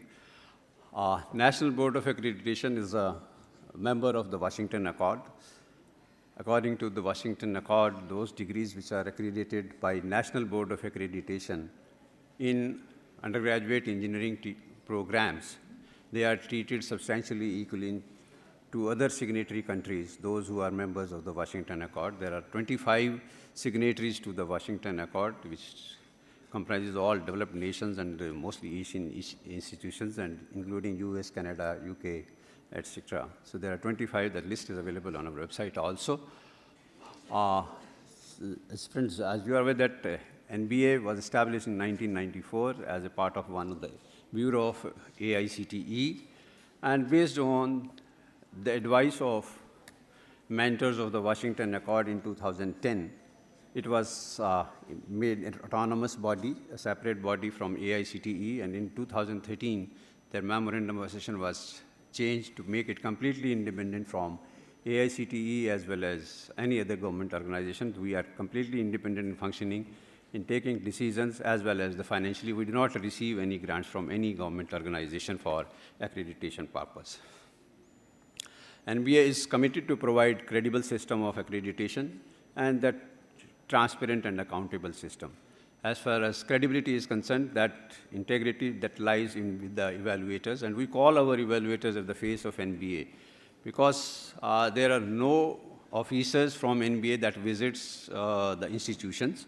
It is only the evaluators, which consist of one team chair and 2 evaluators per program, because we accredit only programs, not the institutions. So these are basically the face of evaluator, and we have a 360-degree feedback also with them in order to maintain transparency and accountability. And this 360 feedback is taken from institutions, evaluators about each other, and the team chair. And team chair also has to give the feedback about each of the evaluator as well as the institution. Similarly, we ask institutions also to give feedback about the team, including the team chair and the evaluators. And we request all those institutions who are participating to give honest feedback so that we can take corrective measures as and when required.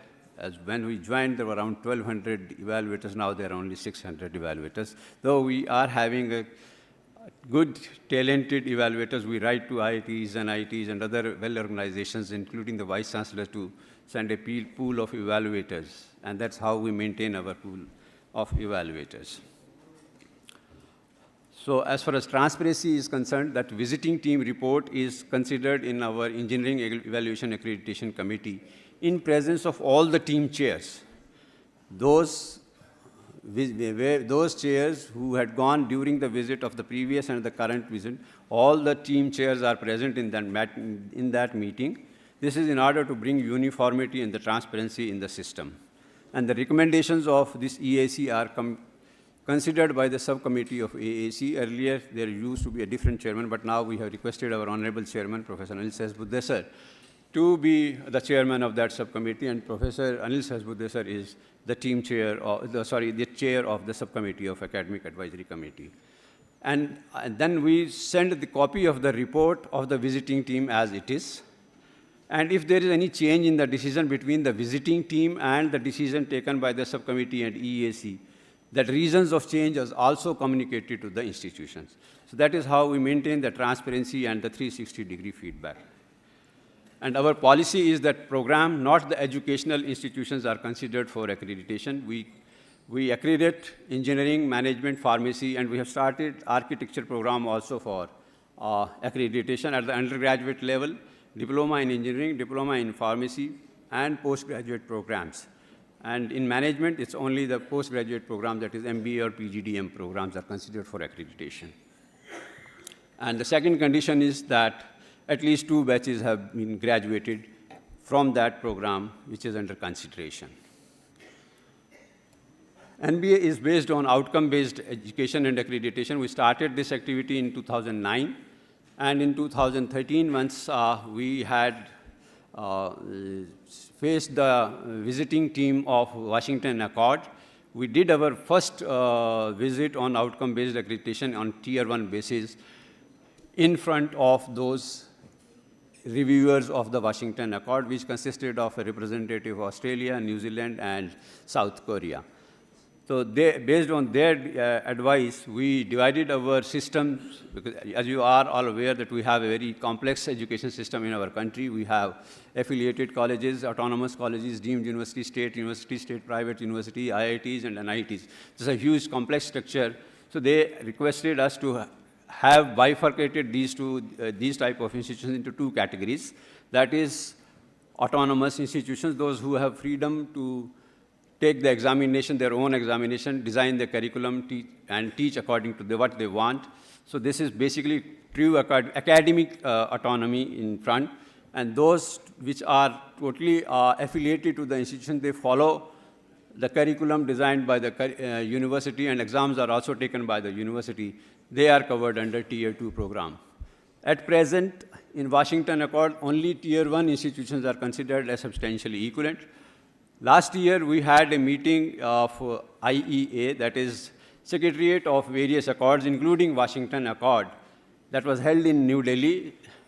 And in that meeting, we had pursued that Tier 2 institutions which are affiliated to various technical affiliated universities, they should be also considered as substantially equivalent as far as the Washington Accord is concerned. And that our request has been accepted, and this will be considered in our next meeting, which is scheduled to be held in Mexico in June this year. So we are trying our best that all those institutions, whether it is Tier 1 or Tier 2, they should be considered as substantially equivalent with that of signatory countries. For Tier 1 and Tier 2, we have same set of criteria for accreditation. These are 9 criteria based on which accreditation decision is taken. They are outcome-based curriculum, outcome-based teaching learning, outcome-based assessment, and students' performance, faculty information, and faculty contributions. This time we have given more emphasis on faculty training. I was listening in the previous session. More emphasis is given on faculty training. So we have already included that faculty contribution is one of the another criteria, which has been introduced from 1st January 2025. 7th, 8th, and 9th, they are institutional-based criteria, that is facilities and technical support, continuous improvement, and the student support system and governance. So these are the 9 criteria. If you see the Tier 1 and Tier 2, marks are approximately the same, and between the various criteria, there is much difference in as far as the curriculum is concerned, because in Tier 1, they can design their own curriculum, but in Tier 2, they have to follow the curriculum designed by the university. That has been assigned to them. So, but we have tweaked in that particular criteria so that they also fit in the criteria for continuous improvement, which is basis of the accreditation of outcome-based education and accreditation. All these criteria, they have been based on the program outcomes. They are usually known worldwide as graduate attributes and professional competence. There are GAPC, they are known as GAPC, and in various parts of countries, they are known as different nomenclature, like student learning outcomes, students outcome, whatever it is. The basic name is the graduate attributes. This was done basically by the Washington Accord, because we have a different education system in different countries.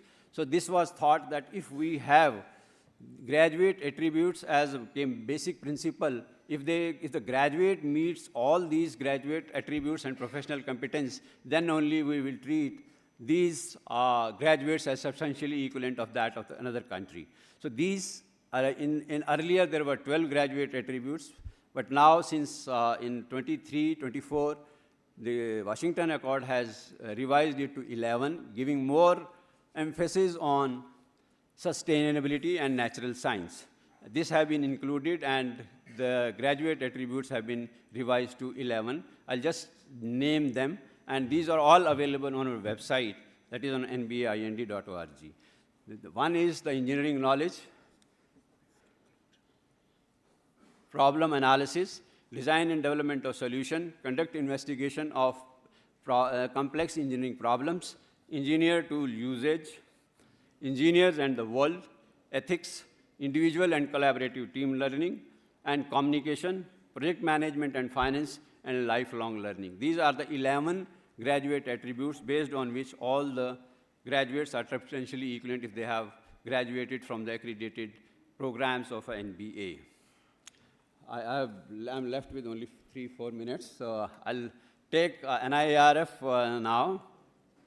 NIRF, as all of you are aware, that it was started in 2015 with the engineering, management, pharmacy, and university category. And there are 5 parameters in that. One is the teaching, learning, and resources. Second is research and professional practice. Third is graduation outcome.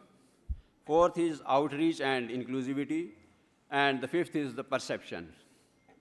Several of them are similar to those employed globally, such as excellence in teaching, learning, and research. However, there are a few which are in India-centric, reflecting aspirations of the rising numbers of young people in a vast nation. These are the breakup of various parameters. Teaching learning contains student strength. This includes the doctoral students also.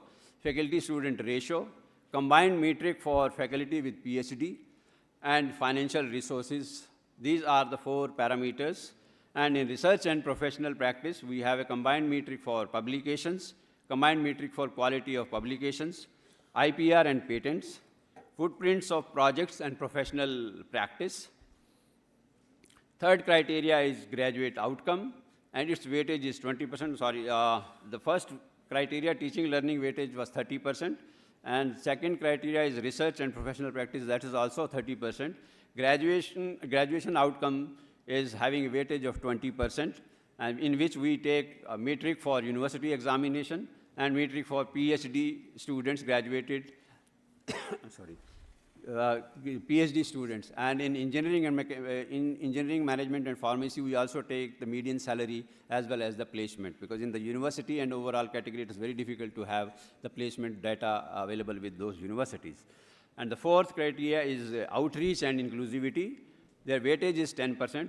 It includes percentage of the students from other states, other countries, that is regional diversity, percentage of women diversity, that is 30%, 30 marks, and economically and socially challenged students, 20 marks, and facilities for physically challenged students, that is 20 marks. And the perception is, weightage is 10%, that we take the perception from academics and employers. These are the 5 parameters based on which the ranking is done. And we have graduated from 3 categories to now Sir, 16 categories last year. Sir, please. Thank you very much. This is my last slide. Thank you very much. Thank you, sir. Thank you. So now I would request Professor Ganesh Kannivaranji, who was the founder director of IIIT Sri City and senior professor in NIT Trichy. Presently, he is director of National Assessment and Accrediting Council, NAC, Bangalore, which is an autonomous body of University Grants Commission. Please, sir. Sir, please conclude within 10 minutes.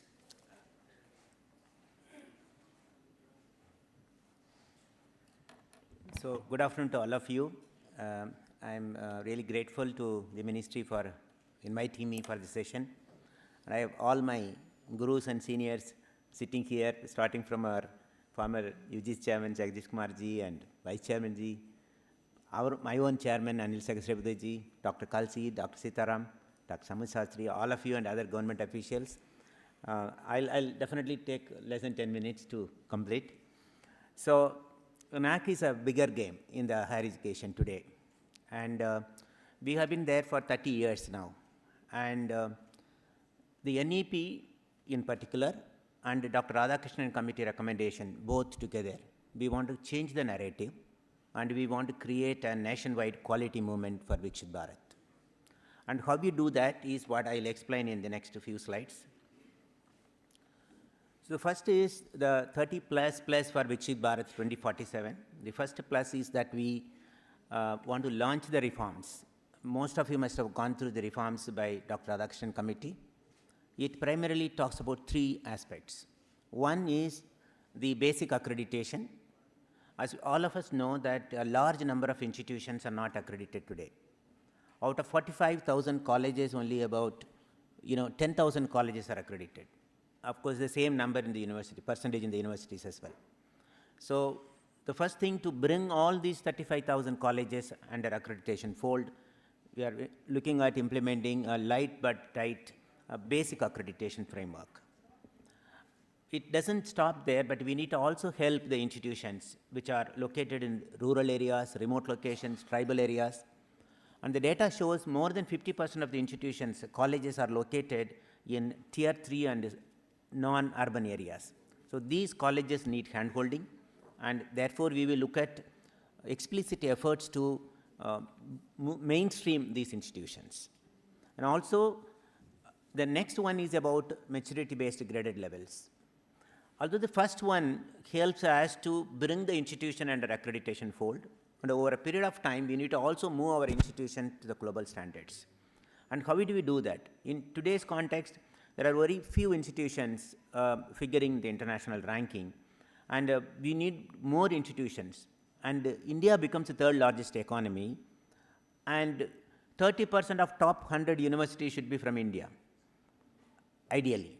So in order to achieve that, we need to lift our institutions to the global standards. The maturity-based graded levels focuses on that. I'll probably spend a minute at the end. And we have committed to the ministry that we will do 90% coverage in the next 5 years, which means that out of 45,000 colleges will become 50,000 colleges in the next 5 years. We should be able to do about 40,000 plus colleges in the next 5 years. And also that the second thing that we want to do is move out of our own accreditation activities, do something more useful to the country. The first one is we are setting up a Center for Research in Higher Education Quality, and this center will fund research projects, and the research will be focusing on insights for policy making. Our executive committee has already allocated the fund. The Honorable Minister will soon inaugurate the center. The second one is NAC social responsibility initiatives, wherein we are looking at forming NAC social responsibility clusters all over the country, along with industries, colleges, and other stakeholders, to help the youth in terms of skilling and making them to adopt Bharatiya way of living and working. The third is also about internationalize our accreditation process and systems. There are multiple strategies that we are looking at. We are looking at going outside our country, accrediting institutions in other countries, or jointly working with those accrediting bodies in other countries, take up accreditation of institutions. So I'm just skipping this slide because all of you must have read the National Education Policy 2020. In the higher education section, there are 14 places in which the word accreditation is used. If you summarize, it talks about clearly few things. One is accreditation as mechanism for regulation. Now, regulation first and accreditation next. The policy talks about reversing it. The accreditation first and regulation next. Autonomy, needless to talk about it. Degree granting status to those autonomous colleges. Incentivize to expand capacity and internationalization opportunity. These are the kind of things NEP talks about accreditation. And I'm going to skip this point, which all of us know. Anyway, I just mentioned also about 44% of the colleges and 24% of the universities and 24% of the colleges are accredited. So what we now plan to do, I skip the slide here as well. So we are looking at what is called a basic accreditation framework. All the slides that are shown here are provisional and which is yet to be approved by the ministry, and before it formally launched, it may undergo revisions. And we are looking at a completely new model and of looking at how we need to accredit the institutions. We are looking at 10 attributes as recommended by Dr. Radhakrishnan Committee. We divide them into 3 categories: input, process, and outcome, as you see in the screen. And we have currently done the sort of frameworks for university, autonomous, and affiliated colleges. And little bit on the binary accreditation provisionally, we are planned to make all those institutions which have graduated 2 batches of students are eligible to apply, unlike the present system where it asks for additional requirements. We will collect data for 3 years as opposed to 5 years. The validity will also be for 3 years. And currently, the provisional number of metrics are 58 for university, 50 for autonomous colleges, and 40 for affiliated colleges. And an extended attribute called uniqueness impact. And of course, we are introducing a new method or approach for data validation. we are introducing what is called peer data validation, wherein the institutions validate the data of the other institutions, unlike the present system where we are using third party. See, the maturity graded levels is the next part of the reforms, wherein we are looking at, I'll go to the next slide, easy to explain. Now, the attributes that you have, the 10 attributes, we are currently working, of course, under the leadership of Dr. Kalsi sir, that we are creating the metrics and sub-metrics for level 1 to 5. You can see the complexity here. For the 10 attributes, we are looking at 5 levels. And for these 5 levels, the institution, the very definition of maturity-based graded levels, the institution starts at some level, over a period of time achieves something more, goes to the next level, and so on. We follow the capability maturity model of the software industry, which is being used in the software industry as a framework. And look at as you know that there are qualitative measures and quantitative measures. As the levels go up, the qualitative measure will increase and the quantitative measure will reduce. Because as we grow in the ladder, we are looking at more on impact there rather than input and process. So we have a working group now. As you can see that we have formed attribute working groups. We also have industry startup ecosystem, societal integration, and sustainability. We have looked at IKS, we looked at Bharatiya Bhasha, we looked at Unnat Bharat Abhiyan. All these initiatives are being sort of taken into consideration as we are looking at this. What are the further actions that we are now looking at? Consultation with the general universities, followed by consultation with the colleges. Then we will do 5 regional workshops and then come out with general manual and discipline specific and specialized manual for specialized institutions. And the framework will be launched soon. It is planned that the first basic accreditation framework will be launched before end of May and the maturity based graded levels in the next 2 months. Thank you.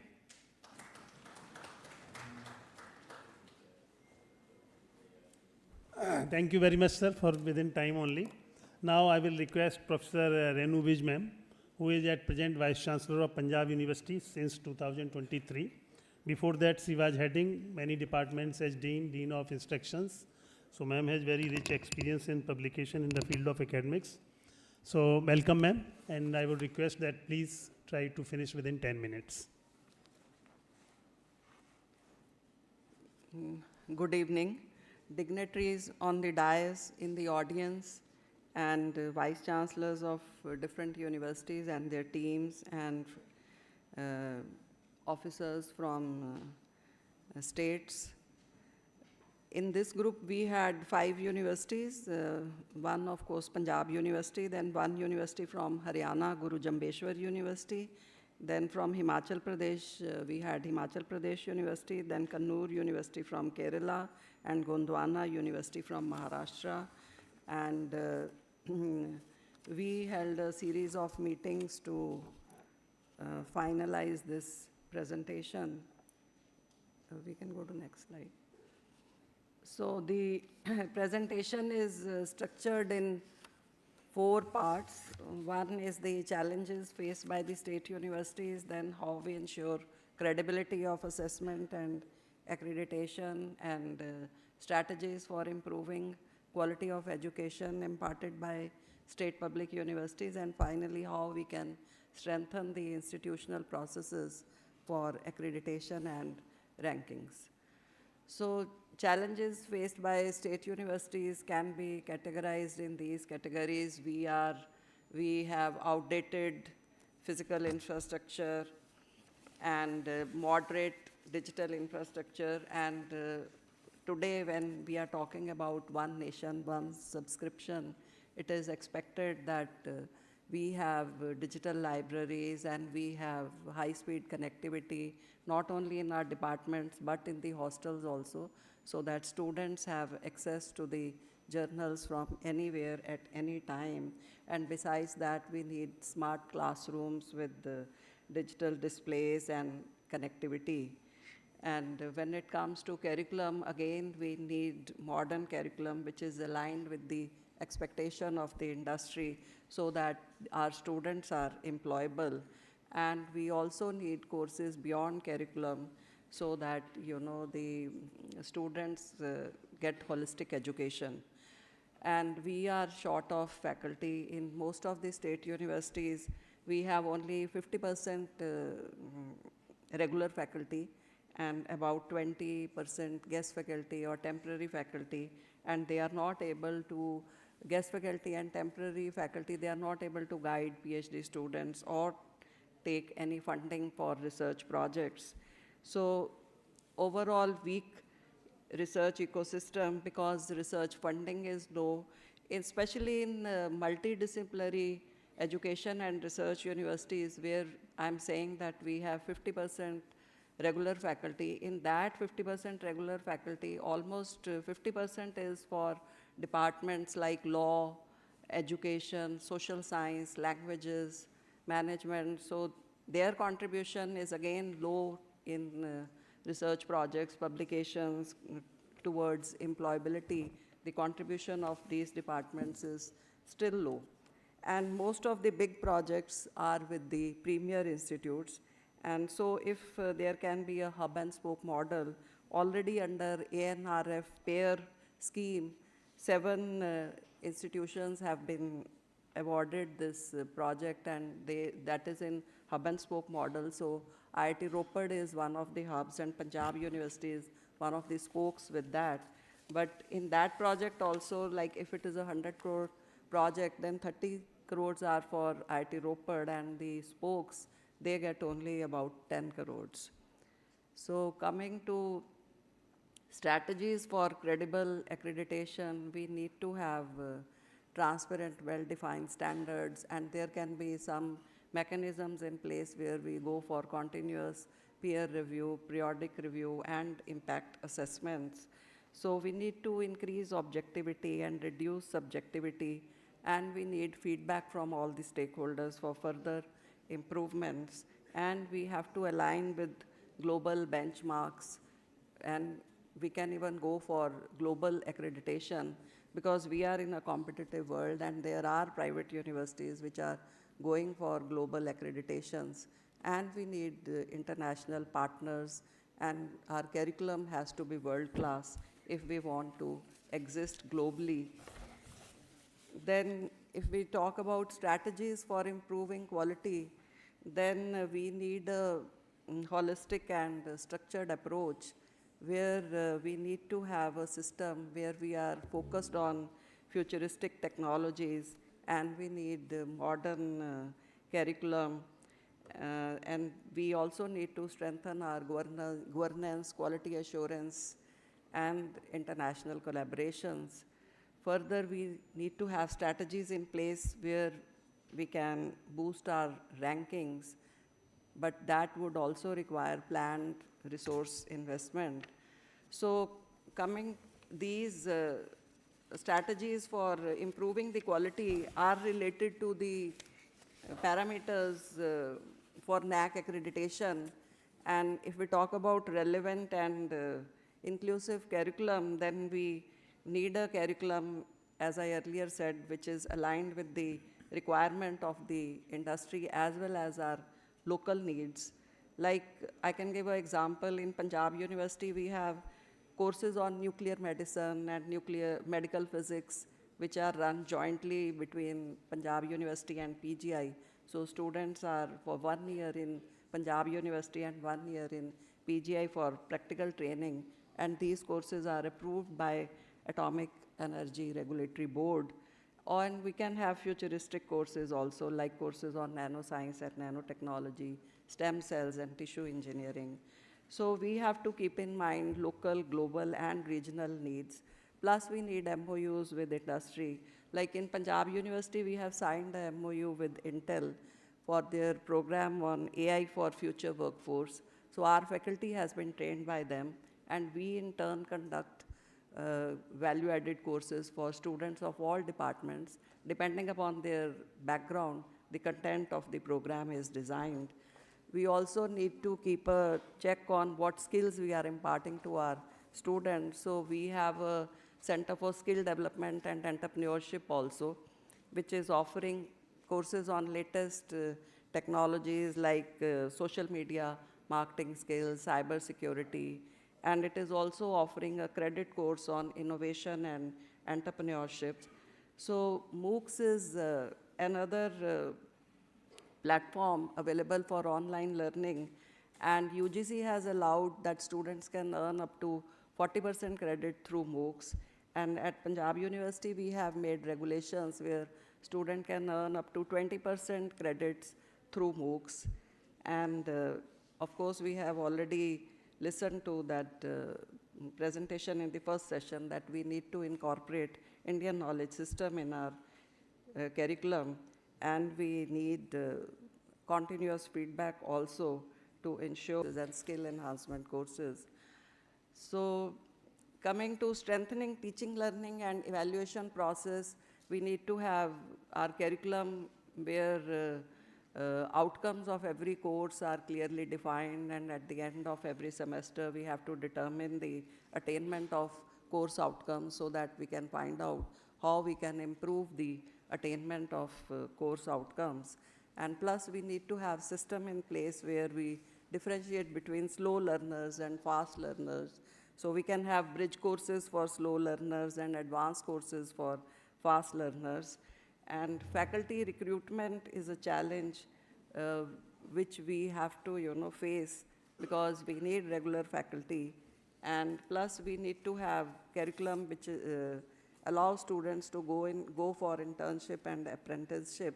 Plus, all the processes like admission, registration, evaluation, declaration of result, they have to be automated and online. Then coming to research infrastructure and innovation, also we need to encourage entrepreneurship along with research in basic sciences.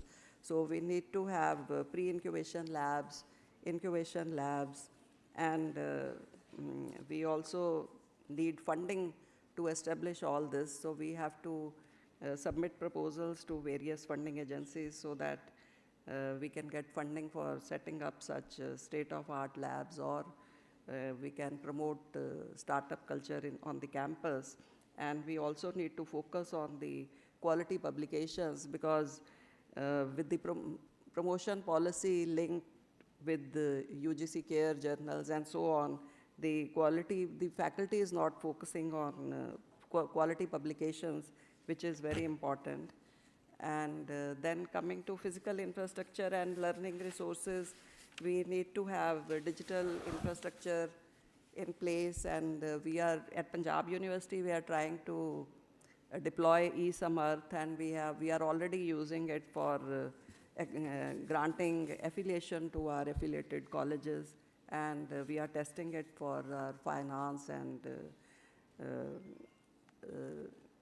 HR module we are testing. And like I said that we can allow students to earn credits through MOOCs, then we also need some provision on the campus for recording the lectures, and we also need learning management systems if we want to offer the kind of flexibility NEP has provided to the students. And plus, we need to adopt sustainable practices for keeping the campus green, like e-rickshaw, solar panel, zero waste buildings, and so on. And then for ensuring student support and progression, we have to have scholarship and financial aid systems in place, feedback system, bridge courses for weak students, skill enhancement courses, support for other exams also, like we have IES coaching center on the campus. And then for alumni networks and placement, etc., I think that universities need to have positions like director, associate director for placement, alumni cell, and entrepreneurship also, because normally we assign these responsibilities to faculty member as additional charge, and they are not able to do justice. So if we are to strengthen these things, we need to think of creating non-teaching positions for such. Please, we need to take question answer also. So then, I can share the presentation with the participants. Okay. Yes. So we have, given whatever we need to do to strengthen the quality of education, and we have linked it with the various criterias of NAC. So strengthening governance, leadership, and then building institutional values and best practices, then sustainable outcomes and green initiatives, then holistic education through extended curricular engagements, supporting state universities to provide quality education. So I'll share this presentation with all of you. Thank you. Thank you very much, ma'am. Giving very comprehensive presentation. Now, house is open for question answer, please. Sir, especially for NAC, there are many ERP kind of software in many states as well as some other kind of. Why can't you integrate the most of the data like students, result, admission, even faculty, human resources, which are all the basic data is required.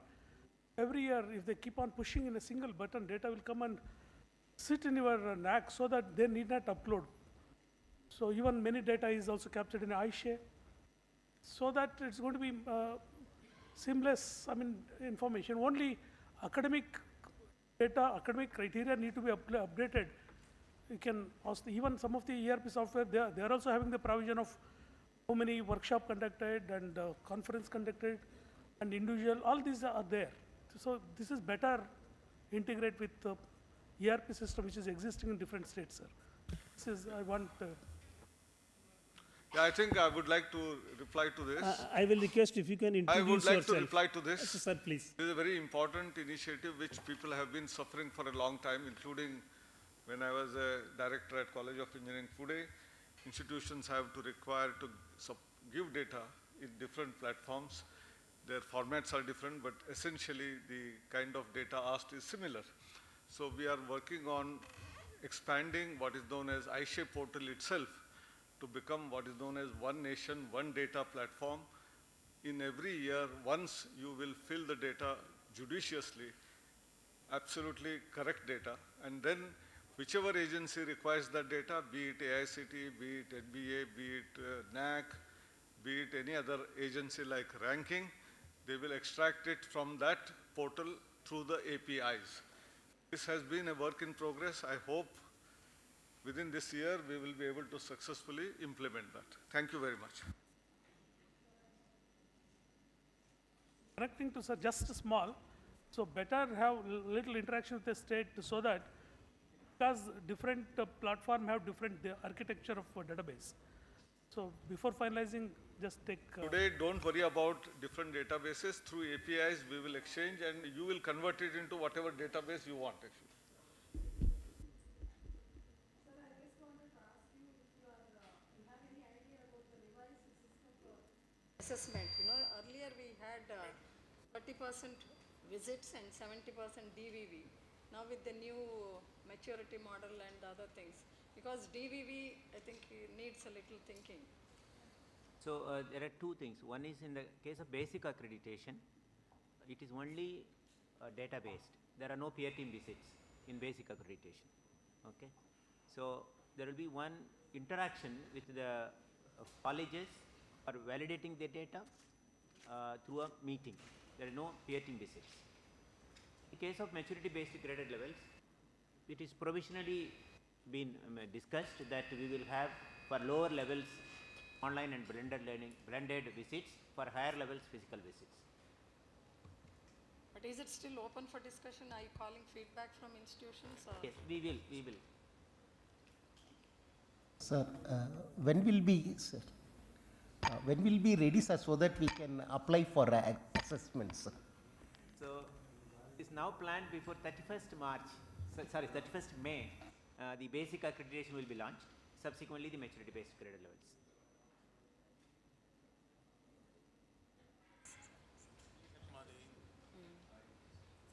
I just want to make one point to be noted during your presentation, because you had asked for international rankings and international standards. I just want to inform you that as far as those management associations, international rankings of AMBA, CSP and EQUIS is concerned, NBA does not have any issue because they have a different set of accreditation parameters. As far as ABET is concerned, they are member of the Washington Accord, and I suggest all of these universities not to go for ABET because their programs accredited in India will not be treated at par with the signatory countries. So the programs which will be accredited by NBA, that will be treated at par because they are not accrediting their programs, our programs, because that is out of the jurisdiction of ABET. But they can do it. These private universities, in order to have a marketing gimmick, they go for ABET accreditation. Otherwise, it is not required and their degrees are not substantially equivalent to other signatory countries. Thank you, sir. We now need to conclude the session as Education Minister Shri Dharmendra Pradhan ji has arrived in the campus. Now it is humble request to Dr. J.K. Tripathi to present the mementos to our distinguished speakers, Dr. Anil Kumar Nasa, Professor Ganeshan Kanabiran, and Professor Renu Beg.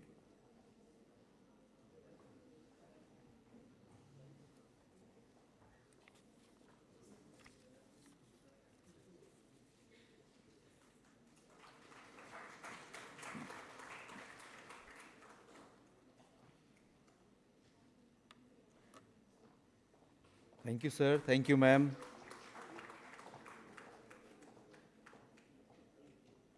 Please, sir. Please. No. Sir, please, come. So, we don't receive any gifts. We are Sir, introducing sir, we need now to invite we are Minister. introducing a no gift policy. The gift is a starting point for every mistake that are happening. So we are introducing a no gift policy, and we have started practicing also.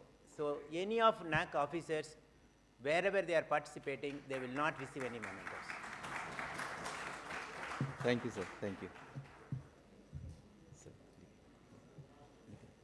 तो हो गया निकले? हाँ हाँ हाँ नहीं लेगा sir नहीं लेगा ना ठीक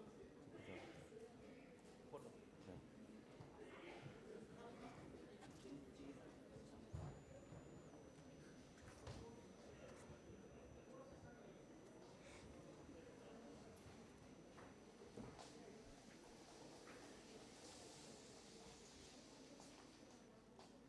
माननीय मंत्री जी का आगमन कुछ ही क्षणों में मंच पर होने वाला है।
2 दिन की राष्ट्रीय कार्यशाला अब अपने समापन की ओर है। थोड़ी ही देर में माननीय मंत्री जी का पदार्पण होगा मंच पर, उनका उद्बोधन होगा। माननीय सचिव उच्च शिक्षा श्री विनीत जोशी सर का उद्बोधन होगा। श्री सुनील कुमार बर्नवाल सर संबोधित करेंगे सभा को। साथ ही एक्सपीरियंस शेयरिंग का सेशन भी होगा, जिसमें doctor Shabni Malik, nodal officer from Andaman and Nicobar island, अपने एक्सपीरियंस शेयर करेंगे। Professor Rajasekhar, vice chancellor from Andhra university, will also share his experience about the workshop. Dr. A.K. Mishra, Nodal Officer PM-USHA Arunachal Pradesh, भी अपने अनुभव साझा करेंगे इस वर्कशॉप के बारे में। और professor Jiten Hazarika, vice chancellor Dibrugarh university Assam से भी हमारे साथ अनुभव साझा करेंगे। और doctor Ujjwala Chakradeo, vice chancellor SNDT Maharashtra, ma'am भी हमारे साथ अपने अनुभव इस वर्कशॉप के बारे में साझा करेंगी।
सभागार में होने वाला है। भारत आज उपभोक्ता से निर्माता बनने की दिशा में अग्रसर है। भारत अंतरिक्ष को खंगालने में दुनिया में सबसे आगे निकल रहा है।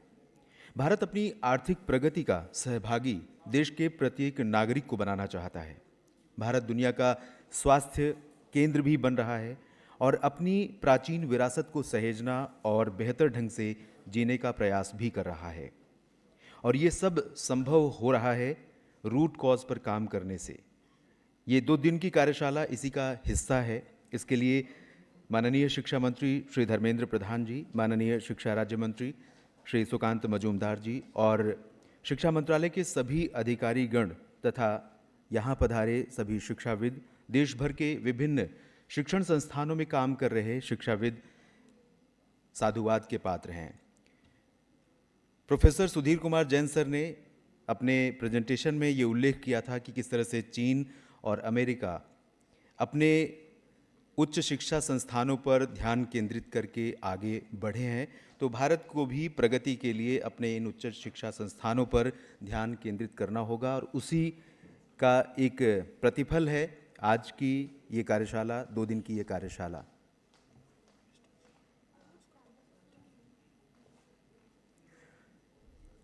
माननीय मंत्री जी का आगमन हो चुका है। थोड़ी देर में हमारे समक्ष होंगे माननीय मंत्री जी।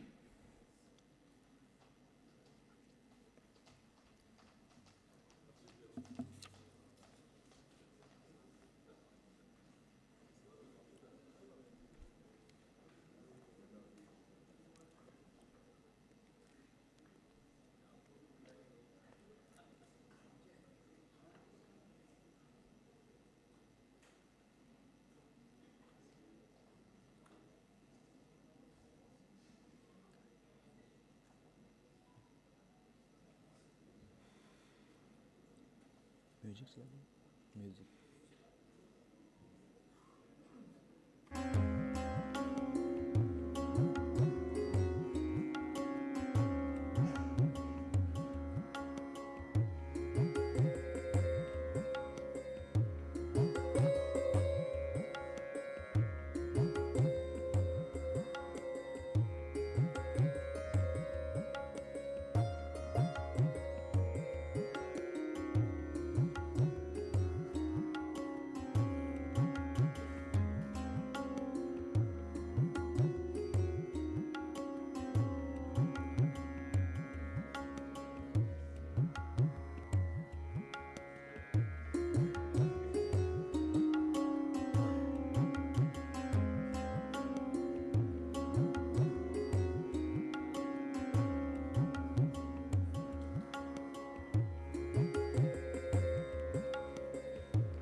Jagdish sir, please come on this dais.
हमारे बीच शुभागमन हो रहा है माननीय शिक्षा मंत्री महोदय श्री धर्मेंद्र प्रधान जी का। आप सभी से आग्रह है माननीय मंत्री जी का अभिवादन करें।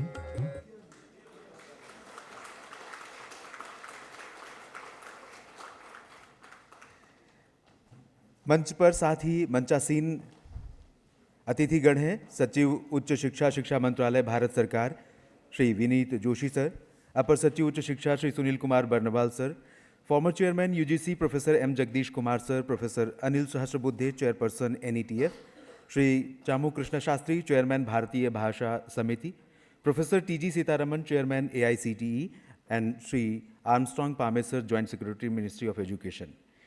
माननीय मंत्री जी का स्वागत और अभिनंदन करने के लिए मैं निवेदन करना चाहूँगा संयुक्त सचिव उच्च शिक्षा शिक्षा मंत्रालय भारत सरकार श्री आर्मस्ट्रॉन्ग पामेसर से। महोदय माननीय मंत्री जी को प्लांटर प्रदान कर उनका स्वागत करें, अभिवादन करें।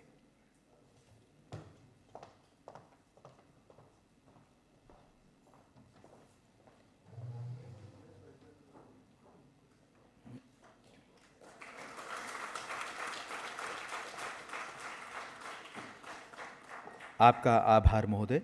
अब मैं अपर सचिव उच्च शिक्षा, शिक्षा मंत्रालय, भारत सरकार, श्री सुनील कुमार बर्नवाल सर से इस सभा को संबोधित करने के लिए निवेदन करना चाहूँगा। श्री सुनील कुमार बर्नवाल सर इस कार्यशाला के आउटकम पर भी अपनी बात रखेंगे।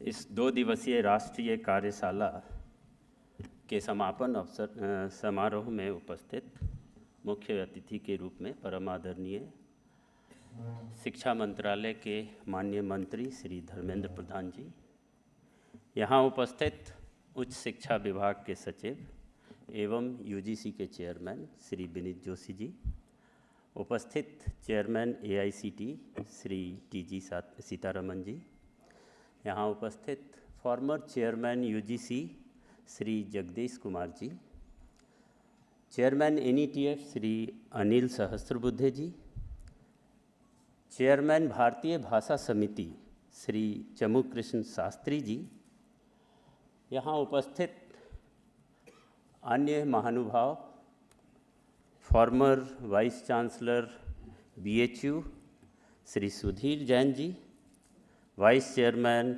यूजीसी श्री दीपक श्रीवास्तव जी, यहाँ उपस्थित former chairman NCVT Shri NS Kalsi ji, साथ ही यहाँ उपस्थित शिक्षा मंत्रालय के तमाम पदाधिकारीगण, संयुक्त सचिव, डायरेक्टर्स, देश के विभिन्न राज्यों से आए राज्य विश्वविद्यालय के कुलपतिगण, उनके पदाधिकारीगण, सभी राज्य एवं संघ शासित क्षेत्र से आए PM-USHA के प्रोजेक्ट डायरेक्टर्सगण, आज के इस 2 दिवसीय राष्ट्रीय कार्यशाला के समाप्ति के अवसर पर हम सब यहाँ उपस्थित हुए हैं। माननीय मुख्य अतिथि माननीय मंत्री जी यूँ तो ऐसे उद्घाटन समारोह में उपस्थित होने वाले थे, उनकी अत्यंत व्यस्तता के कारण उपस्थित नहीं हो पाए, यद्यपि हमें उनके मार्गदर्शन प्राप्त होता, परंतु इस समापन समारोह में उपस्थित होकर आज हम अपने 2 दिन के कार्यशाला के आउटकम की कुछ झलकियां उनके समक्ष प्रस्तुत कर सकेंगे।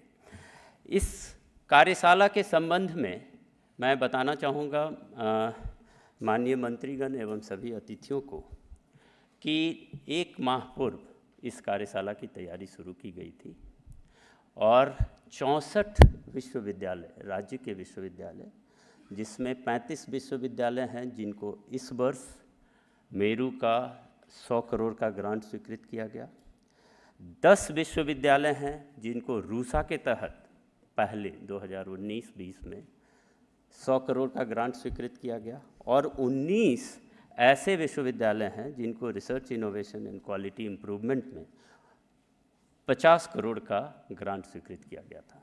ये सारे विश्वविद्यालय एक अपने अपने राज्य में रोल मॉडल विश्वविद्यालय के रूप में स्थापित होने की परिकल्पना रखते हैं और इसी क्रम में ये विचार आया था कि सभी ऐसे विश्वविद्यालयों को हम एक रोल मॉडल विश्वविद्यालय के रूप में विकसित करें और राशि देने के साथ साथ ये आवश्यक है कि भारत सरकार, यूजीसी एवं अन्य केंद्र सरकार की एजेंसियों के माध्यम से जो नए इनिशिएटिव्स लिए जा रहे हैं उनसे इन्हें अवगत कराएं।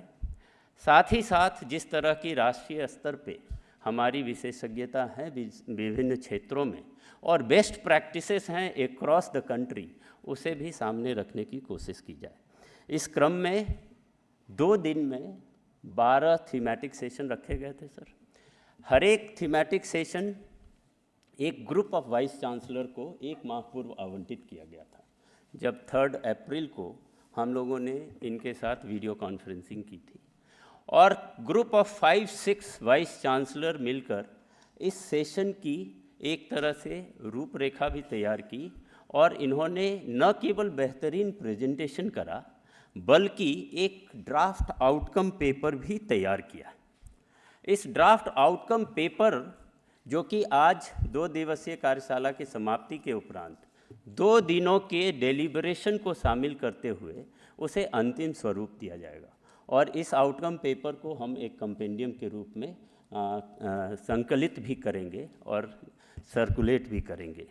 तो ये एक बेहतर प्रयास किया गया है।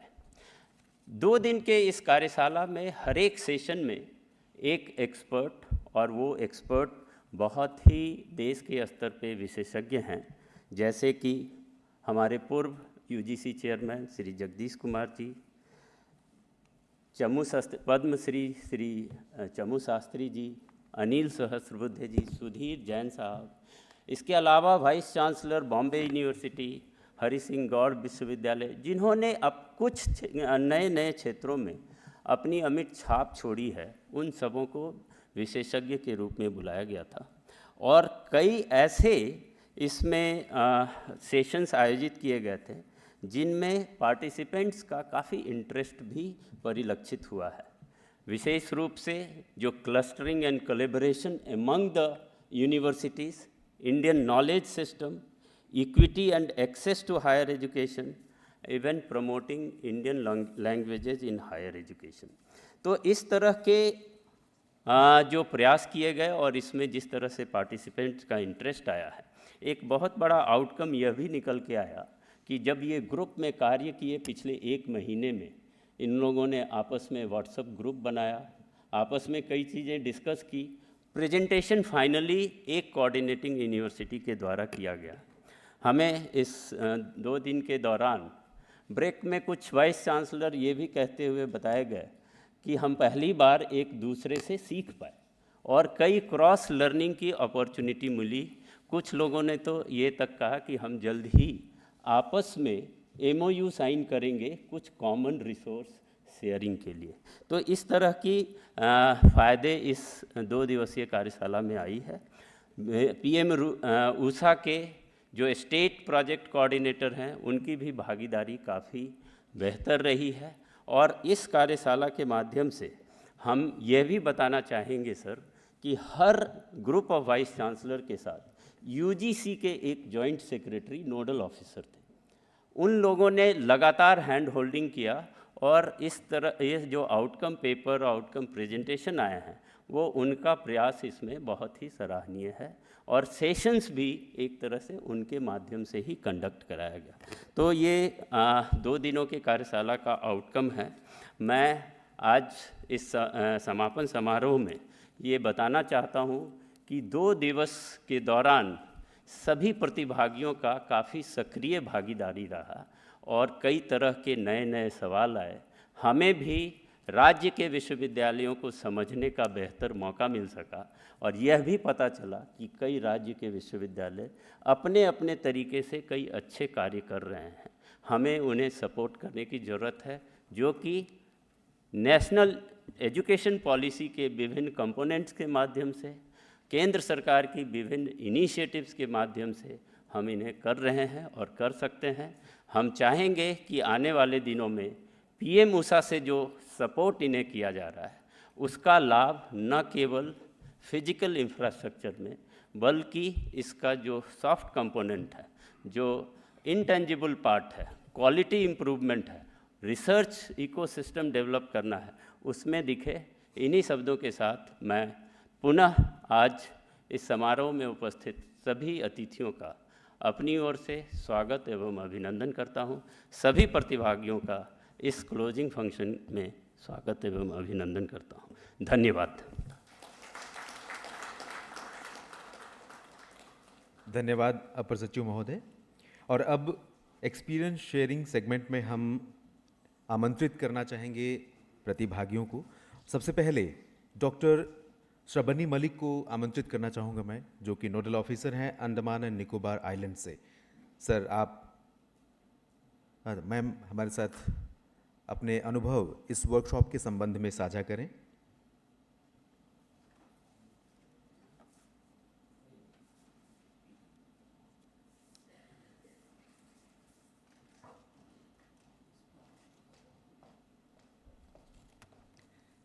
Namaskar, Honorable Education Minister, dignitaries on dais, Honorable Vice Chancellors of various universities, esteemed academicians, officials of Ministry of Education and from states.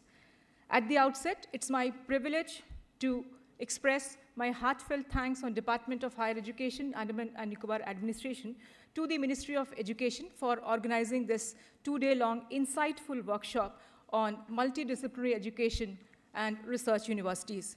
We deeply appreciate the valuable guidance provided on the much-needed initiatives of the time that is taken up by the Ministry of Education. This collaborative platform indeed is a much worth to strengthen the higher education initiatives taken by MOE in consensus with the regulatory bodies. As we close this 2-day-long workshop, the mind is overflowing with various initiatives and ideas, and a lot of doables is creeping up, but some of the key implementation points where the UT is immediately ready to implement is dovetailing the skill courses with the regular academic and discipline-specific courses, implementing the out-of-the-box initiative of UGC with respect to the professor of practice and recognizing the previous learning. I mean, that's a wonderful initiative. I remember when Shahasrabuddhe sir visited the islands and our institute, one of the participant was asking कि आप diploma, degree और certificate course को एक साथ एक platform में कैसे रखना चाहेंगे. सर ने एक बहुत क्लासिक एग्जांपल दिया कि आपके घर में जब आपका पाइपलाइन, जो पानी का पाइपलाइन खराब होता है, then you look for a plumber and not a civil engineer. When your car is not working, you look for a mechanic and not a mechanical engineer. So that is the appreciation of skill, and we should acknowledge such skill experts, which is their abundance in the society. We should recognize them and formalize them, bring to the mainstream, and upskill our students and the faculties. Accreditation of HEIs under PM-USHA with the new model of NAC, tying up with research universities for interdisciplinary research, and as our Honorable Prime Minister says, that the first condition of self-reliance is to have pride in the things of one's own country. Once every citizen starts taking pride, every countryman connects, and that is the national spirit.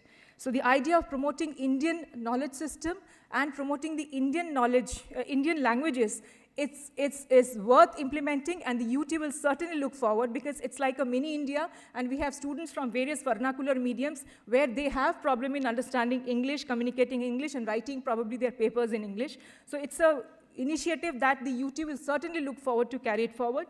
Thank you once again. Thank you so much. Thank you so much, ma'am. And now I would like to invite GP Rajashekhara, Vice Chancellor, Andhra University. Sir, please join us.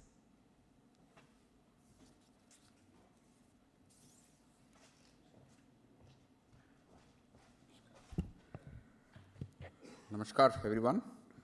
Honorable Minister, Minister of Education, Shri Dharmendra Pradhanji, dignitaries on the dais, Honorable Vice Chancellors, SPDs of state governments, directors, officials of ministry and UGC. Namaskar to everyone. First of all, thanks to the Ministry of Education for this initiative of ROSA and also PM-USHA. On behalf of Government of Andhra Pradesh, big thanks to this initiative. In my 2 months at Andhra University, I have realized the fruit of ROSA program, which is very exciting and very accelerating program, so which will drive the infrastructure of the state universities. So this initiative, in particular the 2-day workshop, gave a wonderful opportunity to interact with the diversified institutions, where we had interactions and tried to exchange and understand the diversity of the templates. And within the system of diversity, within the university system, we try to identify the pathways where we can unify. So the initial interactions of the cluster universities is very great, and thanks to them. So clustering and collaboration appears to be the mantra to fit some of the pathways in an accelerated mode. Unless we do that, we won't be able to achieve in a greater pace. Samardh is one great initiative which I looked at it. So definitely हम सब समर्थ बन के universities को समर्थ बनाना है. And the modules and vernacular, we should take use of the senior students who are in a better position than younger faculty. And Indian knowledge systems, so definitely we need again a cluster approach to achieve the Indian knowledge systems. And ABC, only mantra is project implementation committees. Unless we have project implementation committees, it's not possible. So unless we achieve ABC, we can't progress. So once again, it's a great initiative of this 2-day workshop, and we appreciate. Thank you. Dhanyavad everyone. Jai Hind. धन्यवाद sir. और अब मैं आमंत्रित करना चाहूँगा doctor A.K. Mishra, nodal officer PM-USHA Arunachal Pradesh. Sir please मंच पर आएँ और इस 2 दिवसीय कार्यशाला के संबंध में आप अपने अनुभव और विचार साझा करें।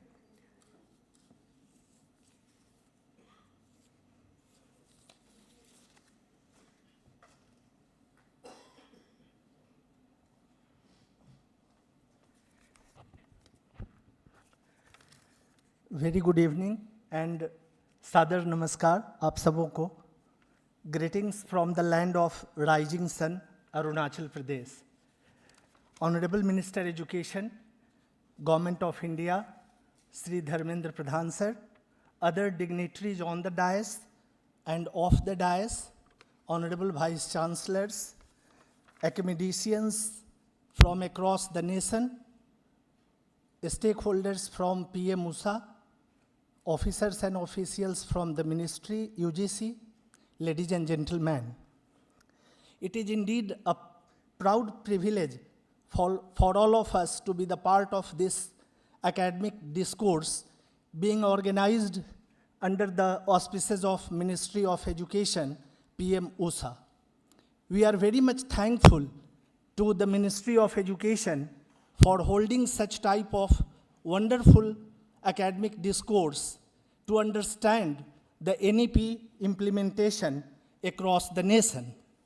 Sir, the past 2 days have been an enriching experience for all of us, filled with the insightful discussion, thought-provoking presentation by the Honorable Vice Chancellors on the 12 aspects as has already been mentioned by Bernal sir.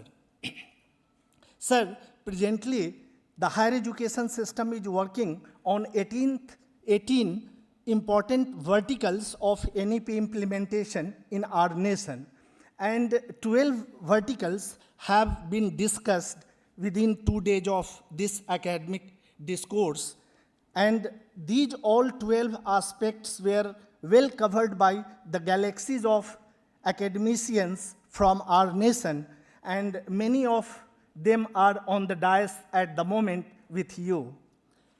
I'm also very happy to inform you that our Bernal sir and other joint secretary, other officers from the Ministry of Education, they are with us in all academic discourse since yesterday.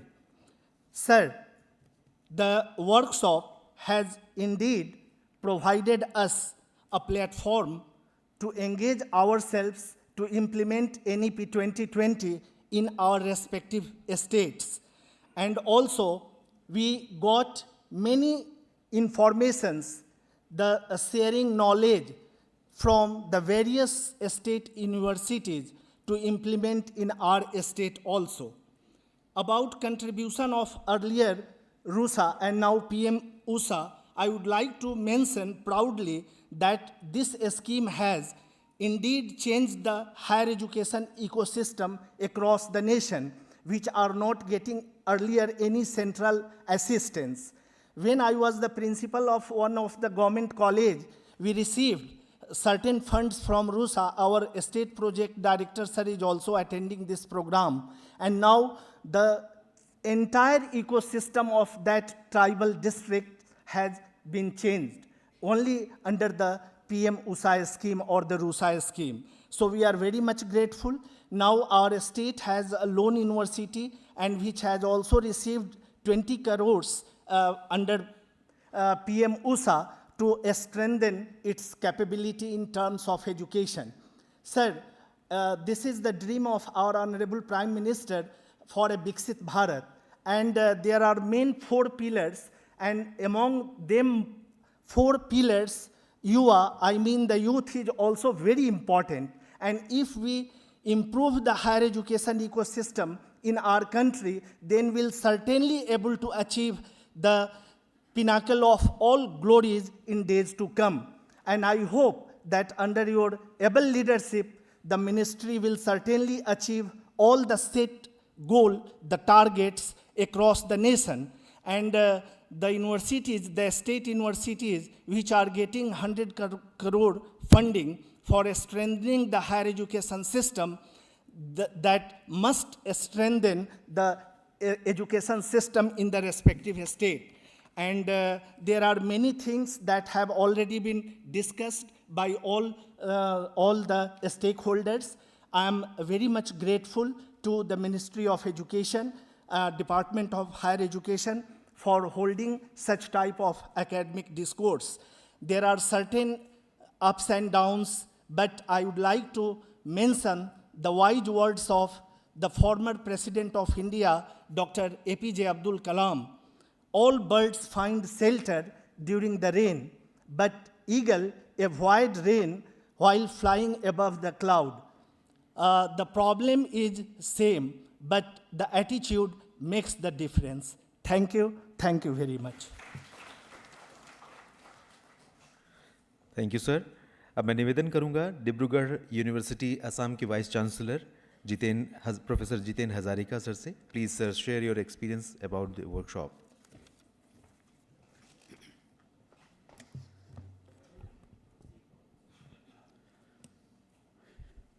Namaskar.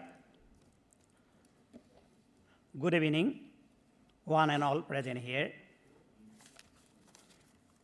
Honorable Minister of Education, Sri Dharmendra Pradhanji, and other dignitaries on the dais, dignitaries of the dais, Honorable Vice Chancellors from different universities, other officials, senior officials from Government of India, faculty members from different institutions, and other guests. To my knowledge, this is the first such program the Ministry of Education has organized for the state universities. For that, we must thank everyone involved in this initiative. More specifically, the Ministry of Education, the team headed by Joint Secretary Sunil Kumar Barnwalji, and especially I offer my thanks to him.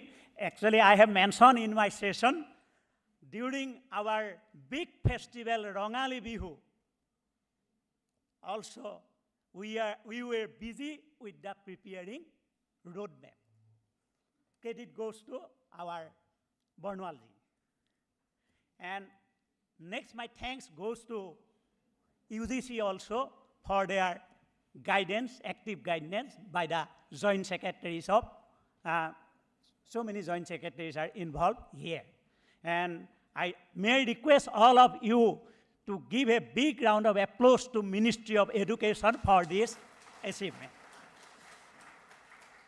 This program created a platform for us to interact with each other, moving forward with common goals, our shared interests. I'd like to share the good news with that, as mentioned by our Barnwalji, we are planning to sign MOUs with number of MERU universities for academic and research collaboration, students and faculty exchange as an outcome of this particular program. We are speaking about outcome-based education under NEP in front of students also, and we are discussing about our courses, course curriculum, etc. Actually, this workshop was totally an academic program which was outcome-based. I think with the outcome of this program, the Ministry of Education can make formal roadmaps on all the components identified under MERU for implementation. Accordingly, budgetary allotment may be made. This is for consideration of our Honorable Minister of Education. Professor Jagdish Kumar, former chairman of UGC, focused on multidisciplinary research, emphasizing on breaking the traditional barriers of discipline-specific admission system. Definitely, it will help our students immensely. Regarding our session, Professor Sudhir Kumar Jain touched all the relevant points of research, innovation, and internationalization, and made my task of introducing the topics much easier so that I could directly go to the implementation measures. The key takeaways of the whole exercise that was related to research, innovation, and internationalization. Most of the speakers have specifically stressed on strengthening industry-academia linkage to bridge the skill gap. In this context, the second important point that is to be taken away that IKS should be integrated with the existing curriculum rather than putting it a separate entity, and also vernacular languages needs to be used in IKS. In this context, especially I offer my thanks to Professor Anil Sahasrabuddheji. Equity and accessibility are essential aspects, especially for people like us from the NE states. Opening on course on NE studies would help, Northeast studies, would help students to feel a bridge with the rest of the country. Our resource is scarce and underutilized. Digitization can help in achieving the NEP goals. The sessions on digitization gave us a lot of inputs for implementation. Good that we have implemented SMART and other ERP systems in our university. As proposed yesterday, if some of the universities are interested to get firsthand, particularly our universities of our Northeast, experience from us, they are most welcome. We are ready to collaborate with them. I feel more such workshops may be initiated with smaller groups making clusters in the future. There were many other inputs, takeaways from the workshop, but due to time constraints, I confine myself on these points and collaborate and conclude. Thank you. And with this, I conclude my speech. Thank you. Jai Hind, Jai Bharat. Thank you, Jiten Hazarika sir. Now I would like to invite Dr. Ujjwala Chakradev ma'am, Vice Chancellor, SNDT Maharashtra, for sharing her experience about the national workshop, 2 days national workshop. Ma'am, please.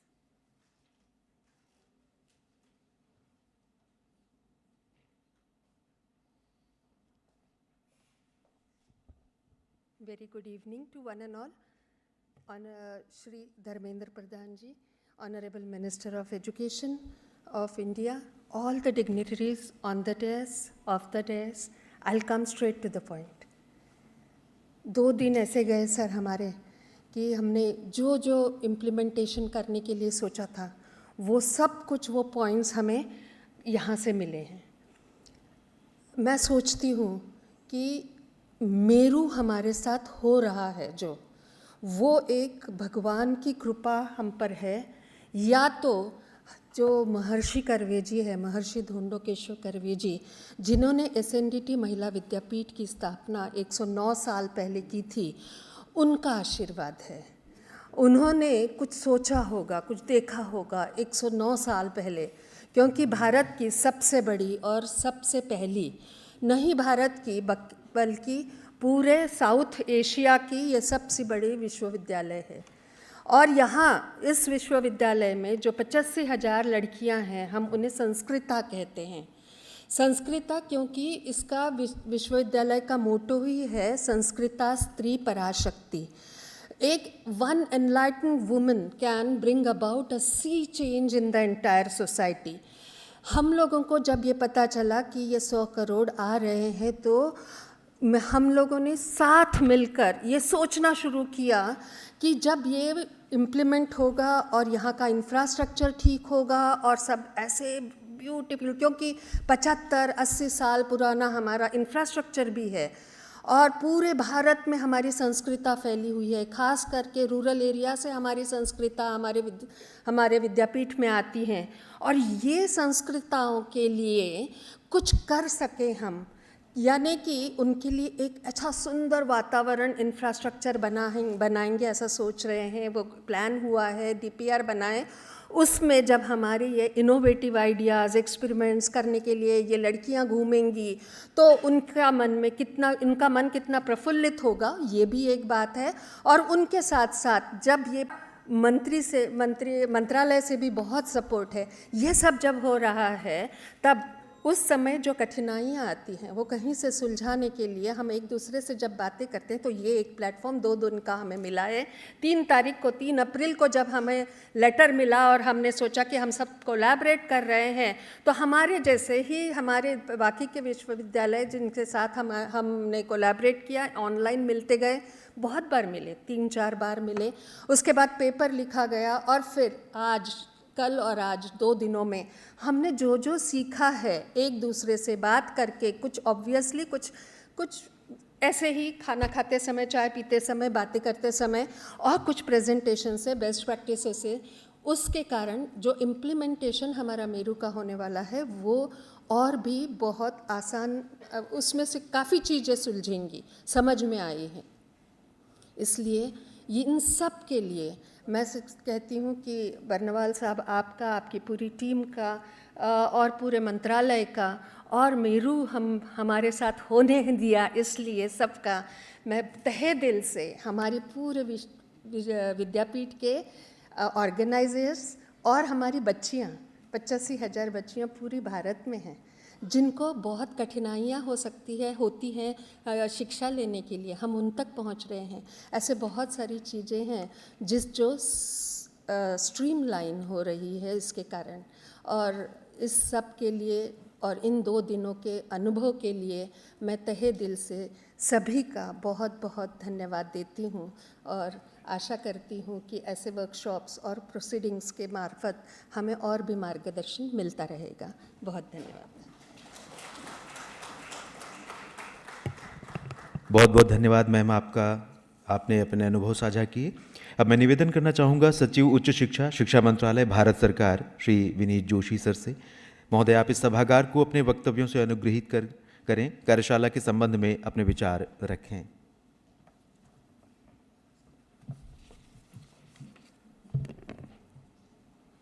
Honorable Education Minister Shri Dharmendra Pradhan ji, distinguished guests on the dais, esteemed academicians, researchers and participants. It is both an honor and a privilege to attend the closing session at the culmination of this enriching national workshop on multidisciplinary education and research universities. Over the past 2 days, we have engaged in a series of thoughtful discussions, insightful presentations, and collaborative dialogues, each reinforcing the vital role that multidisciplinary education must play in shaping the future of our higher education landscape. This workshop has brought together minds from across disciplines, institutions, and sectors, all united by a shared vision to transform our universities into ecosystems that foster curiosity, innovation, and societal relevance. We have explored new pedagogical models, research paradigms, and policy frameworks that seek to break down traditional academic silos and encourage cross-disciplinary collaboration. As we have heard from many of our speakers and panelists, the call for a multidisciplinary approach is not merely aspirational, it is essential now. The complex challenges of our times, from climate change to public health, from artificial intelligence to sustainable development, demand solutions that transcend the boundaries of any single discipline. Our universities must be equipped not just to respond to these challenges, but to lead the way in finding integrated and forward-looking answers.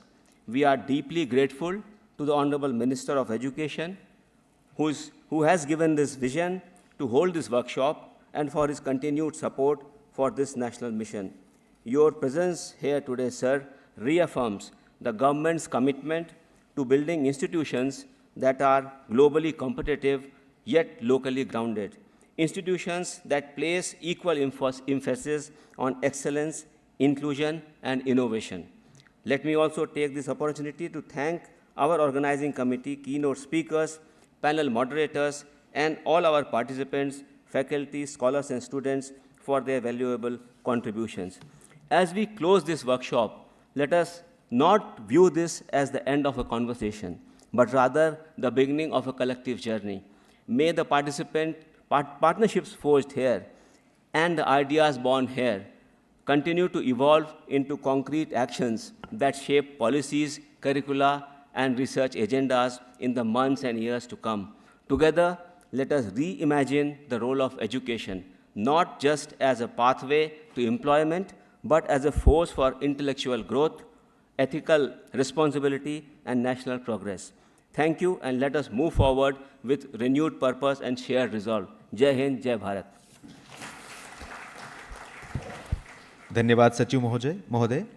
माननीय केंद्रीय शिक्षा मंत्री श्री धर्मेंद्र प्रधान जी, आपकी गरिमा में उपस्थिति के लिए हृदय से आपका आभार। आपके नेतृत्व में शिक्षा मंत्रालय स्कूल शिक्षा से लेकर उच्च शिक्षा तक के सभी पहलुओं पर अनथक कार्य कर रहा है। 2020 में लागू की गई राष्ट्रीय शिक्षा नीति में जो भी अनुशंसाएं की गई हैं, उनको कैसे मूर्त रूप दिया जा सकता है, इसके लिए सभी संभावित विकल्पों और मार्गों की खोज हो रही है और वो सभी प्रयास किए जा रहे हैं जिससे नई शिक्षा नीति के अनुरूप भारत के भावी भविष्य को मजबूत किया जा सके। 2 दिवसीय कार्यशाला का आज समापन हो रहा है और इन 2 दिनों में सभागार में सभी महत्वपूर्ण पहलुओं पर गहन मंथन हुआ है। देश की अधिकांश यूनिवर्सिटीज़ का रिप्रेजेंटेशन इस सभागार में रहा है और सभी विश्वविद्यालयों के प्रतिनिधि कुलपतियों ने ये बताया है कि कैसे उनका विश्वविद्यालय प्रधानमंत्री उच्चतर शिक्षा अभियान PM-USHA के अंतर्गत multi disciplinary education and research university MERU बना है, या देश के बाकी सभी विश्वविद्यालयों को कैसे MERU में बदला जा सकता है। अब मैं निवेदन करना चाहूँगा माननीय शिक्षा मंत्री श्री धर्मेंद्र प्रधान जी से कि वे यहाँ उपस्थित शिक्षाविदों और गणमान्य अतिथियों को शिक्षा मंत्रालय के विजन और मिशन पर अपने विचार रखें। माननीय मंत्री जी।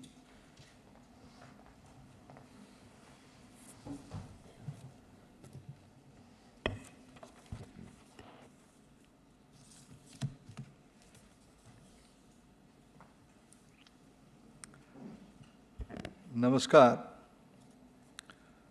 इस 2 डेज वर्कशॉप में उपस्थित भारत सरकार के शिक्षा सचिव आदरणीय विनीत जोशी जी, UGC के पूर्व चेयरमैन प्रोफेसर जगदीश कुमार जी, AICT के पूर्व चेयरमैन तथा अभी भारत सरकार के शिक्षा विभाग के प्रमुख सलाहकार आदरणीय अनिल सहस्रबुद्धे जी, भारतीय भाषा समिति के अध्यक्ष पद्मश्री चामू कृष्ण शास्त्री जी, AICT के वर्तमान के चेयरमैन प्रोफेसर सीताराम जी, विभाग के एडिशनल सेक्रेटरी सुनील कुमार बर्नवाल जी तथा जॉइंट सेक्रेटरी आर्मस्ट्रंग जी, यहाँ उपस्थित देश के जाने माने शिक्षाविद प्रोफेसर सुधीर जैन जी, UGC के वाइस चेयरमैन आदरणीय श्रीवास्तव जी और शिक्षा तथा स्किल डिपार्टमेंट के एक प्रमुख अधिकारी आदरणीय कलसी जी तथा 64 यूनिवर्सिटी के वाइस चांसलर्स। हमें बताया गया 35 राज्य तथा यूनियन टेरिटोरी के आदरणीय SPD, भारत सरकार के शिक्षा विभाग के अधिकारी मित्रगण तथा UGC, AICT तथा अन्य साथी मित्रगण, मैं आप सभी को भारत सरकार की शिक्षा विभाग की ओर से आभार प्रकट करता हूं। आपने विशेष करके राज्य की वाइस चांसलर और अधिकारी ये 2 दिवसीय वर्कशॉप में, जिसमें मल्टी डिसिप्लिनरी और रिसर्च यूनिवर्सिटी की कैरेक्टर को विमर्श करने के लिए आप उपस्थित रहे। वैसे तो मल्टी डिसिप्लिनरी एक प्रसंग था, रिसर्च यूनिवर्सिटी की चरित्र कैसे होगा ये इसका एक प्रसंग था, लेकिन हमें जैसे बताया गया एक वेल थॉट स्ट्रैटेजी के नाते NEP को पर्कुलेट करने के लिए नीचे और नीचे ले जाने के लिए आपने प्रायोरिटी की 12 विषय पे एक्सपर्ट्स के उपस्थिति में आपने सामूहिक नीति बनाई, आपने आइडिया एक्सचेंज किया, आपने अनुभव को बताया, अन्यों को शेयर किया। मित्रों, इस प्रकार की जब वर्कशॉप होता है, हम सभी तो अपने अपने यूनिवर्सिटी में हम सभी की एक लंबा कैरियर है, अनुभव है, सब ने अपना अपना इनोवेशन किया है। लेकिन जब मिलके बैठते हैं, सत्संग होता है, आइडिया एक्सचेंज होता है, कई नया विषय के भी जानकारी आ जाती है। अभी मेरे को जैसे अवसर मिला 5 विभिन्न प्रकार के अनुभवों को सुनने के लिए। 5 प्रकार के अनुभव अपने आप में प्रेरक था।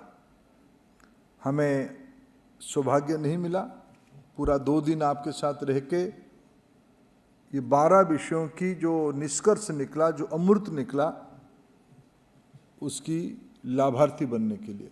लेकिन मेरा पूरा विश्वास है ये मंथन, ये चर्निंग, ये कॉन्फ्लुएंस निश्चित रूप में देश की उच्च शिक्षा में, विशेष करके राज्य यूनिवर्सिटियों की एक प्रमुख रोल है।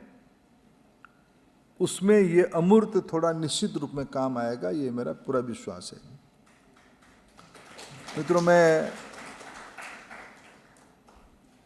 2-3 बात इस समापन में मैं उल्लेख करना चाहूँगा। एक तो एक स्टैटिस्टिक्स मेरे सामने आया है, मेरे जो स्वभाव है उस स्वभाव के मुताबिक मैं उस स्टैटिस्टिक्स की थोड़ा आपकी सामने विषय को सार्वजनिक उल्लेख करना चाहता हूँ। जो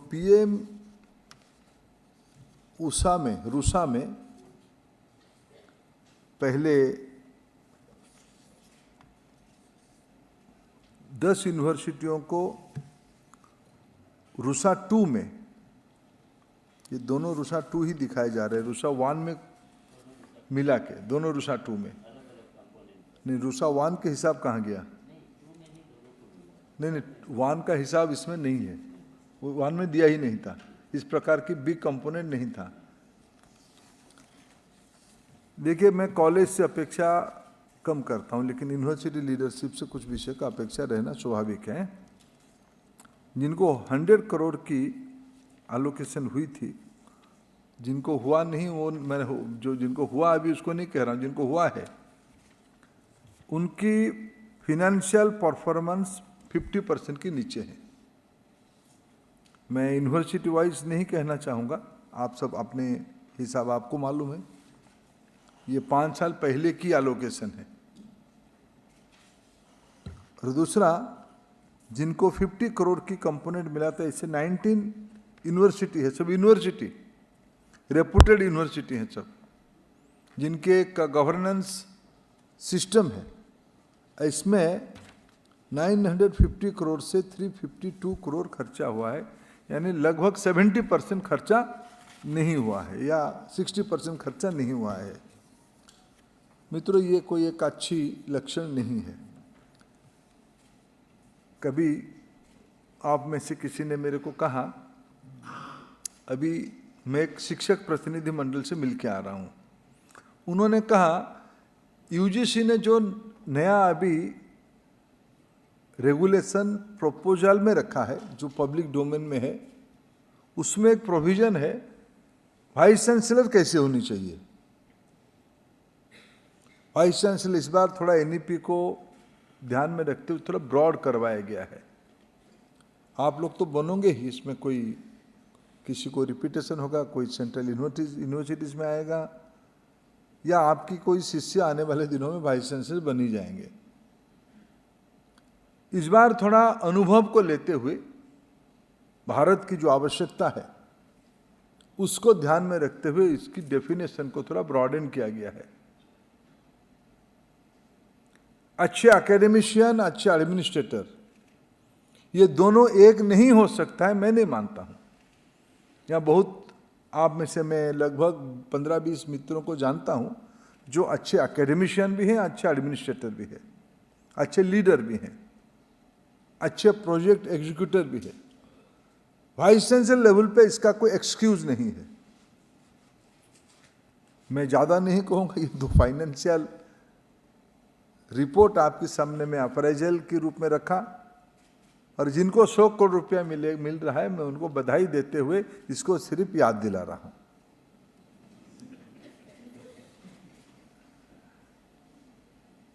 हम सब दिल्ली में हैं। अब नया पार्लियामेंट भवन को दिखे होंगे। नया पार्लियामेंट भवन कोरोना की पीरियड में उनकी बनने की अवधि 2 साल था, 18 मंथ में वो पूरा हुआ।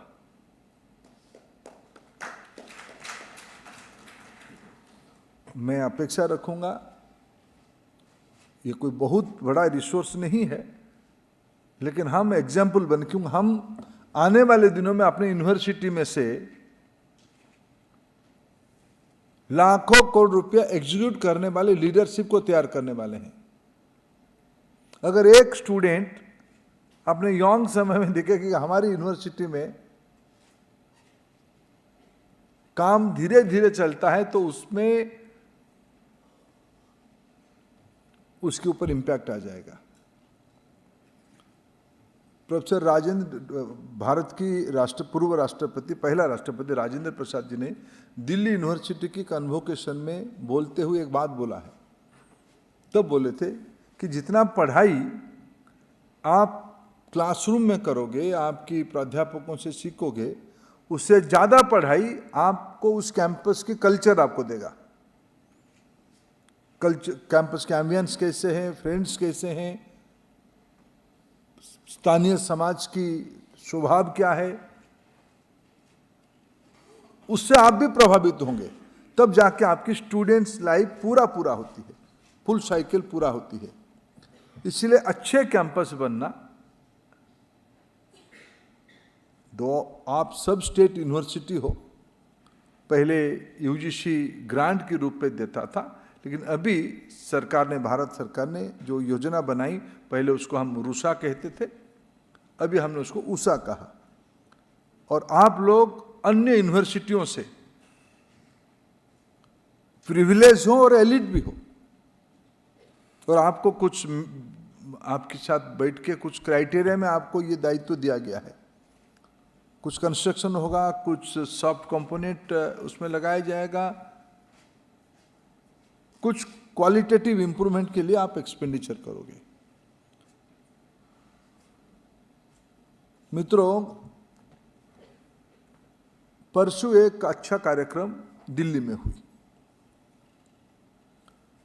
मैं जो चर्चा हुआ विषय उसको रिपीट करना नहीं चाहता हूं। मैंने कहा 2-3 विषय मेरे मन में जो है मैं आपके साथ शेयर करना चाहूंगा। आज की आवश्यकता क्या है और हमारी दायित्व क्या है।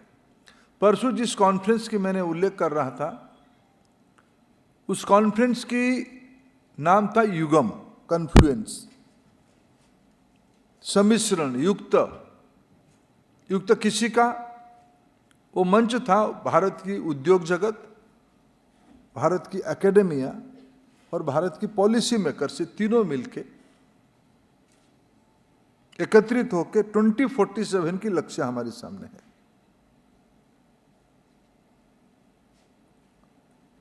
भारत में आजादी को 78 ईयर्स हो गया और 22 साल के बाद हम शताब्दी मनाएंगे। भारत में 20वीं सदी में यूनिवर्सिटियों की रोल क्या था? आप में से कुछ यूनिवर्सिटी, बॉम्बे यूनिवर्सिटी, ऐसे यूनिवर्सिटी उतने पुरानी ही होंगे। आप में से और कुछ यूनिवर्सिटी होंगे जो उतने पुरानी भी हैं। उस समय में आपके कैंपस में क्या होता था?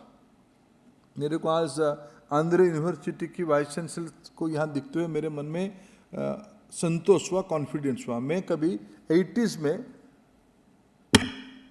विशाखापट्टनम में आंध्र यूनिवर्सिटी की कैंपस में रहा था 2 दिन।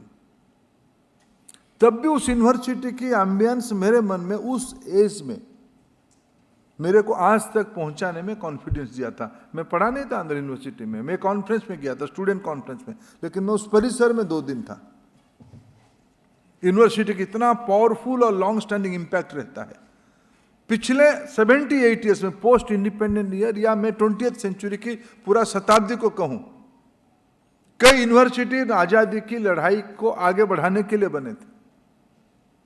बीएचयू का उद्देश्य था देश में जब आजादी हो जाएगा तब हमारे देश में किस प्रकार के विद्यार्थी होनी चाहिए, नेतृत्व होनी चाहिए, उस उद्देश्य से बीएचयू बना था।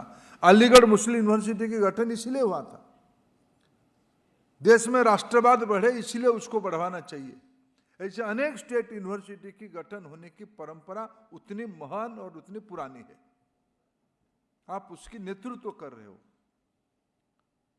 उस कॉन्फ्रेंस में माननीय प्रधानमंत्री जी ने एक नया डेफिनेशन भी दिया।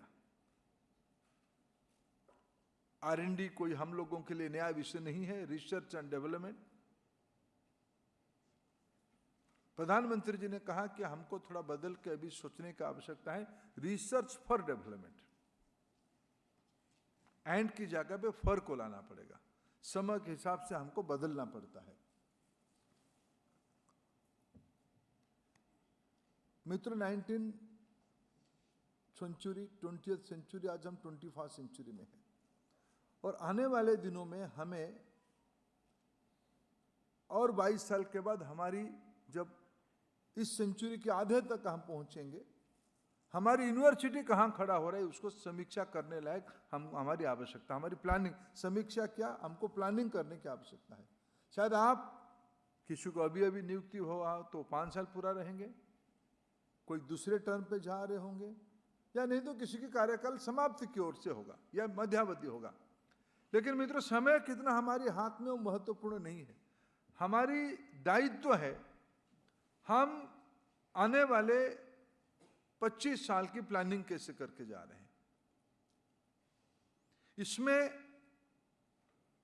मेरू या उषा ये एक छोटी सी बूंद है, ये एक आर्घ्य है, छोटा सा चीज है।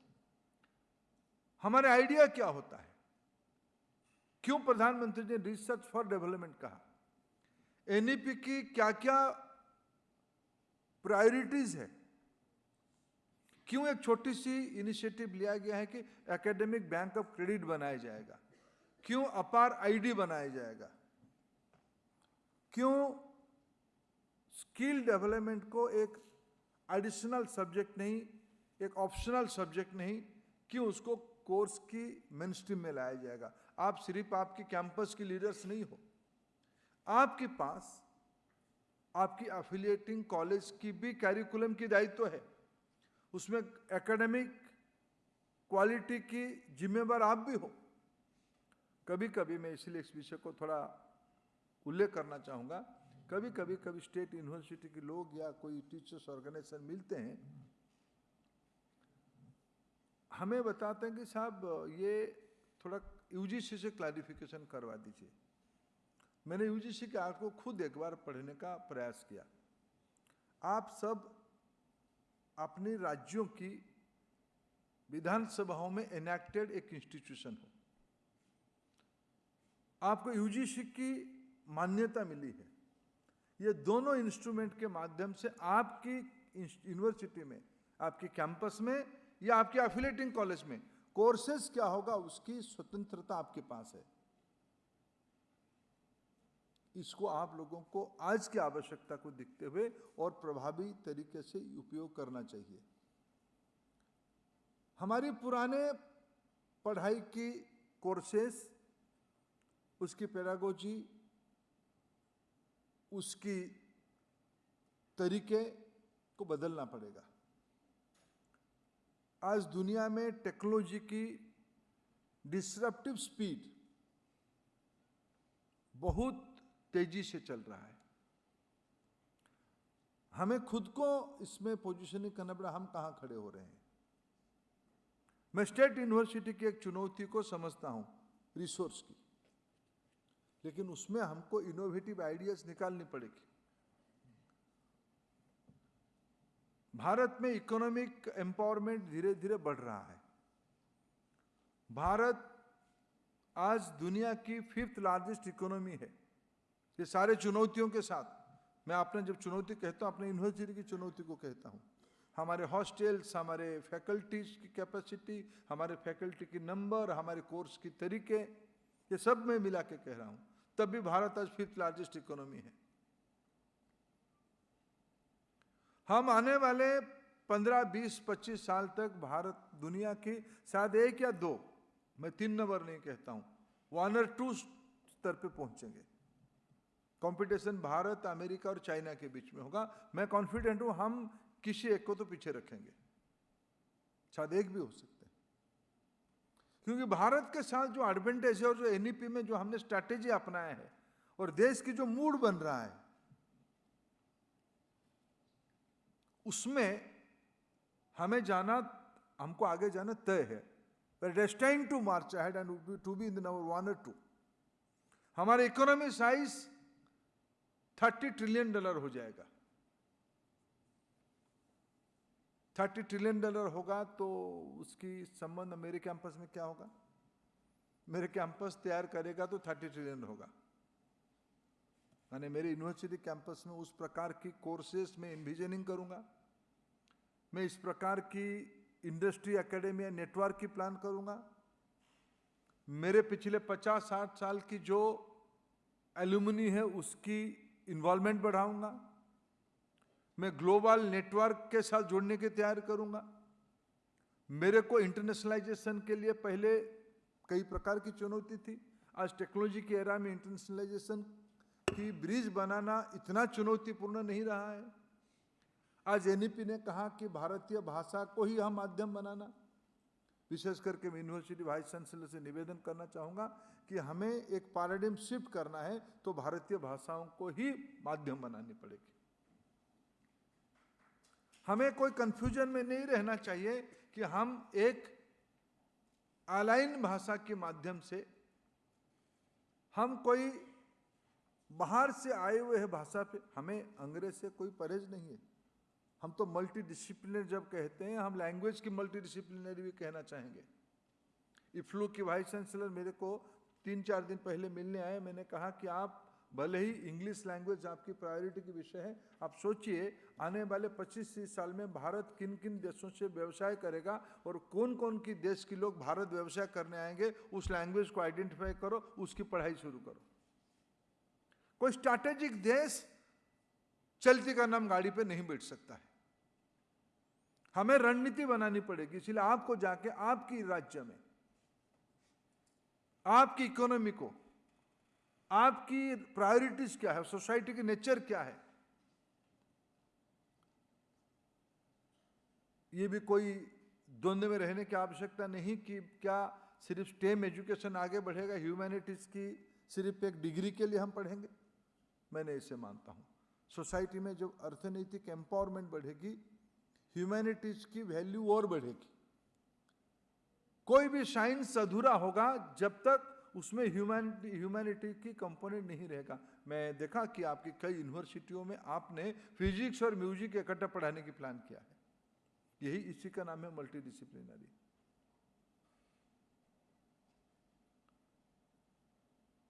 एनईपी के सारे विषयों को इंप्लीमेंट शायद इकट्ठा ना हो पाए, लेकिन क्या हम 1-2 वर्टिकल में अपना यूनिवर्सिटी में एक केस स्टडी करके मॉडल्स बनाए, राज्य की अन्य यूनिवर्सिटी, अन्य इंस्टीट्यूशंस उसको कॉपी कर पाए, हमको आदर्श माने।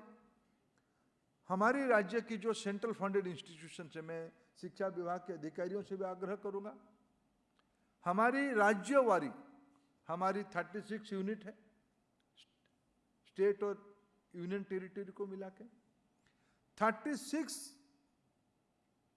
यूनिट में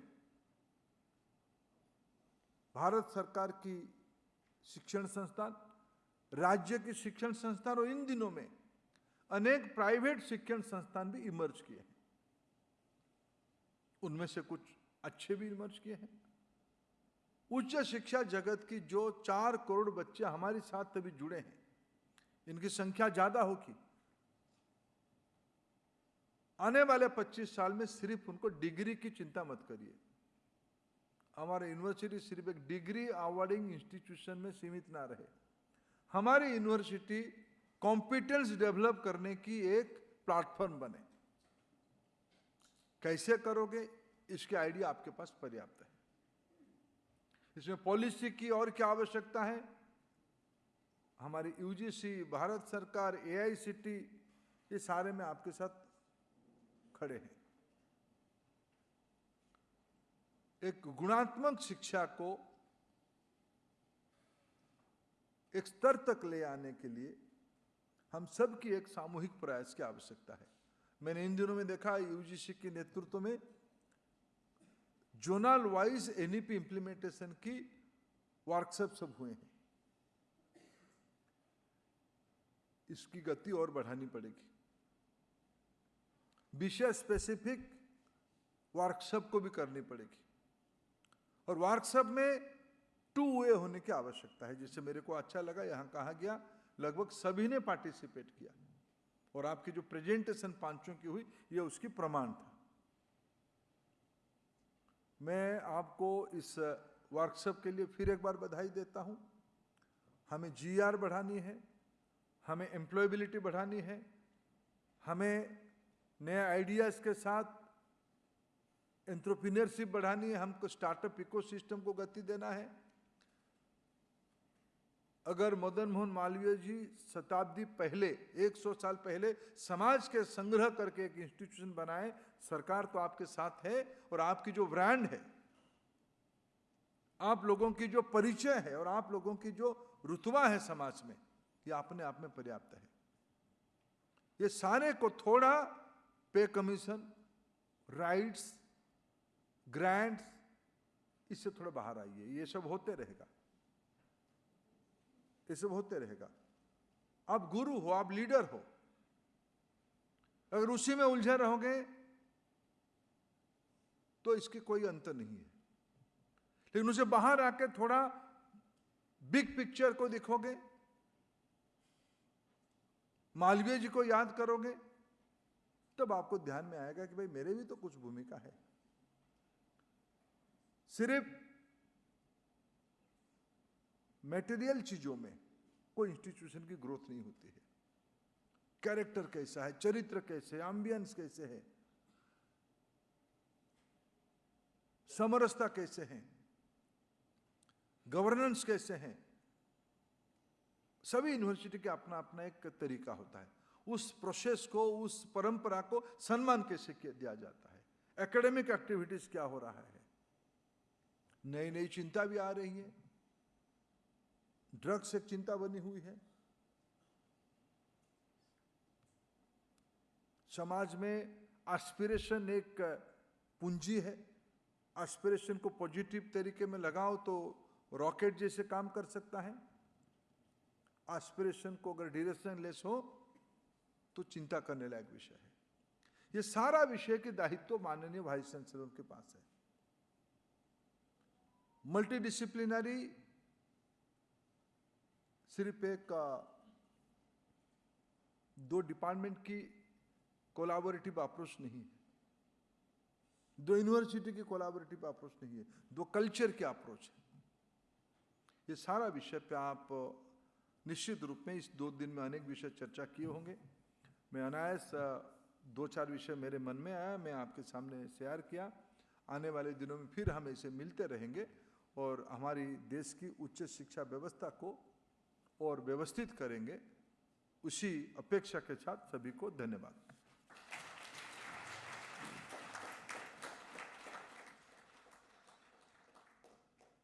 माननीय मंत्री महोदय, आपके उद्बोधन के लिए हृदय से आभार। आशा है आपका नेतृत्व और मार्गदर्शन शिक्षा जगत को, भारत के शिक्षा क्षेत्र को इसी प्रकार अनवरत मिलता रहेगा और देश की शिक्षा व्यवस्था उत्तरोत्तर उन्नति के पथ पर आगे बढ़ती रहेगी। और अब वोट ऑफ थैंक्स के लिए मैं निवेदन करना चाहूँगा श्री आर्मस्ट्रॉन्ग पामेसर से कि वो धन्यवाद ज्ञापित करें आप सभी का। Good evening. First of all, I would like to thank our Honorable Minister for giving his precious time. This shows your importance and commitment to enhancing the education status in our country and especially to the state-funded university. Sir, your insight and advice while discussing with you on the themes and the topics to be taken up here in this 2 days workshop were very insightful. When we edit some of this component, it reflects so much more here in the participants. I would like to say that, sir, this has been a very insightful workshop. I could see that many of them were so committed, they were taking notes, they were clicking photographs of the slides that are particularly of their interest. So I am sure that with this commitment, they'll be able to go back to their own universities and be able to implement them in full. First of all, secondly, I would also like to apologize to many of the participants. Many of you had reached out to us to provide you accommodation in the campus. We had to say sorry to many of you because of the shortage of the accommodation facilities. And with the permission of the Honorable Minister, I would like to just pick 2 points which I am handling in the ministry, because you are becoming a model universities for the country. Number one is the Study in India program. GETEX, which is one of the biggest higher education fair, is happening in Dubai. None of the state-funded universities are participating. It's mostly the private universities that are participating. I would like to see, out of this 64, some of you participating in the next Study in India campaign. The second is a program which was launched in 2014 called the Unnat Bharat Abhiyan by the Honorable Prime Minister. Out of 50,000 plus institutes, till today, in the last 10 years, we've been able to enroll close to 4,000 institutes. 64 universities, I think we have at least 1,000 colleges. How good it will be if you all go back and tell all the colleges to enroll for Unnat Bharat Abhiyan program. This will provide a huge jump to our mission. With this, we will be concluding, and I really want to thank the expert panels. We did not give them much time. We had just called them up, sir, would you please come and take a session for us? All of them had agreed, especially all the experts who are seated on the panel and here seated off the dais. Thank you so much for accepting, and thank you so much to all the vice chancellors, state government officials for your keen participation, and we wish all of you a safe journey back to your state and to your universities. God bless everybody. Thank you. Thank you, Pame sir, for vote of thanks. With this, we conclude the national workshop. Thank you all valuable dignitaries and state officials for your valuable participations.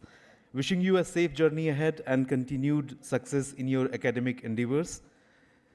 Technical staff से मैं निवेदन करना चाहूँगा कि display पर session and होने के दौरान QR कोड डिस्प्ले कर दें जो PPT के लिए रहेगा, और आप सभी को सूचित करना है कि यहाँ से विदा होने से पहले एक फ़ोटो सेशन होगा माननीय मंत्री जी के साथ।